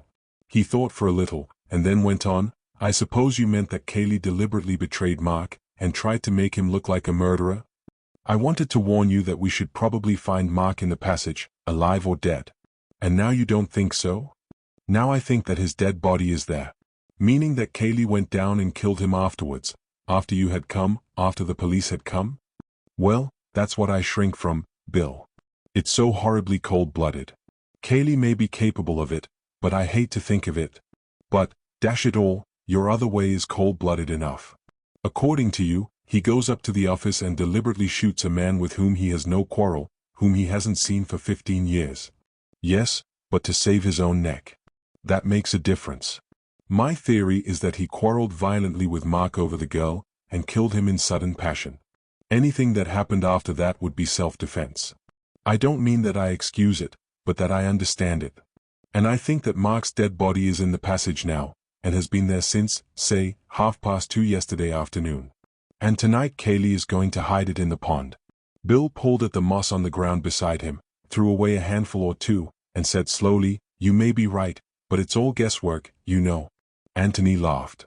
Good Lord, of course it is, he said.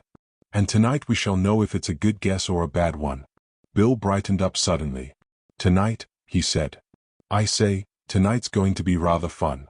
How do we work it? Antony was silent for a little. Of course, he said at last, we ought to inform the police, so that they can come here and watch the pond tonight. Of course, grinned Bill. But I think that perhaps it is a little early to put our theories before them. I think perhaps it is, said Bill solemnly. Antony looked up at him with a sudden smile. Bill, you old bounder. Well, dash it, it's our show. I don't see why we shouldn't get our little bit of fun out of it. Neither do I. All right, then, we'll do without the police tonight. We shall miss them, said Bill sadly, but 'tis better so. There were two problems in front of them. First, the problem of getting out of the house without being discovered by Kaylee, and secondly, the problem of recovering whatever it was which Kaylee dropped into the pond that night. Let's look at it from Kaylee's point of view, said Antony.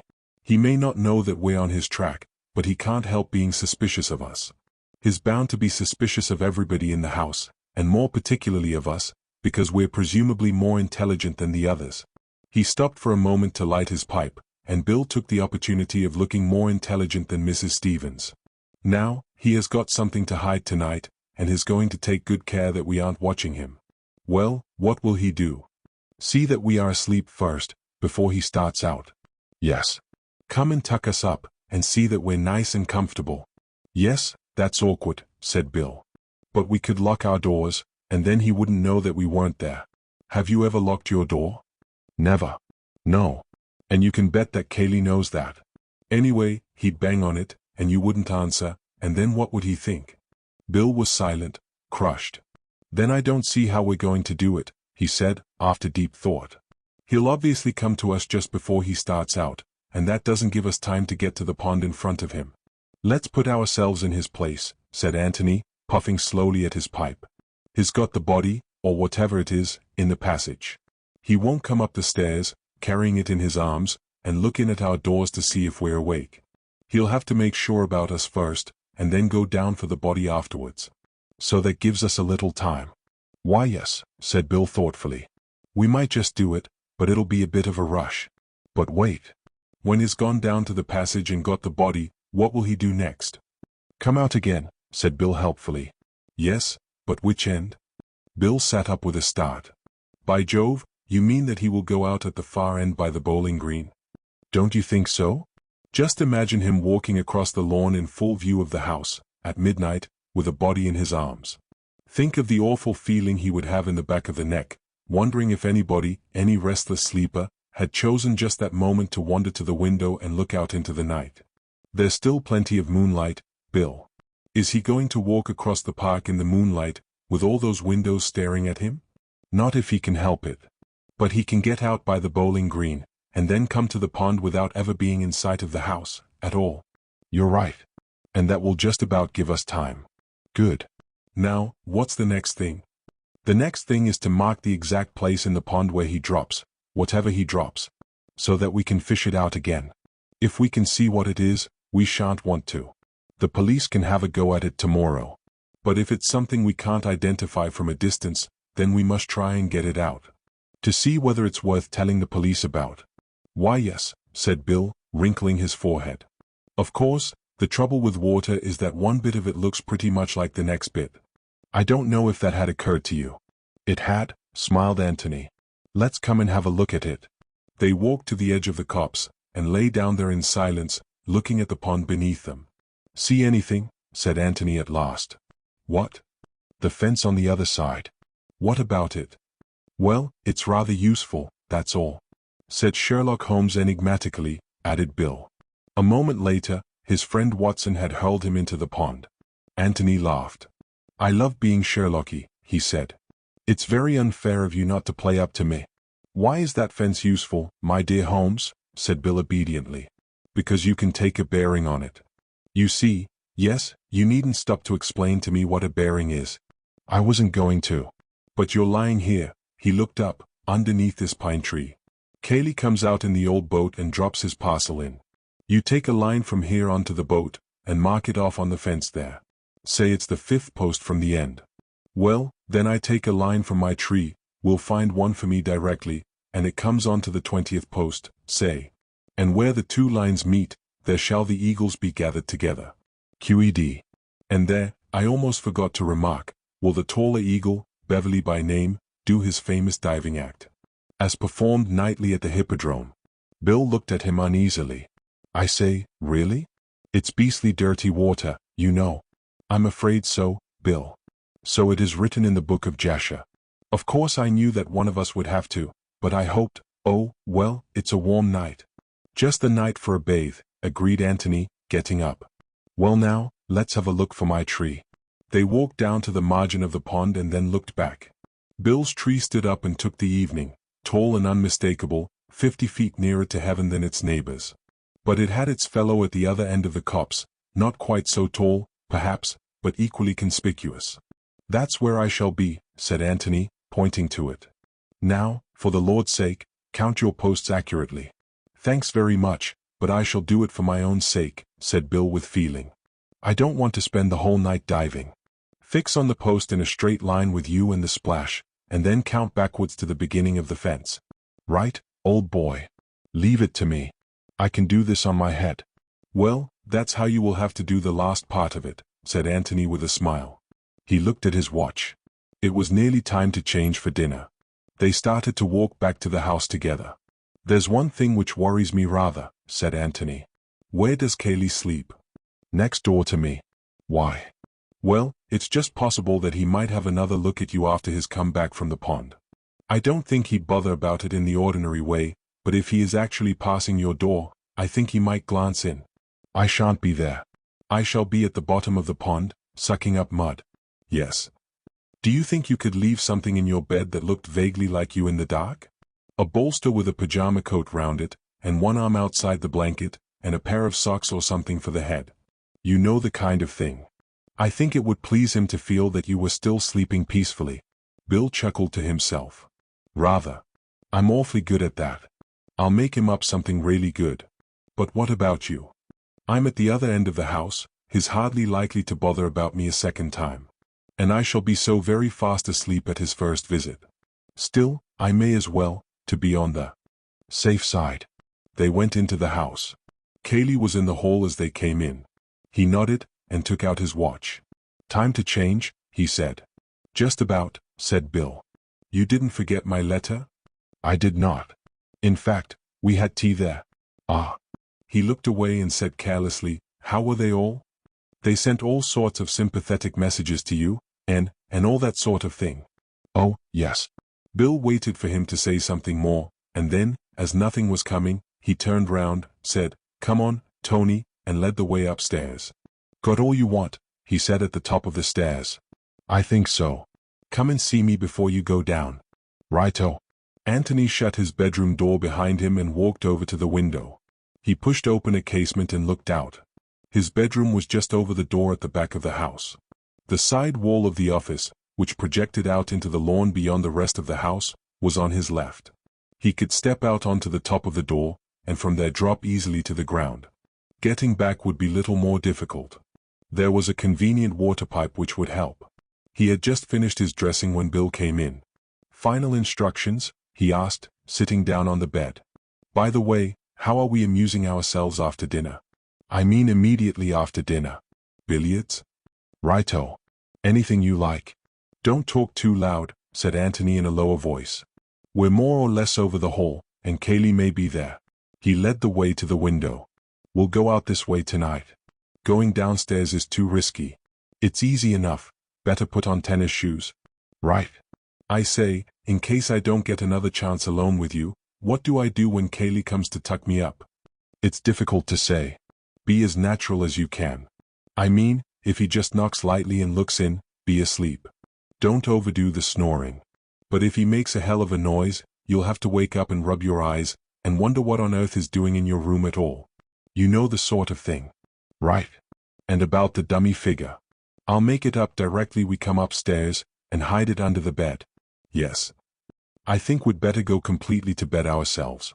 We shan't take a moment dressing again, and it will give him time to get safely into the passage. Then come into my room. Right? Are you ready?" "Yes." They went downstairs together. Chapter 17. Mr. Beverly takes the water. Cayley seemed very fond of them that night. After dinner was over, he suggested a stroll outside. They walked up and down the gravel in front of the house, saying very little to each other, until Bill could stand it no longer. For the last 20 turns he had been slowing down hopefully each time they came to the door, but the hint had always been lost on his companions, and each time another turn had been taken. But in the end he had been firm. "What about a little billiards?" he said, shaking himself free from the others. "Will you play?" said Antony to Cayley. "I'll watch you," he said, and he had watched them resolutely until the game, and then another game after that, had been played. They went into the hall and attacked the drinks. "Well, "Thank heaven for bed," said Bill, putting down his glass. "Are you coming?" "Yes," said Antony, and finished his drink. He looked at Kaylee. "I've just got one or two little things to do," said Kaylee. "I shan't be long following you." "Well, good night, then." "Good night." "Good night," called Bill from halfway up the stairs. "Good night, Tony." "Good night." Bill looked at his watch. 11:30. Not much chance of anything happening for another hour. He pulled open a drawer and wondered what to wear on their expedition. Gray flannel trousers, flannel shirt, and a dark coat, perhaps a sweater, as they might be lying out in the copse for some time. And, good idea, a towel. He would want it later on, and meanwhile he could wear it round his waist. Tennis shoes. There. Everything was ready. Now then for the dummy figure. He looked at his watch again before getting into bed. 12:15. How long to wait before Kaylee came up? He turned out the light, and then, standing by the door in his pajamas, waited for his eyes to become accustomed to the new darkness. He could only just make out the bed in the corner of the room. Kaylee would want more light than that if he were to satisfy himself from the door that the bed was occupied. He pulled the curtains a little way back. That was about right. He could have another look later on, when he had the dummy figure in the bed. How long would it be before Kaylee came up? It wasn't that he wanted his friends, Beverly and Gillingham, to be asleep before he started on his business at the pond. All that he wanted was to be sure that they were safely in their bedrooms. Kaylee's business would make no noise, give no sign, to attract the most wakeful member of the household, so long as the household was really inside the house. But if he wished to reassure himself about his guests, he would have to wait until they were far enough on their way to sleep not to be disturbed by him as he came up to reassure himself. So it amounted to the same thing, really. He would wait until they were asleep. Until they were asleep. Asleep. With a great effort Bill regained the mastery over his wandering thoughts and came awake again. This would never do. It would be fatal if he went to sleep. If he went to sleep. To sleep. And then, in an instant, he was intensely awake. Suppose Kaylee never came at all. Suppose Kaylee was so unsuspicious that, as soon as they had gone upstairs, he had dived down into the passage and set about his business. Suppose, even now, he was at the pond, dropping into it that secret of his. Good heavens, what fools they had been. How could Antony have taken such a risk? Put yourself in Kaylee's place, he had said. But how was it possible? They weren't Kaylee. Kaylee was at the pond now. They would never know what he had dropped into it. Listen. Somebody at the door. He was asleep. Quite naturally now. Breathe a little more loudly, perhaps. He was asleep. The door was opening. He could feel it opening behind him. Good Lord, suppose Kaylee really was a murderer. Why, even now he might be. No, he mustn't think of that. If he thought of that, he would have to turn round. He mustn't turn round. He was asleep, just peacefully asleep. But why didn't the door shut? Where was Kaylee now? Just behind him? And in his hand? No, he mustn't think of that. He was asleep. But why didn't the door shut? The door was shutting. There was a sigh from the sleeper in the bed, a sigh of relief which escaped him involuntarily. But it had a very natural sound, a deep breath from a heavy sleeper. He added another one to it to make it seem more natural. The door was shut. Bill counted 100 slowly and then got up. As quickly and as noiselessly as possible he dressed himself in the dark. He put the dummy figure in the bed, arranged the clothes so that just enough but not too much of it was showing, and stood by the door looking at it. For a casual glance the room was just about light enough. Then very quietly, very slowly he opened the door. All was still. There was no light from beneath the door of Kaylee's room. Very quietly, very carefully he crept along the passage to Antony's room. He opened the door and went in. Antony was still in bed. Bill walked across to wake him up, and then stopped rigid, and his heart thumped against his ribs. There was somebody else in the room. "All right, Bill," said a whispering voice, and Antony stepped out from the curtains. Bill gazed at him without saying anything. "Rather good, isn't it?" said Antony, coming closer and pointing to the bed. "Come on, the sooner we get out now, the better." He led the way out of the window, the silent Bill following him. They reached the ground safely and noiselessly, went quickly across the lawn and so, over the fence, into the park. It was not until they were out of sight of the house that Bill felt it safe to speak. "I quite thought it was you in bed," he said. "I hoped you would. I shall be rather disappointed now if Kaylee doesn't call again. It's a pity to waste it. He came all right just now?" "Oh, rather. What about you?" Bill explained his feelings picturesquely. "There wouldn't have been much point in his killing you," said Antony prosaically. "Besides being too risky." "Oh," said Bill. "And then, I had rather hoped that it was his love for me which restrained him." Antony laughed. "I doubt it. You didn't turn up your light when you dressed." "Good Lord, no. Did you want me to?" Antony laughed again and took him by the arm. "You're a splendid conspirator, Bill. You and I could take on anything together." The pond was waiting for them, more solemn in the moonlight. The trees which crowned the sloping bank on the far side of it were mysteriously silent. It seemed that they had the world very much to themselves. Almost unconsciously Antony spoke in a whisper. "There's your tree, there's mine. As long as you don't move, there's no chance of his seeing you. After he's gone, don't come out till I do. He won't be here for a quarter of an hour or so don't be impatient." "Righto," whispered Bill. Antony gave him a nod and a smile, and they walked off to their posts. The minutes went by slowly. To Antony, lying hidden in the undergrowth at the foot of his tree, a new problem was presenting itself. Suppose Kaylee had to make more than one journey that night? He might come back to find them in the boat, one of them, indeed, in the water. And if they decided to wait in hiding, on the chance of Kaylee coming back again, what was the least time they could safely allow? Perhaps it would be better to go round to the front of the house and watch for his return there, the light in his bedroom, before conducting their experiments at the pond. But then they might miss his second visit in this way, if he made a second visit. It was difficult. His eyes were fixed on the boat as he considered these things, and suddenly, as if materialized from nowhere, Kaylee was standing by the boat. In his hand was a small brown bag. Kaylee put the bag in the bottom of the boat, stepped in, and using an oar as a punt pole, pushed slowly off. Then, very silently, he rowed towards the middle of the pond. He had stopped. The oars rested on the water. He picked up the bag from between his feet, leant over the nose of the boat, and rested it lightly on the water for a moment. Then he let go. It sank slowly. He waited there, watching, afraid, perhaps, that it might rise again. Antony began to count. And now Kaylee was back at his starting place. He tied up the boat, looked carefully round to see that he had left no traces behind him, and then turned to the water again. For a long time, as it seemed to the watchers, he stood there, very big, very silent, in the moonlight. At last he seemed satisfied.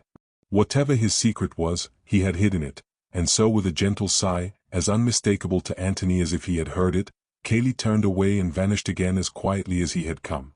Antony gave him 3 minutes, and stepped out from the trees. He waited there for Bill to join him. 6, whispered Bill. Antony nodded. "I'm going round to the front of the house.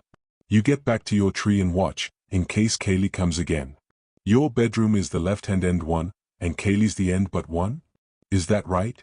Bill nodded. "Right. Wait in hiding till I come back. I don't know how long I shall be, but don't be impatient. It will seem longer than it is." He patted Bill on the shoulder, and with a smile and a nod of the head he left him there. What was in the bag? What could Kaylee want to hide other than a key or a revolver? Keys and revolvers sink of themselves, no need to put them in a bag first. What was in the bag? Something which wouldn't sink of itself, something which needed to be helped with stones before it would hide itself safely in the mud. Well, they would find that out. There was no object in worrying about it now. Bill had a dirty night's work in front of him. But where was the body which Antony had expected so confidently, or, if there were no body, where was Mark? More immediately, however, where was Kaylee? As quickly as he could Antony had got to the front of the house and was now lying in the shrubbery which bordered the lawn, waiting for the light to go up in Kaylee's window. If it went up in Bill's window, then they were discovered. It would mean that Kaylee had glanced into Bill's room, had been suspicious of the dummy figure in the bed, and had turned up the light to make sure. After that, it was war between them. But if it went up in Kaylee's room, there was a light. Antony felt a sudden thrill of excitement. It was in Bill's room. Whoa! The light stayed there, shining vividly, for a wind had come up, blowing the moon behind a cloud, and casting a shadow over the rest of the house. Bill had left his curtains undrawn. It was careless of him, the first stupid thing he had done, but the moon slipped out again. And Antony laughed to himself in the bushes. There was another window beyond Kaylee's, and there was no light in it. The declaration of war was postponed. Antony lay there, watching Kaylee into bed. After all, it was only polite to return Kaylee's own solicitude earlier in the night. Politeness demanded that one should not disport oneself on the pond until one's friends were comfortably tucked up. Meanwhile, Bill was getting tired of waiting. His chief fear was that he might spoil everything by forgetting the number 6. It was the 6th post. 6. He broke off a twig and divided it into 6 pieces. These he arranged on the ground in front of him. 6. He looked at the pond, counted up to the 6th post, and murmured 6 to himself again. Then he looked down at his twigs. 1, 2, 3, 4, 5, 6, 7. 7. Was it 7? Or was that 7th bit of a twig an accidental bit which had been on the ground anyhow? Surely it was 6. Had he said 6 to Antony? If so, Antony would remember, and it was all right. 6. He threw away the 7th twig and collected the other 6 together. Perhaps they would be safer in his pocket. 6. The height of a tall man, well, his own height. 6 feet. Yes, that was the way to remember it. Feeling a little safer on the point, he began to wonder about the bag and what Antony would say to it, and the possible depth of the water and of the mud at the bottom, and was still so wondering and saying, "Good Lord, what a life," to himself, when Antony reappeared. Bill got up and came down the slope to meet him. 6, he said firmly. 6 post from the end. Good, smiled Antony. Mine was the 18th, a little way past it. What did you go off for? To see Kaylee into bed. Is it all right? Yes. Better hang your coat over the 6th post, and then we shall see it more easily. I'll put mine on the 18th. Are you going to undress here or in the boat? Some here, and some in the boat. You're quite sure that you wouldn't like to do the diving yourself? Quite, thanks. They had walked round to the other side of the pond. Coming to the 6th post of the fence, Bill took off his coat and put it in position, and then finished his undressing, while Antony went off to mark the 18th post. When they were ready, they got into the boat, Antony taking the oars. Now, Bill, tell me as soon as I'm in a line with your 2 marks. He rowed slowly towards the middle of the pond. You're about there now, said Bill at last. Antony stopped rowing and looked about him. Yes, that's pretty well right. He turned the boat's nose round until it was pointing to the pine tree under which Bill had lain. You see my tree in the other coat? Yes, said Bill. Right. Now then, I'm going to row gently along this line until we're dead in between the 2.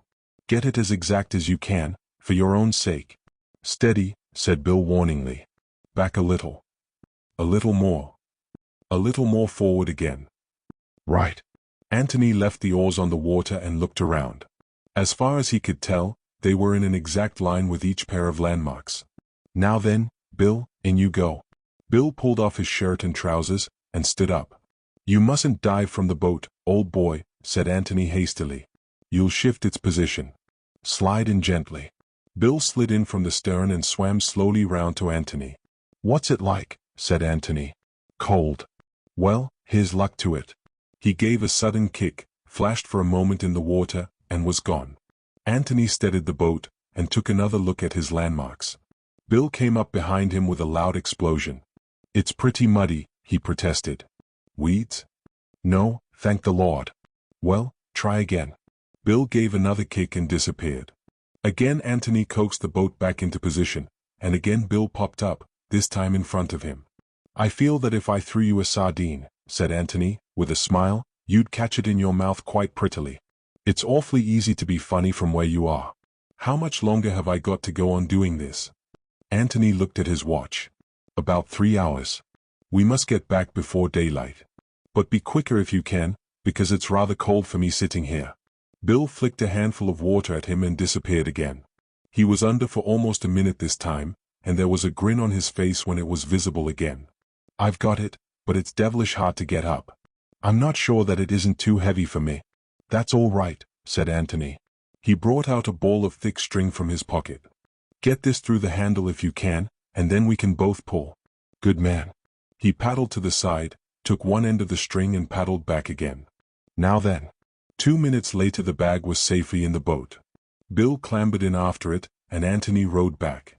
"Well done, Watson," he said quietly, as they landed. He fetched their 2 coats, and then waited, the bag in his hand, while Bill dried and dressed himself. As soon as the latter was ready, he took his arm and led him into the copse. He put the bag down and felt in his pockets. "I shall light a pipe before I open it," he said. "What about you?" "Yes." With great care they filled and lit their pipes. Bill's hand was a little unsteady. Antony noticed it and gave him a reassuring smile. "Ready?" "Yes." They sat down, and taking the bag between his knees, Antony pressed the catch and opened it. "Clothes," said Bill. Antony pulled out the top garment and shook it out. It was a wet brown flannel coat. "Do you recognize it?" he asked. "Mark's brown flannel suit. The one he is advertised as having run away in?" "Yes." "It looks like it." Of course he had a dashed lot of clothes. Antony put his hand in the breast pocket and took out some letters. He considered them doubtfully for a moment. "I suppose I'd better read them," he said. "I mean, just to see." He looked inquiringly at Bill, who nodded. Antony turned on his torch and glanced at them. Bill waited anxiously. "Yes." "Mark." "Hello." "What is it?" "The letter that Cayley was telling the inspector about. From Robert. Mark, your loving brother is coming to see you. Yes, I suppose I had better keep this. Well, that's his coat. Let's have out the rest of it." He took the remaining clothes from the bag and spread them out. "They're all here," said Bill. "Shirt, tie, socks, underclothes, shoes, yes, all of them." "All that he was wearing yesterday?" "Yes." "What do you make of it?" Bill shook his head, and asked another question. "Is it what you expected?" Antony laughed suddenly. "It's too absurd," he said. "I expected, well, you know what I expected. A body. A body in a suit of clothes. Well, perhaps it would be safer to hide them separately. The body here, and the clothes in the passage, where they would never betray themselves. And now he takes a great deal of trouble to hide the clothes here, and doesn't bother about the body at all." He shook his head. "I'm a bit lost for the moment, Bill, and that's the fact. Anything else there?" Antony felt in the bag. "Stones and, yes, there's something else." He took it out and held it up. "There we are, Bill. It was the office key. By Jove, you were right." Antony felt in the bag again, and then turned it gently upside down on the grass. A dozen large stones fell out, and something else. He flashed down his torch. "Another key," he said. He put the 2 keys in his pocket, and sat there for a long time in silence, thinking. Bill was silent, too, not liking to interrupt his thoughts, but at last he said, "Shall I put these things back?" Antony looked up with a start. "What? Oh, yes. No, I'll put them back. You give me a light, will you?" Very slowly and carefully he put the clothes back in the bag, pausing as he took up each garment, in the certainty, as it seemed to Bill, that it had something to tell him if only he could read it. When the last of them was inside, he still waited there on his knees, thinking. "That's the lot," said Bill. Antony nodded at him. "Yes, that's the lot," he said, "and that's the funny thing about it." "You're sure it is the lot?" "What do you mean?" "Give me the torch a moment." He took it and flashed it over the ground between them. "Yes, that's the lot. It's funny." He stood up, the bag in his hands. "Now let's find a hiding place for these," and then, he said no more, but stepped off through the trees, Bill following him meekly. As soon as they had got the bag off their hands and were clear of the copse, Antony became more communicative. He took the 2 keys out of his pocket. "One of them is the office key, I suppose, and the other is the key of the passage cupboard. So I thought that perhaps we might have a look at the cupboard. I say, do you really think it is?" "Well, I don't see what else it can be." "But why should he want to throw it away?" "Because it has now done its work, whatever it was, and he wants to wash his hands of the passage. He'd throw the passage away if he could. I don't think it matters much one way or another, and I don't suppose there's anything to find in the cupboard, but I feel that we must look. Do you still think Mark's body might be there?" "No. And yet where else can it be? Unless I'm hopelessly wrong, and Cayley never killed him at all." Bill hesitated, wondering if he dare advance his theory. "I know you'll think me an ass, my dear Bill. I'm such an obvious myself that I should be delighted to think you are too. Well, then, suppose Mark did kill Robert, and Kaylee helped him to escape, just as we thought at first. I know you proved afterwards that it was impossible, but suppose it happened in a way we don't know about and for reasons we don't know about. I mean, there are such a lot of funny things about the whole show that, well, almost anything might have happened. You're quite right. Well, then, this closed business. Doesn't that seem rather to bear out the escaping theory? Mark's brown suit was known to the police. Couldn't Kaylee have brought him another one in the passage, to escape in, and then have had the brown one on his hands? And thought it safest to hide it in the pond? Yes, said Antony thoughtfully. Then, go on. Bill went on eagerly, it all seems to fit in, you know. I mean even with your first theory, that Mark killed him accidentally and then came to Kaylee for help. Of course, if Kaylee had played fair, he'd have told Mark that he had nothing to be afraid of. But he isn't playing fair, he wants to get Mark out of the way because of the girl. Well, this is his chance. He makes Mark as frightened as possible, and tells him that his only hope is to run away. Well, naturally, he does all he can to get him well away, because if Mark is caught, the whole story of Kaylee's treachery comes out. Yes. But isn't it overdoing it rather to make him change his underclothes and everything? It wastes a good deal of time, you know. Bill was pulled up short, and said, oh, in great disappointment. No, it's not as bad as that, Bill, said Antony with a smile. I dare say the underclothes could be explained. But here's the difficulty. Why did Mark need to change from brown to blue, or whatever it was, when Kaylee was the only person who saw him in brown? The police description of him says that he is in a brown suit. Yes, because Kaylee told the police. You see, even if Mark had had lunch in his brown suit, and the servants had noticed it, Kaylee could always have pretended that he had changed into blue after lunch, because only Kaylee saw him afterwards. So if Kaylee had told the inspector that he was wearing blue, Mark could have escaped quite comfortably in his brown, without needing to change at all. But that's just what he did do, cried Bill triumphantly. What fools we are. Antony looked at him in surprise, and then shook his head. Yes, insisted Bill. Of course. Don't you see? Mark did change after lunch, and, to give him more of a chance of getting away, Kaylee lied and said that he was wearing the brown suit in which the servants had seen him. Well, then he was afraid that the police might examine Mark's clothes and find the brown suit still there, so he hid it, and then dropped it in the pond afterwards. He turned eagerly to his friend, but Antony said nothing. Bill began to speak again, and was promptly waved into silence. Don't say anything more, old boy, you've given me quite enough to think about. Don't let's bother about it tonight. We'll just have a look at this cupboard and then get to bed. But the cupboard had not much to tell them that night. It was empty save for a few old bottles. Well, that's that, said Bill. But Antony, on his knees with the torch in his hand, continued to search for something. What are you looking for? Asked Bill at last. Something that isn't there, said Antony, getting up and dusting his trousers. And he locked the door again. Chapter 18. Guesswork. The inquest was at 3 o'clock. Thereafter Antony could have no claim on the hospitality of the Red House. By 10 o'clock his bag was packed, and waiting to be taken to the George. To Bill, coming upstairs after a more prolonged breakfast, this early morning bustle was a little surprising. What's the hurry? He asked. None. But we don't want to come back here after the inquest. Get your packing over now and then we can have the morning to ourselves. Righto. He turned to go to his room, and then came back again. I say, are we going to tell Kaylee that we're staying at the George? You're not staying at the George, Bill. Not officially. You're going back to London. Oh? Yes. Ask Kaylee to have your luggage sent into Stanton, ready for you when you catch a train there after the inquest. You can tell him that you've got to see the Bishop of London at once.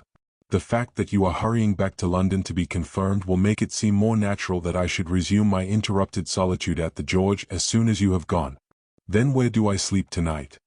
Officially, I suppose, in Fulham Place. Unofficially, I suspect, in my bed, unless they've got another spare room at the George. I've put your confirmation robe, I mean your pajamas and brushes and things, in my bag, ready for you. Is there anything else you want to know? No? Then go and pack. And meet me at 10:30 beneath the blasted oak or in the hall or somewhere. I want to talk and talk and talk, and I must have my Watson. Good, said Bill, and went off to his room. An hour later, having communicated their official plans to Kaylee, they wandered out together into the park. Well, said Bill, as they sat down underneath a convenient tree. Talk away. I had many bright thoughts in my bath this morning, began Antony. The brightest one of all was that we were being damn fools, and working at this thing from the wrong end altogether. Well, that's helpful.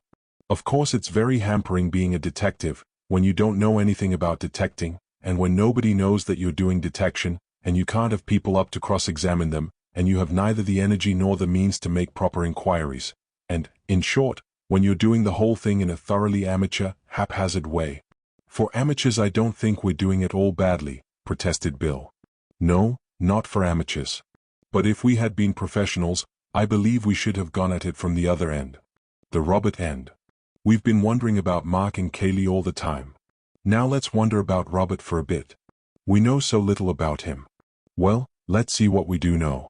First of all, then, we know vaguely that he was a bad lot, the sort of brother who is hushed up in front of other people. Yes. We know that he announced his approaching arrival to Mark in a rather unpleasant letter, which I have in my pocket. Yes. And then we know rather a curious thing. We know that Mark told you all that this black sheep was coming. Now, why did he tell you? Bill was thoughtful for a moment. I suppose, he said slowly, that he knew we were bound to see him, and thought that the best way was to be quite frank about him. But were you bound to see him? You were all away playing golf. We were bound to see him if he stayed in the house that night. Very well, then. That's one thing we've discovered. Mark knew that Robert was staying in the house that night. Or shall we put it this way, he knew that there was no chance of getting Robert out of the house at once. Bill looked at his friend eagerly. Go on, he said. This is getting interesting. He also knew something else, went on Antony. He knew that Robert was bound to betray his real character to you as soon as you met him. He couldn't pass him off on you as just a traveled brother from the Dominions, with perhaps a bit of an accent. He had to tell you at once, because you were bound to find out, that Robert was a wastrel. Yes. That sound enough. Well, now, doesn't it strike you that Mark made up his mind about all that rather quickly? How do you mean? He got this letter at breakfast. He read it, and directly he had read it he began to confide in you all. That is to say, in about 1 second he thought out the whole business and came to a decision, to 2 decisions. He considered the possibility of getting Robert out of the way before you came back, and decided that it was impossible. He considered the possibility of Robert's behaving like an ordinary decent person in public, and decided that it was very unlikely. He came to those 2 decisions instantaneously, as he was reading the letter. Isn't that rather quick work? Well, what's the explanation? Antony waited until he had refilled and lighted his pipe before answering. What's the explanation? Well, let's leave it for a moment and take another look at the 2 brothers. In conjunction, this time, with Mrs. Norbury. Mrs. Norbury, said Bill, surprised. Yes. Mark hoped to marry Miss Norbury. Now, if Robert really was a blot upon the family honor, Mark would want to do one of 2 things. Either keep it from the Norburys altogether, or else, if it had to come out, tell them himself before the news came to them indirectly. Well, he told them. But the funny thing is that he told them the day before Robert's letter came. Robert came, and was killed, the day before yesterday, Tuesday. Mark told Mrs. Norbury about him on Monday. What do you make of that? Coincidence, said Bill, after careful thought. He'd always meant to tell her, his suit was prospering, and just before it was finally settled, he told her. That happened to be Monday. On Tuesday he got Robert's letter, and felt jolly glad that he'd told her in time. Well, it might be that, but it's rather a curious coincidence. And here is something which makes it very curious indeed. It only occurred to me in the bath this morning. Inspiring place, a bathroom. Well, it's this, he told her on Monday morning, on his way to Middleston in the car. Well? Well. Sorry, Tony, I'm dense this morning. In the car, Bill. And how near can the car get to Jallands? About 600 yards. Yes. And on his way to Middleston, on some business or other, Mark stops the car, walks 600 yards down the hill to Jallands, says, "Oh, by the way, Mrs. Norbury, I don't think I ever told you that I have a shady brother called Robert," walks 600 yards up the hill again, gets into the car, and goes off to Middleston. Is that likely? Bill frowned heavily. Yes, but I don't see what you're getting at. Likely or not likely, we know he did do it. Of course he did. All I mean is that he must have had some strong reason for telling Mrs. Norbury at once.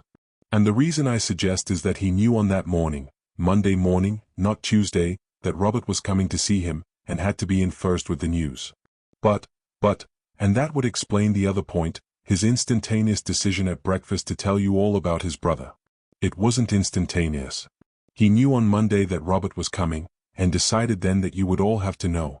Then how do you explain the letter? Well, let's have a look at it. Antony took the letter from his pocket and spread it out on the grass between them.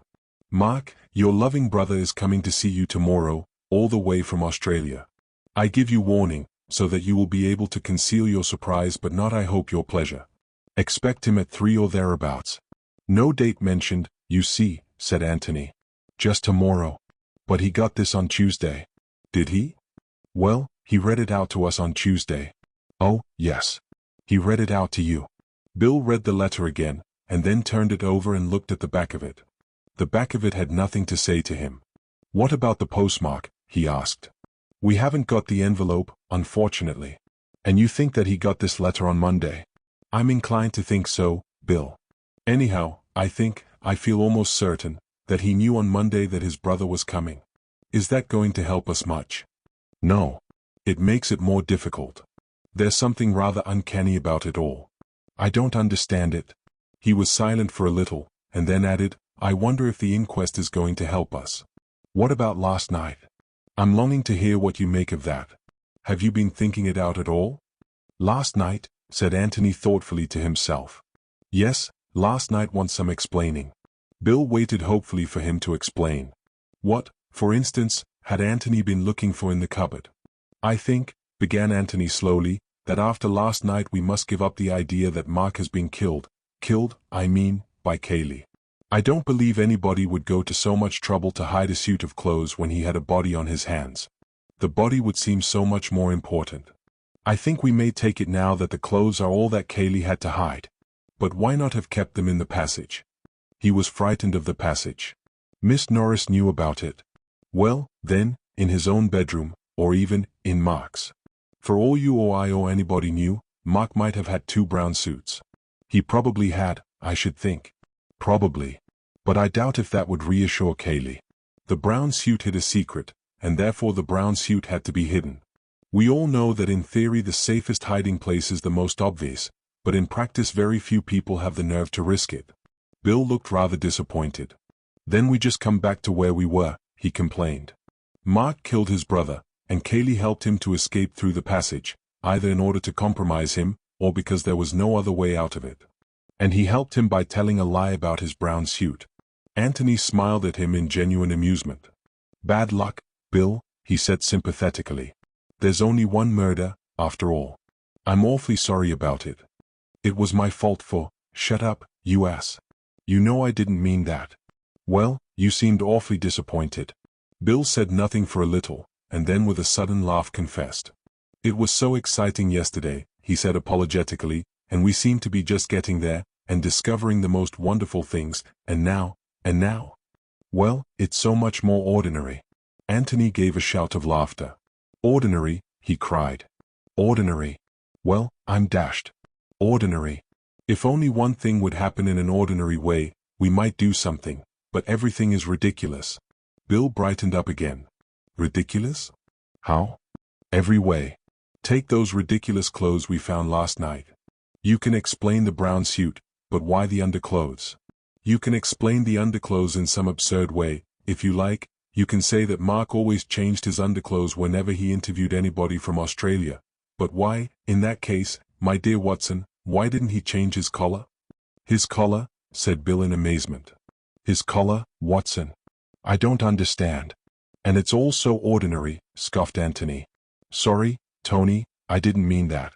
Tell me about the collar. Well, that's all. There was no collar in the bag last night. Shirt, socks, tie, everything except a collar. Why? Was that what you were looking for in the cupboard? Said Bill eagerly. Of course. Why no collar? I said.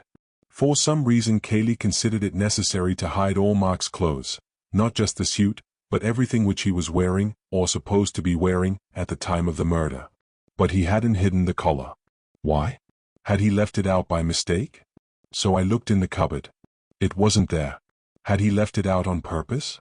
If so, why? And where was it? Naturally I began to say to myself, where have I seen a collar lately? A collar all by itself? And I remembered, what, Bill? Bill frowned heavily to himself, and shook his head. Don't ask me, Tony. I can't, by Jove. He threw up his head, in the basket in the office bedroom. Exactly. But is that the one? The one that goes with the rest of the clothes? I don't know. Where else can it be? But if so, why send the collar quite casually to the wash in the ordinary way, and take immense trouble to hide everything else? Why? Bill bit hard at his pipe, but could think of nothing to say. Anyhow, said Antony, getting up restlessly, I'm certain of one thing. Mark knew on the Monday that Robert was coming here. Chapter 19. The inquest. The coroner, having made a few commonplace remarks as to the terrible nature of the tragedy which they had come to investigate that afternoon, proceeded to outline the case to the jury. Witnesses would be called to identify the deceased as Robert Ablett, the brother of the owner of the Red House, Mark Ablett. It would be shown that he was something of a ne'er-do-well, who had spent most of his life in Australia, and that he had announced, in what might almost be called a threatening letter, his intention of visiting his brother that afternoon. There would be evidence of his arrival, of his being shown into the scene of the tragedy, a room in the Red House, commonly called the office, and of his brother's entrance into that room. The jury would have to form their own opinion as to what happened there. But whatever happened almost instantaneously. Within 2 minutes of Mark Ablett's entrance, as would be shown in the evidence, a shot was heard, and when, perhaps 5 minutes later, the room was forced open, the dead body of Robert Ablett was found stretched upon the floor. As regards Mark Ablett, nobody had seen him from the moment of his going into the room, but evidence would be called to show that he had enough money on him at the time to take him to any other part of the country, and that a man answering to his description had been observed on the platform of Stanton Station, apparently waiting to catch the 3.55 up train to London.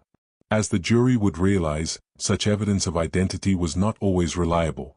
Missing men had a way of being seen in a dozen different places at once. In any case, there was no doubt that for the moment Mark Ablett had disappeared. Seems a sound man, whispered Antony to Bill. Doesn't talk too much. Antony did not expect to learn much from the evidence. He knew the facts of the case so well by now, but he wondered if Inspector Birch had developed any new theories. If so, they would appear in the coroner's examination, for the coroner would certainly have been coached by the police as to the important facts to be extracted from each witness. Bill was the first to be put through it. Now, about this letter, Mr. Beverley, he was asked when his chief evidence was over. Did you see it at all? I didn't see the actual writing. I saw the back of it.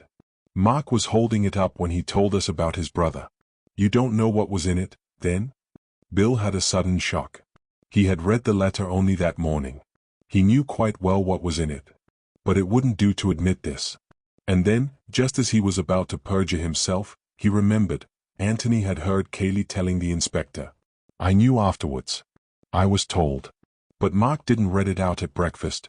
You gathered, however, that it was an unwelcome letter? Oh, yes.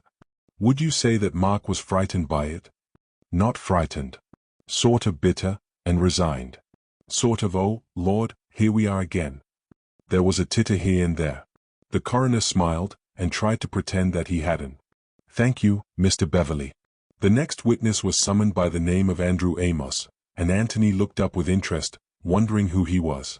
He lives at the inner lodge, whispered Bill to him. All that Amos had to say was that a stranger had passed by his lodge at a little before 3 that afternoon, and had spoken to him. He had seen the body and recognized it as the man. What did he say? Is this right for the Red House, or something like that, sir? What did you say? I said, this is the Red House. Who do you want to see? He was a bit rough-looking, you know, sir, and I didn't know what he was doing there. Well, sir, he said, is Mr. Mark Ablett at home? It doesn't sound much put like that, sir, but I didn't care about the way he said it. So I got in front of him and said, what do you want, eh? And he gave a sort of chuckle and said, I want to see my dear brother Mark. Well, then I took a closer look at him, and I see that perhaps he might be his brother, so I said, if you'll follow the drive, sir, you'll come to the house. Of course I can't say if Mr. Ablett's at home. And he gave a sort of nasty laugh again, and said, "Fine place Mr. Mark Ablett's got here. Plenty of money to spend, eh?" Well, then I had another look at him, sir, because gentlemen don't talk like that, and if he was Mr. Ablett's brother. But before I could make up my mind, he laughed and went on. "That's all I can tell you, sir." Andrew Amos stepped down and moved away to the back of the room, nor did Antony take his eyes off him until he was assured that Amos intended to remain there until the inquest was over. "Who's Amos talking to now?" he whispered. "To Bill Parsons, one of the gardeners. He's at the outside lodge on the Stanton Road. They're all here today. Sort of holiday for him. I wonder if he's giving evidence too," thought Antony. He was. He followed Amos. He had been at work on the lawn in front of the house, and had seen Robert Ablett arrive. He didn't hear the shot, not to notice. He was a little hard of hearing. He had seen a gentleman arrive about 5 minutes after Mr. Robert. "Can you see him in court now?" asked the coroner. Parsons looked round slowly. Antony caught his eye and smiled. "That's him," said Parsons, pointing. Everybody looked at Antony. "That was about 5 minutes afterwards?" "About that, sir." "Did anybody come out of the house before this gentleman's arrival?" "No, sir. That is to say, I didn't see him." Stevens followed. She gave her evidence much as she had given it to the inspector. Nothing new was brought out by her examination. Then came Elsie. As the reporters scribbled down what she had overheard, they added in brackets "sensation" for the first time that afternoon. "How soon after you had heard this did the shot come?" asked the coroner. "Almost at once, sir." "A minute?" "I couldn't really say, sir. It was so quick." "Were you still in the hall?" "Oh, no, sir. I was just outside Mrs. Stevens' room." "The housekeeper, sir." "You didn't think of going back to the hall to see what had happened?" "Oh, no, sir. I just went into Mrs. Stevens, and she said, 'Oh, what was that?' frightened like. And I said, 'That was in the house, Mrs. Stevens, that was.' Just like something going off, it was." "Thank you," said the coroner. There was another emotional disturbance in the room as Cayley went into the witness box. Not sensation this time, but an eager and, as it seemed to Antony, sympathetic interest. Now they were getting to grips with the drama. He gave his evidence carefully, unemotionally, the lies with the same slow deliberation as the truth. Antony watched him intently, wondering what it was about him which had this odd sort of attractiveness. For Antony, who knew that he was lying, and lying, as he believed, not for Mark's sake but his own, yet could not help sharing some of that general sympathy with him. "Was Mark ever in possession of a revolver?" asked the coroner. "Not to my knowledge. I think I should have known if he had been." "You were alone with him all that morning. Did he talk about this visit of Robert's at all?" "I didn't see very much of him in the morning. I was at work in my room, and outside, and so on. We lunched together and he talked of it then a little." "In what terms?" "Well," he hesitated, and then went on. "I can't think of a better word than peevishly. Occasionally he said, 'What do you think he wants?' or 'Why couldn't he have stayed where he was?' or 'I don't like the tone of his letter. Do you think he means trouble?' He talked rather in that kind of way." "Did he express his surprise that his brother should be in England?" "I think he was always afraid that he would turn up one day." "Yes." "You didn't hear any conversation between the brothers when they were in the office together?" "No. I happened to go into the library just after Mark had gone in, and I was there all the time." "Was the library door open?" "Oh, yes." "Did you see or hear the last witness at all?" "No. If anybody had come out of the office while you were in the library, would you have heard it?" "I think so. Unless they had come out very quietly on purpose." "Would you call Mark a hasty-tempered man?" Cayley considered this carefully before answering. "Hasty-tempered, yes," he said. "But not violent-tempered." "Was he fairly athletic?" "Active and quick." "Active and quick, yes." "Not particularly strong." "Yes." "One question more. Was Mark in the habit of carrying any considerable sum of money about with him?" "Yes." "He always had one £100 note on him, and perhaps 10 or 20 pounds as well." "Thank you, Mr. Cayley." Cayley went back heavily to his seat.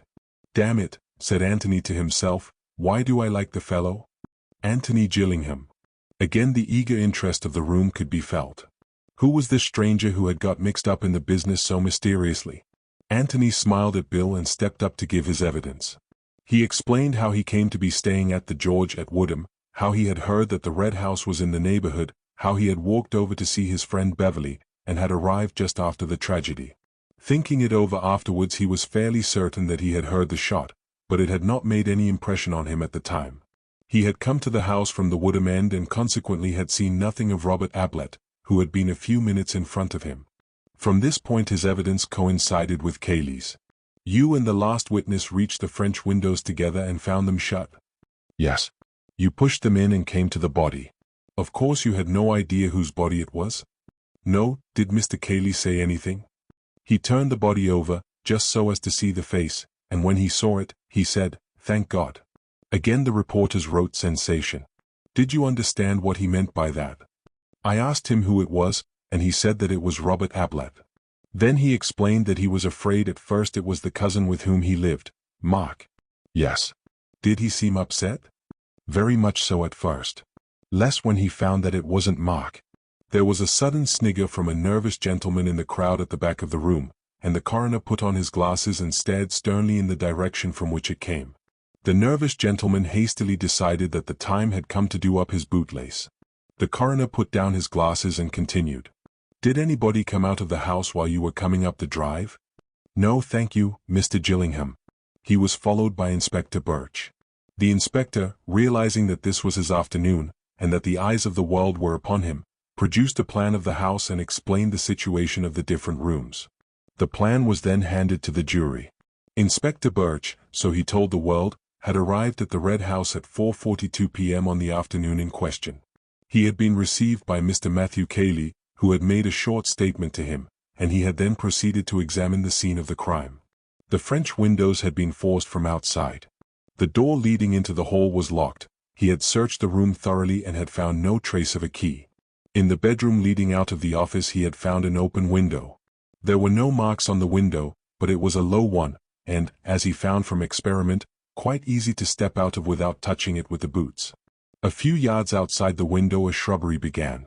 There were no recent footmarks outside the window, but the ground was in a very hard condition owing to the absence of rain.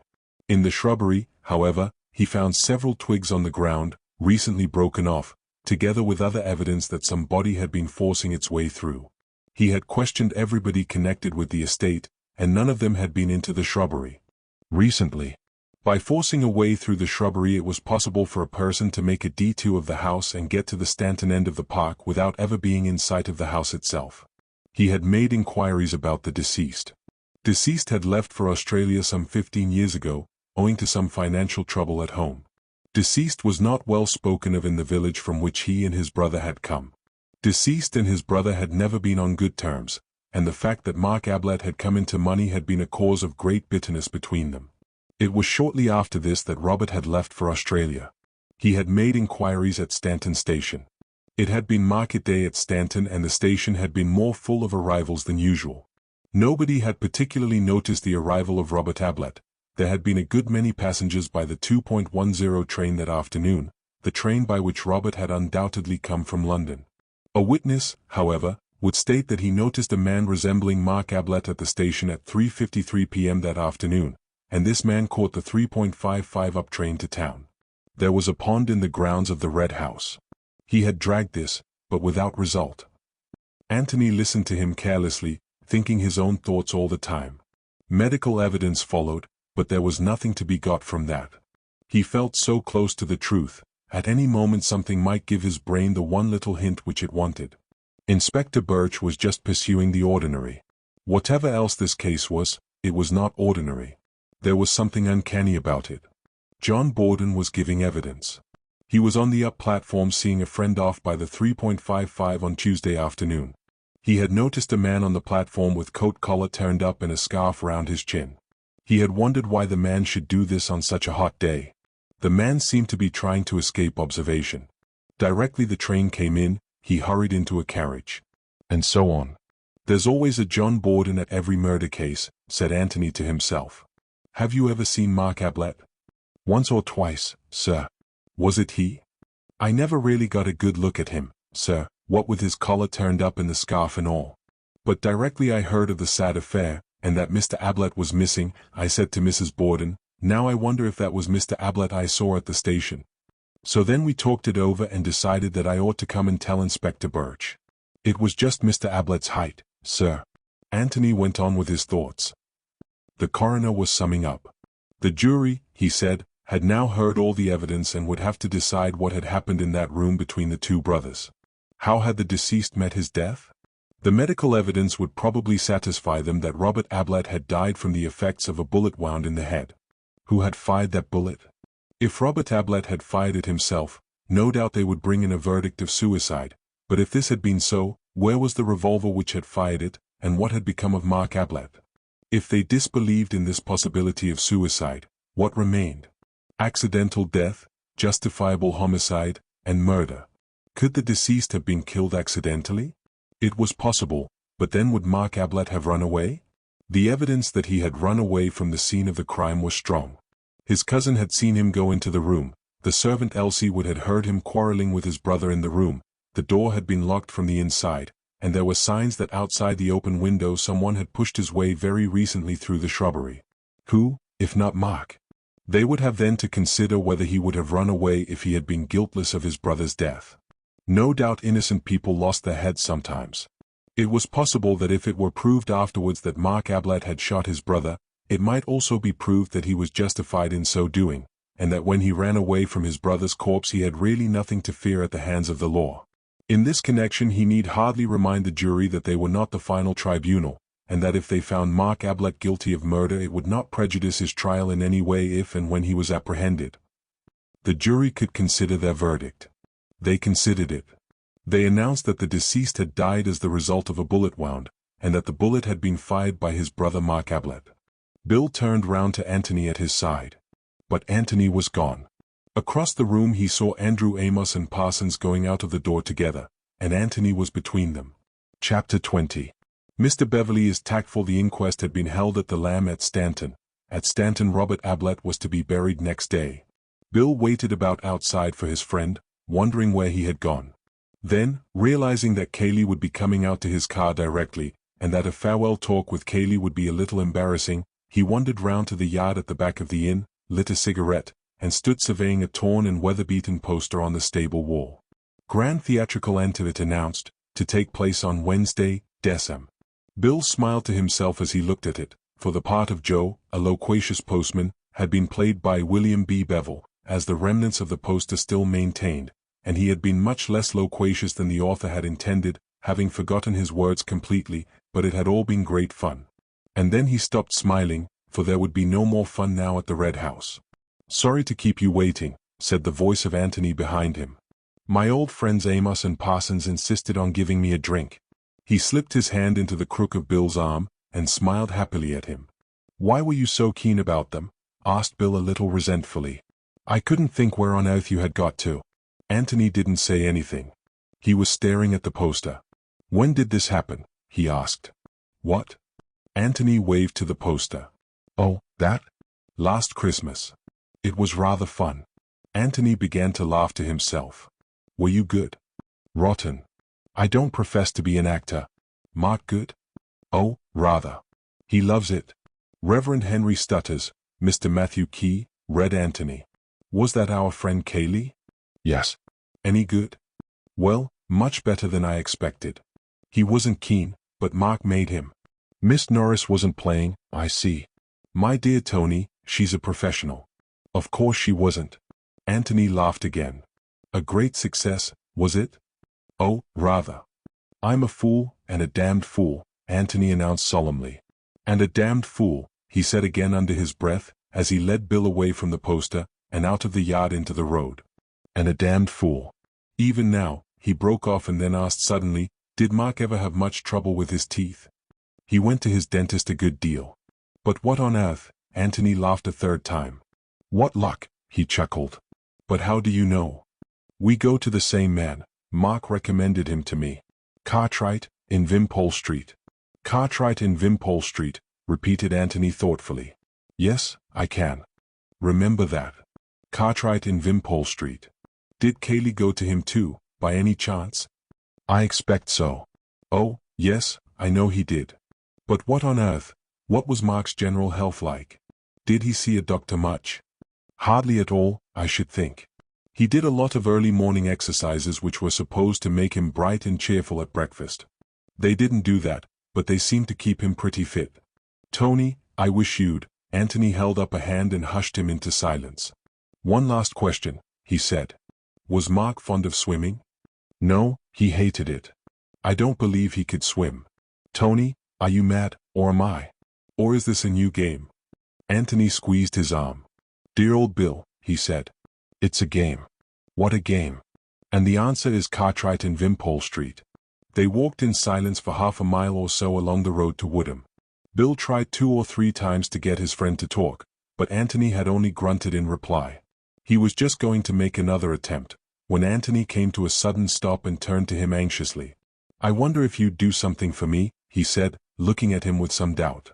What sort of thing? Well, it's really dashed important. It's just the one thing I want now. Bill was suddenly enthusiastic again. I say, have you really found it all out? Antony nodded. At least, I'm very nearly there, Bill. There's just this one thing I want now. It means you're going back to Stanton. Well, we haven't come far, it won't take you long. Do you mind? My dear Holmes, I am at your service. Antony gave him a smile and was silent for a little, thinking. Is there another inn at Stanton, fairly close to the station? The Plough and Horses, just at the corner where the road goes up to the station, is that the one you mean? That would be the one. I suppose you could do with a drink, couldn't you? Rather, said Bill, with a grin. Good. Then have one at the Plough and Horses. Have 2, if you like, and talk to the landlord, or landlady, or whoever serves you. I want you to find out if anybody stayed there on Monday night. Robert, said Bill eagerly. I didn't say Robert, said Antony, smiling. I just want you to find out if they had a visitor who slept there on Monday night. A stranger. If so, then any particulars you can get of him, without letting the landlord know that you are interested. Leave it to me, broke in Bill. I know just what you want. Don't assume that it was Robert, or anybody else. Let them describe the man to you. Don't influence them unconsciously by suggesting that he was short or tall, or anything of that sort. Just get them talking. If it's the landlord, you'd better stand him a drink or 2. Right you are, said Bill confidently. Where do I meet you again? Probably at the George. If you get there before me, you can order dinner for 8 o'clock. Anyhow, we'll meet at 8, if not before. Good. He nodded to Antony and strode off back to Stanton again. Antony stood watching him with a little smile at his enthusiasm. Then he looked round slowly, as if in search of something. Suddenly he saw what he wanted. 20 yards farther on a lane wandered off to the left, and there was a gate a little way up on the right-hand side of it. Antony walked to the gate, filling his pipe as he went. Then he lit his pipe, sat on the gate, and took his head in his hands. Now then, he said to himself, let's begin at the beginning. It was nearly 8 o'clock when William Beverley, the famous sleuth hound, arrived, tired and dusty, at the George, to find Antony, cool and clean, standing bareheaded at the door, waiting for him. Is dinner ready? Were Bill's first words. Yes. Then I'll just have a wash. Lord, I'm tired. I never ought to have asked you, said Antony penitently. That's all right. I shan't be a moment. Halfway up the stairs he turned round and asked, Am I in your room? Yes. Do you know the way? Yes. Start carving, will you? And order lots of beer. He disappeared round the top of the staircase.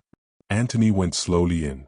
When the first edge of his appetite had worn off, and he was able to spare a little time between the mouthfuls, Bill gave an account of his adventures. The landlord of the Plough and Horses had been sticky, decidedly sticky. Bill had been unable at first to get anything out of him. But Bill had been tactful. Lord bless you, how tactful he had been. He kept on about the inquest, and what a queer affair it had been, and so on, and how there'd been an inquest in his wife's family once, which he seemed rather proud about, and I kept saying, pretty busy, I suppose, just now, what? And then he'd say, Midland, and go on again about Susan, that was the one that had the inquest. He talked about it as if it were a disease, and then I'd try again, and say, slack times, I expect. Just now, eh? And he'd say Midland again, and then it was time to offer him another drink, and I didn't seem to be getting much nearer. But I got him at last. I asked him if he knew John Borden. He was the man who said he'd seen Mark at the station. Well, he knew all about Borden, and after he'd told me all about Borden's wife's family, and how one of them had been burnt to death, after you with the beer, thanks, well, then I said carelessly that it must be very hard to remember anybody whom you had just seen once, so as to identify him afterwards, and he agreed that it would be middling hard, and then, give me 3 guesses, interrupted Antony. You asked him if he remembered everybody who came to his inn? That's it. Bright, wasn't it? Brilliant. And what was the result? The result was a woman. A woman? Said Antony eagerly. A woman, said Bill impressively. Of course I thought it was going to be Robert, so didn't you? But it wasn't. It was a woman. Came quite late on Monday night in a car, driving herself, went off early next morning. Did he describe her? Yes. She was middling. Middling tall, middling age, middling color, and so on. Doesn't help much, does it? But still, a woman. Does that upset your theory? Antony shook his head. No, Bill, not at all, he said. You knew all the time? At least, you guessed? Wait till tomorrow. I'll tell you everything tomorrow. Tomorrow, said Bill in great disappointment. Well, I'll tell you one thing tonight, if you'll promise not to ask any more questions. But you probably know it already. What is it? Only that Mark Ablett did not kill his brother. And Kaylee did? That's another question, Bill. However, the answer is that Kaylee didn't, either. Then who on earth? Have some more beer, said Antony with a smile. And Bill had to be content with that. They were early to bed that evening, for both of them were tired. Bill slept loudly and defiantly, but Antony lay awake, wondering. What was happening at the Red House now? Perhaps he would hear in the morning, perhaps he would get a letter. He went over the whole story again from the beginning. Was there any possibility of a mistake? What would the police do? Would they ever find out? Ought he to have told them? Well, let them find out, it was their job. Surely he couldn't have made a mistake this time. No good wondering now, he would know definitely in the morning. In the morning there was a letter for him. Chapter 21. Kaylee's apology. My dear Mr. Gillingham, I gather from your letter that you have made certain discoveries which you may feel it your duty to communicate to the police, and that in this case my arrest on a charge of murder would inevitably follow. Why, in these circumstances, you should give me such ample warning of your intentions I do not understand, unless it is that you are not wholly out of sympathy with me. But whether or not you sympathize, at any rate you will want to know, and I want you to know, the exact manner in which Ablett met his death and the reasons which made that death necessary. If the police have to be told anything, I would rather that they too knew the whole story. They, and even you, may call it murder, but by that time I shall be out of the way. Let them call it what they like. I must begin by taking you back to a summer day 15 years ago, when I was a boy of 13 and Mark a young man of 25. His whole life was make-believe, and just now he was pretending to be a philanthropist. He sat in our little drawing room, flicking his gloves against the back of his left hand, and my mother, good soul, thought what a noble young gentleman he was, and Philip and I, hastily washed and crammed into collars, stood in front of him, nudging each other and kicking the backs of our heels and cursing him in our hearts for having interrupted our game. He had decided to adopt one of us, kind cousin Mark. Heaven knows why he chose me. Philip was 11, 2 years longer to wait. Perhaps that was why. Well, Mark educated me. I went to a public school and to Cambridge, and I became his secretary. Well, much more than his secretary, as your friend Beverly perhaps has told you. His land agent, his financial advisor, his courier, but this most of all, his audience. Mark could never live alone. There must always be somebody to listen to him. I think in his heart he hoped I should be his Boswell. He told me one day that he had made me his literary executor, poor devil. And he used to write me the absurdest long letters when I was away from him, letters which I read once and then tore up. The futility of the man. It was 3 years ago that Philip got into trouble. He had been hurried through a cheap grammar school and into a London office, and discovered there that there was not much fun to be got in this world on £2 a week. I had a frantic letter from him one day, saying that he must have 100 at once, or he would be ruined, and I went to Mark for the money. Only to borrow it, you understand. He gave me a good salary and I could have paid it back in 3 months. But no. He saw nothing for himself in it, I suppose, no applause, no admiration. Philip's gratitude would be to me, not to him. I begged, I threatened, we argued, and while we were arguing, Philip was arrested. It killed my mother, he was always her favorite, but Mark, as usual, got his satisfaction out of it. He preened himself on his judgment of character in having chosen me and not Philip 12 years before. Later on I apologized to Mark for the reckless things I had said to him, and he played the part of a magnanimous gentleman with his accustomed skill, but, though outwardly we were as before to each other, from that day forward, though his vanity would never let him see it, I was his bitterest enemy. If that had been all, I wonder if I should have killed him? To live on terms of intimate friendship with a man whom you hate is dangerous work for your friend. Because of his belief in me as his admiring and grateful protégé and his belief in himself as my benefactor, he was now utterly in my power. I could take my time and choose my opportunity. Perhaps I should not have killed him, but I had sworn to have my revenge, and there he was, poor vain fool, at my mercy. I was in no hurry. 2 years later I had to reconsider my position, for my revenge was being taken out of my hands. Mark began to drink. Could I have stopped him? I don't think so, but to my immense surprise I found myself trying to. Instinct, perhaps, getting the better of reason. Or did I reason it out and tell myself that, if he drank himself to death, I should lose my revenge? Upon my word, I cannot tell you, but, for whatever motive, I did genuinely want to stop it. Drinking is such a beastly thing, anyhow. I could not stop him, but I kept him within certain bounds, so that nobody but myself knew his secret. Yes, I kept him outwardly decent, and perhaps now I was becoming like the cannibal who keeps his victim in good condition for his own ends. I used to gloat over Mark, thinking how utterly he was mine to ruin as I pleased, financially, morally, whatever way would give me most satisfaction. I had but to take my hand away from him and he sank. But again I was in no hurry. Then he killed himself. That futile little drunkard, eaten up with his own selfishness and vanity, offered his beastliness to the truest and purest woman on this earth. You have seen her, Mr. Gillingham, but you never knew Mark Ablett. Even if he had not been a drunkard, there was no chance for her of happiness with him. I had known him for many years, but never once had I seen him moved by any generous emotion. To have lived with that shriveled little soul would have been hell for her, and 1,000 times worse hell when he began to drink. So he had to be killed. I was the only one left to protect her, for her mother was in league with Mark to bring about her ruin. I would have shot him openly for her sake, and with what gladness, but I had no mind to sacrifice myself needlessly. He was in my power, I could persuade him to almost anything by flattery. Surely it would not be difficult to give his death the appearance of an accident. I need not take up your time by telling you of the many plans I made and rejected. For some days I inclined towards an unfortunate boating accident in the pond. Mark, a very indifferent swimmer, myself almost exhausted in a gallant attempt to hold him up. And then he himself gave me the idea, he and Miss Norris between them, and so put himself in my hands. Without risk of discovery, I should have said, had you not discovered me. We were talking about ghosts. Mark had been even more vain, pompous, and absurd than usual, and I could see that Miss Norris was irritated by it. After dinner she suggested dressing up as a ghost and frightening him. I thought it my duty to warn her that Mark took any joke against himself badly, but she was determined to do it. I gave way reluctantly. Reluctantly, also, I told her the secret of the passage. There is an underground passage from the library to the bowling green. You should exercise your ingenuity, Mr. Gillingham, in trying to discover it. Mark came upon it by accident a year ago.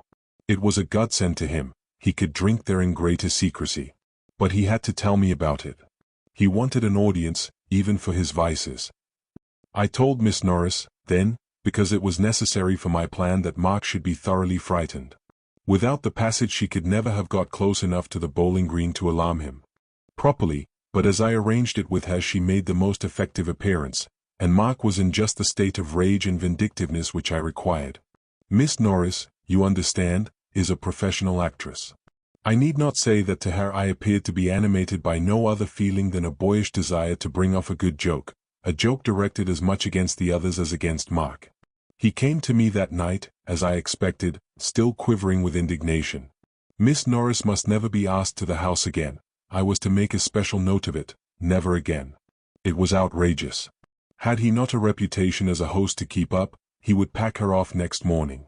As it was, she could stay, hospitality demanded it, but never again would she come to the Red House, he was absolutely determined about that. I was to make a special note of it. I comforted him, I smoothed down his ruffled feathers. She had behaved very badly, but he was quite right, he must try not to show how much he disapproved of her. And of course she would never come again, that was obvious. And then suddenly I began to laugh. He looked up at me indignantly. "Is there a joke?" he said coldly. I laughed gently again. "I was just thinking," I said, "that it would be rather amusing if you, well, had your revenge." "My revenge? How do you mean?" "Well, paid her back in her own coin." "Do you mean try and frighten her?" "No, but dressed up and pulled her leg a bit. Made her look a fool in front of the others." I laughed to myself again. Serve her jolly well right. He jumped up excitedly. "By Jove, Key," he cried. "If I could." "How?" "You must think of a way. I don't know if Beverly has told you about Mark's acting. He was an amateur of all the arts, and vain of his little talents, but as an actor he seemed to himself most wonderful. Certainly he had some ability for the stage, so long as he had the stage to himself and was playing to an admiring audience. As a professional actor in a small part he would have been hopeless. As an amateur playing the leading part, he deserved all that the local papers had ever said about him. And so the idea of giving us a private performance, directed against a professional actress who had made fun of him, appealed equally to his vanity and his desire for retaliation. If he, Mark Ablett, by his wonderful acting could make Ruth Norris look a fool in front of the others, could take her in, and then join in the laugh at her afterwards, he would indeed have had a worthy revenge. "It strikes you as childish, Mr. Gillingham? Ah, you never knew Mark Ablett." "How, Key, how?" he said eagerly. "Well, I haven't really thought it out," I protested. "It was just an idea." He began to think it out for himself. "I might pretend to be a manager, come down to see her, but I suppose she knows them all. What about an interviewer?" "It's going to be difficult," I said thoughtfully. "You've got rather a characteristic face, you know. And your beard, I'd shave it off," he snapped. "My dear Mark." He looked away, and mumbled, "I've been thinking of taking it off, anyhow. And besides, if I'm going to do the thing, I'm going to do it properly." "Yes, you always were an artist," I said, looking at him admiringly. He purred. To be called an artist was what he longed for most. Now I knew that I had him. "All the same," I went on, "even without your beard and moustache you might be recognizable. Unless, of course," I broke off. "Unless what?" "You pretend to be Robert." I began to laugh to myself again. "By Jove," I said, "that's not a bad idea. Pretend to be Robert, the wastrel brother, and make yourself objectionable to Miss Norris. Borrow money from her, and that sort of thing." He looked at me, with his bright little eyes, nodding eagerly. "Robert," he said. "Yes. How shall we work it?" There was really a Robert, Mr. Gillingham, as I have no doubt you and the inspector both discovered.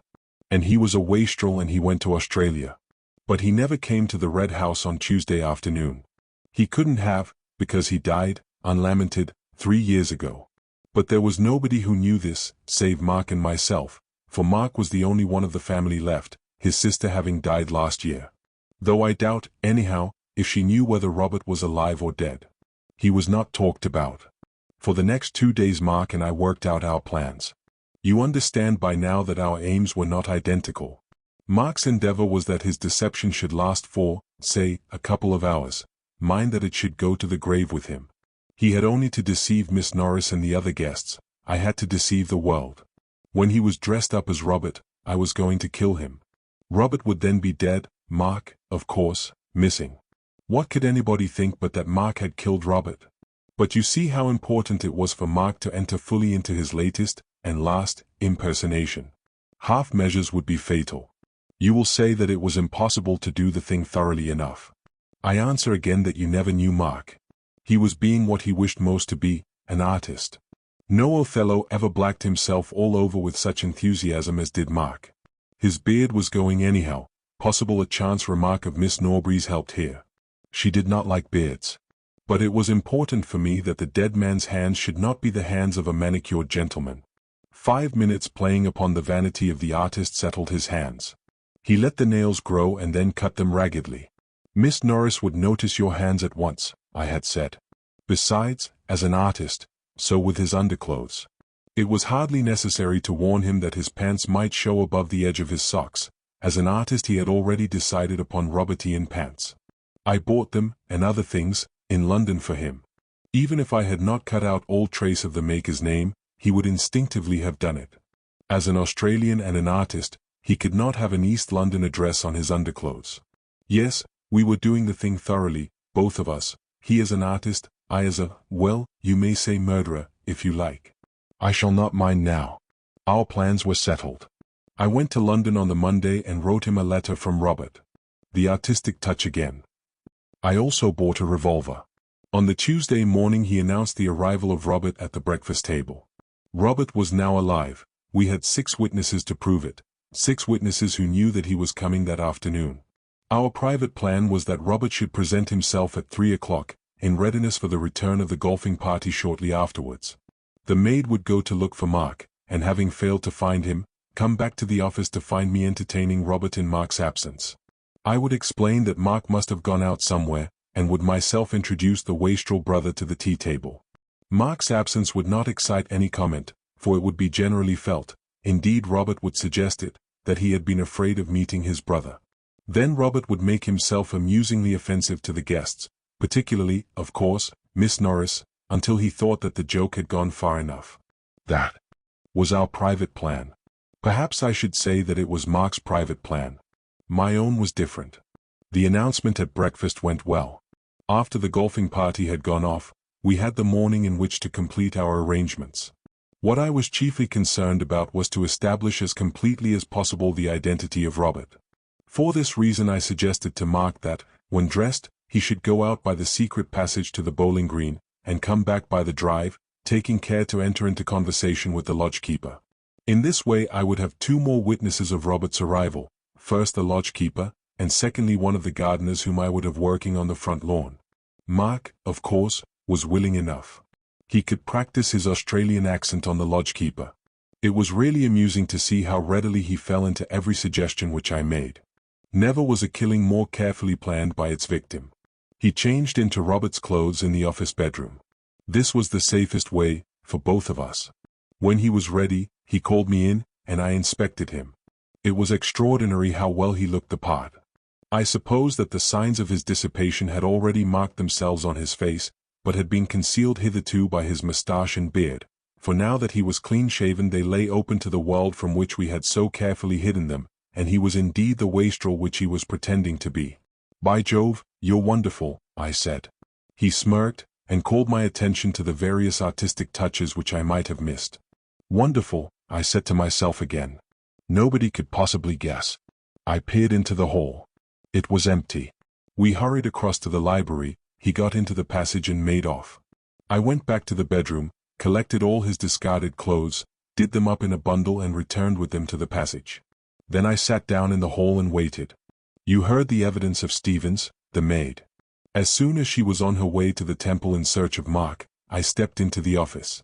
My hand was in my side pocket, and in my hand was the revolver. He began at once in his character of Robert, some rigmarole about working his passage over from Australia, a little private performance for my edification. Then in his natural voice, gloating over his well-planned retaliation on Miss Norris, he burst out, "It's my turn now. You wait." It was this which Elsie heard. She had no business to be there and she might have ruined everything, but as it turned out it was the luckiest thing which could have happened. For it was the one piece of evidence which I wanted, evidence, other than my own, that Mark and Robert were in the room together. I said nothing. I was not going to take the risk of being heard to speak in that room. I just smiled at the poor little fool, and took out my revolver, and shot him. Then I went back into the library and waited, just as I said in my evidence. Can you imagine, Mr. Gillingham, the shock which your sudden appearance gave me? Can you imagine the feelings of a murderer who has, as he thinks, planned for every possibility, and is then confronted suddenly with an utterly new problem? What difference would your coming make? I didn't know. Perhaps none, perhaps all. And I had forgotten to open the window. I don't know whether you will think my plan for killing Mark a clever one. Perhaps not. But if I do deserve any praise in the matter, I think I deserve it for the way I pulled myself together in the face of the unexpected catastrophe of your arrival. Yes, I got a window open, Mr. Gillingham, under your very nose, the right window too, you were kind enough to say. And the keys, yes, That was clever of you, but I think I was cleverer. I deceived you over the keys, Mr. Gillingham, as I learnt when I took the liberty of listening to a conversation on the bowling green between you and your friend Beverly. Where was I? Ah, you must have a look for that secret passage, Mr. Gillingham. But what am I saying? Did I deceive you at all?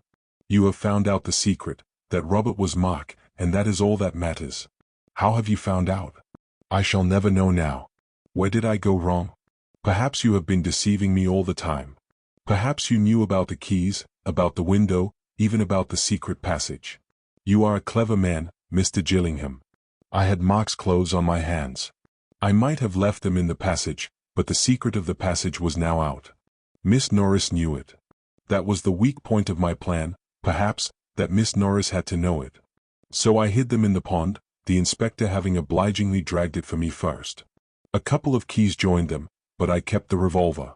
Fortunate, wasn't it, Mr. Gillingham?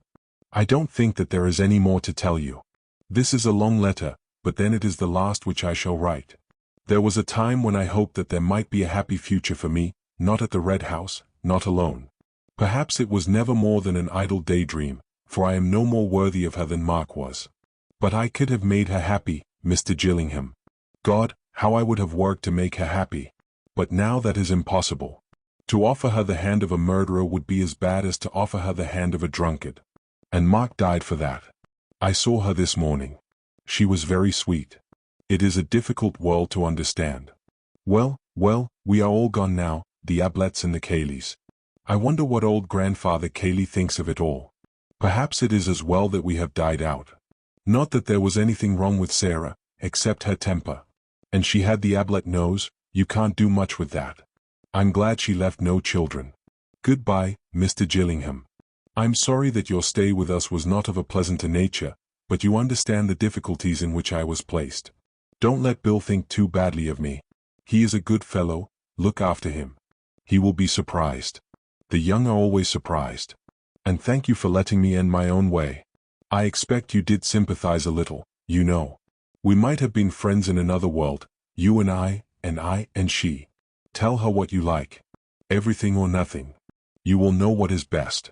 Goodbye, Mr. Gillingham. Matthew Cayley. I am lonely tonight without Mark. That's funny, isn't it? Chapter 22. Mr. Beverly moves on, good Lord, said Bill, as he put down the letter. I thought you'd say that, murmured Antony. Tony, do you mean to say that you knew all this? I guess some of it. I didn't quite know all of it, of course. Good Lord, said Bill again, and returned to the letter. In a moment he was looking up again. What did you write to him? Was that last night? After I'd gone into Stanton? Yes. What did you say? That you'd discovered that Mark was Robert? Yes. At least I said that this morning I should probably telegraph to Mr. Cartwright of Wimpole Street, and ask him to. Bill burst in eagerly on the top of the sentence. Yes, now what was all that about? You were so damn Sherlocky yesterday all of a sudden. We'd been doing the thing together all the time, and you'd been telling me everything, and then suddenly you become very mysterious and private and talk enigmatically, is that the word? About dentists and swimming and the plow and horses, and, well, what was it all about? You simply vanished out of sight. I didn't know what on earth we were talking about. Antony laughed and apologized. Sorry, Bill. I felt like that suddenly. Just for the last half hour, just to end up with. I'll tell you everything now. Not that there's anything to tell, really. It seems so easy when you know it, so obvious. About Mr. Cartwright of Wimpole Street. Of course he was just to identify the body. But whatever made you think of a dentist for that? Who could do it better? Could you have done it? How could you? You'd never gone bathing with Mark, you'd never seen him stripped. He didn't swim. Could his doctor do it? Not unless he'd had some particular operation, and perhaps not then. But his dentist could, at any time, always, if he had been to his dentist fairly often. Hence Mr. Cartwright of Wimpole Street. Bill nodded thoughtfully and went back again to the letter. I see. And you told Cayley that you were telegraphing to Cartwright to identify the body? Yes. And then of course it was all up for him. Once we knew that Robert was Mark, we knew everything. How did you know? Antony got up from the breakfast table and began to fill his pipe. I'm not sure that I can say, Bill. You know those problems in algebra where you say, let X be the answer, and then you work it out and find what X is. Well, that's one way, and another way, which they never give you any marks for at school, is to guess the answer. Pretend the answer is 4, well, will that satisfy the conditions of the problem? No. Then try 6, and if 6 doesn't either, then what about 5, and so on. Well, the inspector and the coroner and all that lot had guessed their answer, and it seemed to fit, but you and I knew it didn't really fit. There were several conditions in the problem which it didn't fit at all. So we knew that their answer was wrong, and we had to think of another, an answer which explained all the things which were puzzling us. Well, I happened to guess the right one. Got a match? Bill handed him a box, and he lit his pipe. Yes, but that doesn't quite do, old boy. Something must have put you onto it suddenly. By the way, I'll have my matches back, if you don't mind. Antony laughed and took them out of his pocket. Sorry? Well then, let's see if I can go through my own mind again, and tell you how I guessed it. First of all, the clothes? Yes? To Kaylee the clothes seemed an enormously important clue. I didn't quite see why, but I did realize that to a man in Kaylee's position the smallest clue would have an entirely disproportionate value. For some reason, then, Kaylee attached this exaggerated importance to the clothes which Mark was wearing on that Tuesday morning. All the clothes, the inside ones as well as the outside ones. I didn't know why, but I did feel certain that, in that case, the absence of the collar was unintentional. In collecting the clothes he had overlooked the collar. Why? It was the one in the linen basket? Yes. It seemed probable. Why had Kaylee put it there? The obvious answer was that he hadn't. Mark had put it there. I remembered what you told me about Mark being finicky, and having lots of clothes and so on, and I felt that he was just the sort of man who would never wear the same collar twice. He paused, and then asked, "Is that right, do you think?" "Absolutely," said Bill with conviction. "Well, I guessed it was. So then I began to see an X which would fit just this part of the problem, the clothes part. I saw Mark changing his clothes. I saw him instinctively dropping the collar in the linen basket, just as he had always dropped every collar he had ever taken off, but leaving the rest of the clothes on a chair in the ordinary way, and I saw Kaylee collecting all the clothes afterwards, all the visible clothes, and not realizing that the collar wasn't there." "Go on," said Bill eagerly. "Well, I felt pretty sure about that, and I wanted an explanation of it. Why had Mark changed down there instead of in his bedroom? The only answer was that the fact of his changing had to be kept secret. When did he change? The only possible time was between lunch, when he would be seen by the servants, and the moment of Robert's arrival. And when did Kaylee collect the clothes in a bundle? Again, the only answer was before Robert's arrival. So another X was wanted, to fit those three conditions. And the answer was that a murder was intended, even before Robert arrived. Yes. Well now, it couldn't be intended on the strength of that letter, unless there was very much more behind the letter than we knew. Nor was it possible a murder could be intended without any more preparation than the changing into a different suit in which to escape. The thing was too childish. Also, if Robert was to be murdered, why go out of the way to announce his existence to you all, even, at the cost of some trouble, to Mrs. Norbury? What did it all mean? I didn't know. But I began to feel now that Robert was an incident only, that the plot was a plot of Kaylee's against Mark, either to get him to kill his brother, or to get his brother to kill him, and that for some inexplicable reason Mark seemed to be lending himself to the plot. He was silent for a little, and then said, almost to himself, "I had seen the empty brandy bottles in that cupboard." "You never said anything about them," complained Bill. "I only saw them afterwards. I was looking for the collar, you remember. They came back to me afterwards. I knew how Kaylee would feel about it." "Poor devil." "Go on," said Bill. "Well, then, we had the inquest, and of course I noticed, and I suppose you did too, the curious fact that Robert had asked his way at the second lodge and not at the first. So I talked to Amos and Parsons. That made it more curious. Amos told me that Robert had gone out of his way to speak to him, had called to him, in fact. Parsons told me that his wife was out in their little garden at the first lodge all the afternoon, and was certain that Robert had never come past it. He also told me that Kaylee had put him onto a job on the front lawn that afternoon. So I had another guess. Robert had used the secret passage, the passage which comes out into the park between the first and second lodges. Robert, then, had been in the house. It was a put-up job between Robert and Kaylee. But how could Robert be there without Mark knowing? Obviously, Mark knew too. What did it all mean? When was this? Interrupted Bill. Just after the inquest, after you'd seen Amos and Parsons, of course? Yes. I got up and left them, and came to look for you. I got back to the clothes then. Why did Mark change his clothes so secretly? Disguise? But then what about his face? That was much more important than clothes. His face, his beard, he'd have to shave off his beard, and then, oh, idiot. I saw you looking at that poster. Mark acting, Mark made up, Mark disguised. Oh, priceless idiot. Mark was Robert.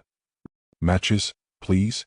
Bill passed over the matches again, waited till Antony had relit his pipe, and then held out his hand for them, just as they were going into the other's pocket. Yes, said Bill thoughtfully.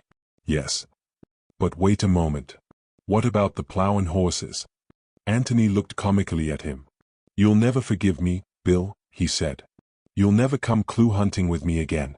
What do you mean? Antony sighed. It was a fake, Watson. I wanted you out of the way. I wanted to be alone. I'd guessed at my ex, and I wanted to test it every way, by everything we'd discovered. I simply had to be alone just then. So, he smiled and added, well, I knew you wanted a drink. You are a devil, said Bill, staring at him. And your interest when I told you that a woman had been staying there, well, it was only polite to be interested when you'd taken so much trouble. You brute. You Sherlock. And then you keep trying to steal my matches.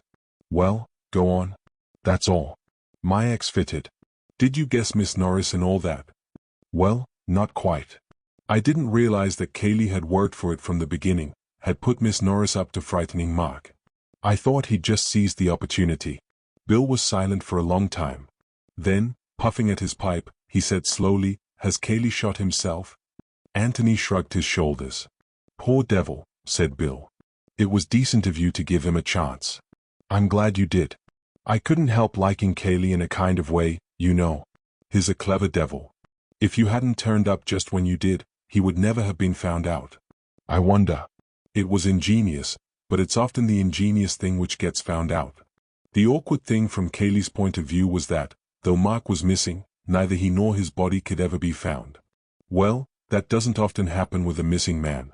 He generally gets discovered in the end, a professional criminal, perhaps not, but an amateur like Mark. He might have kept the secret of how he killed Mark, but I think it would have become obvious sooner or later that he had killed him. Yes, there's something in that. Oh, just tell me one thing. Why did Mark tell Miss Norbury about his imaginary brother? That's puzzled me rather, too, Bill. It may be that he was just doing the Othello business, painting himself black all over. I mean, he may have been so full of his appearance as Robert that he had almost got to believe in Robert, and had to tell everybody. More likely, though, he felt that, having told all of you at the house, he had better tell Miss Norbury, in case she met one of you. In which case, if you mentioned the approaching arrival of Robert, she might say, oh, I'm certain he has no brother. He would have told me if he had, and so spoil his joke. Possibly, too, Cayley put him onto it. Cayley obviously wanted as many people as possible to know about Robert. Are you going to tell the police? Yes, I suppose they'll have to know. Cayley may have left another confession.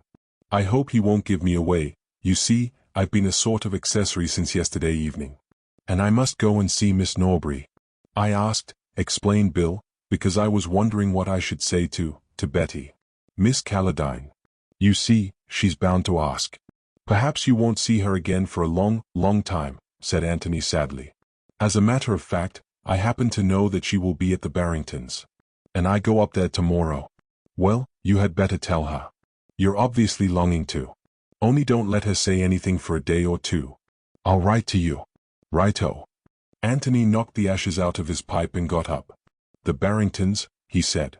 Large party? Fairly, I think. Antony smiled at his friend. Yes.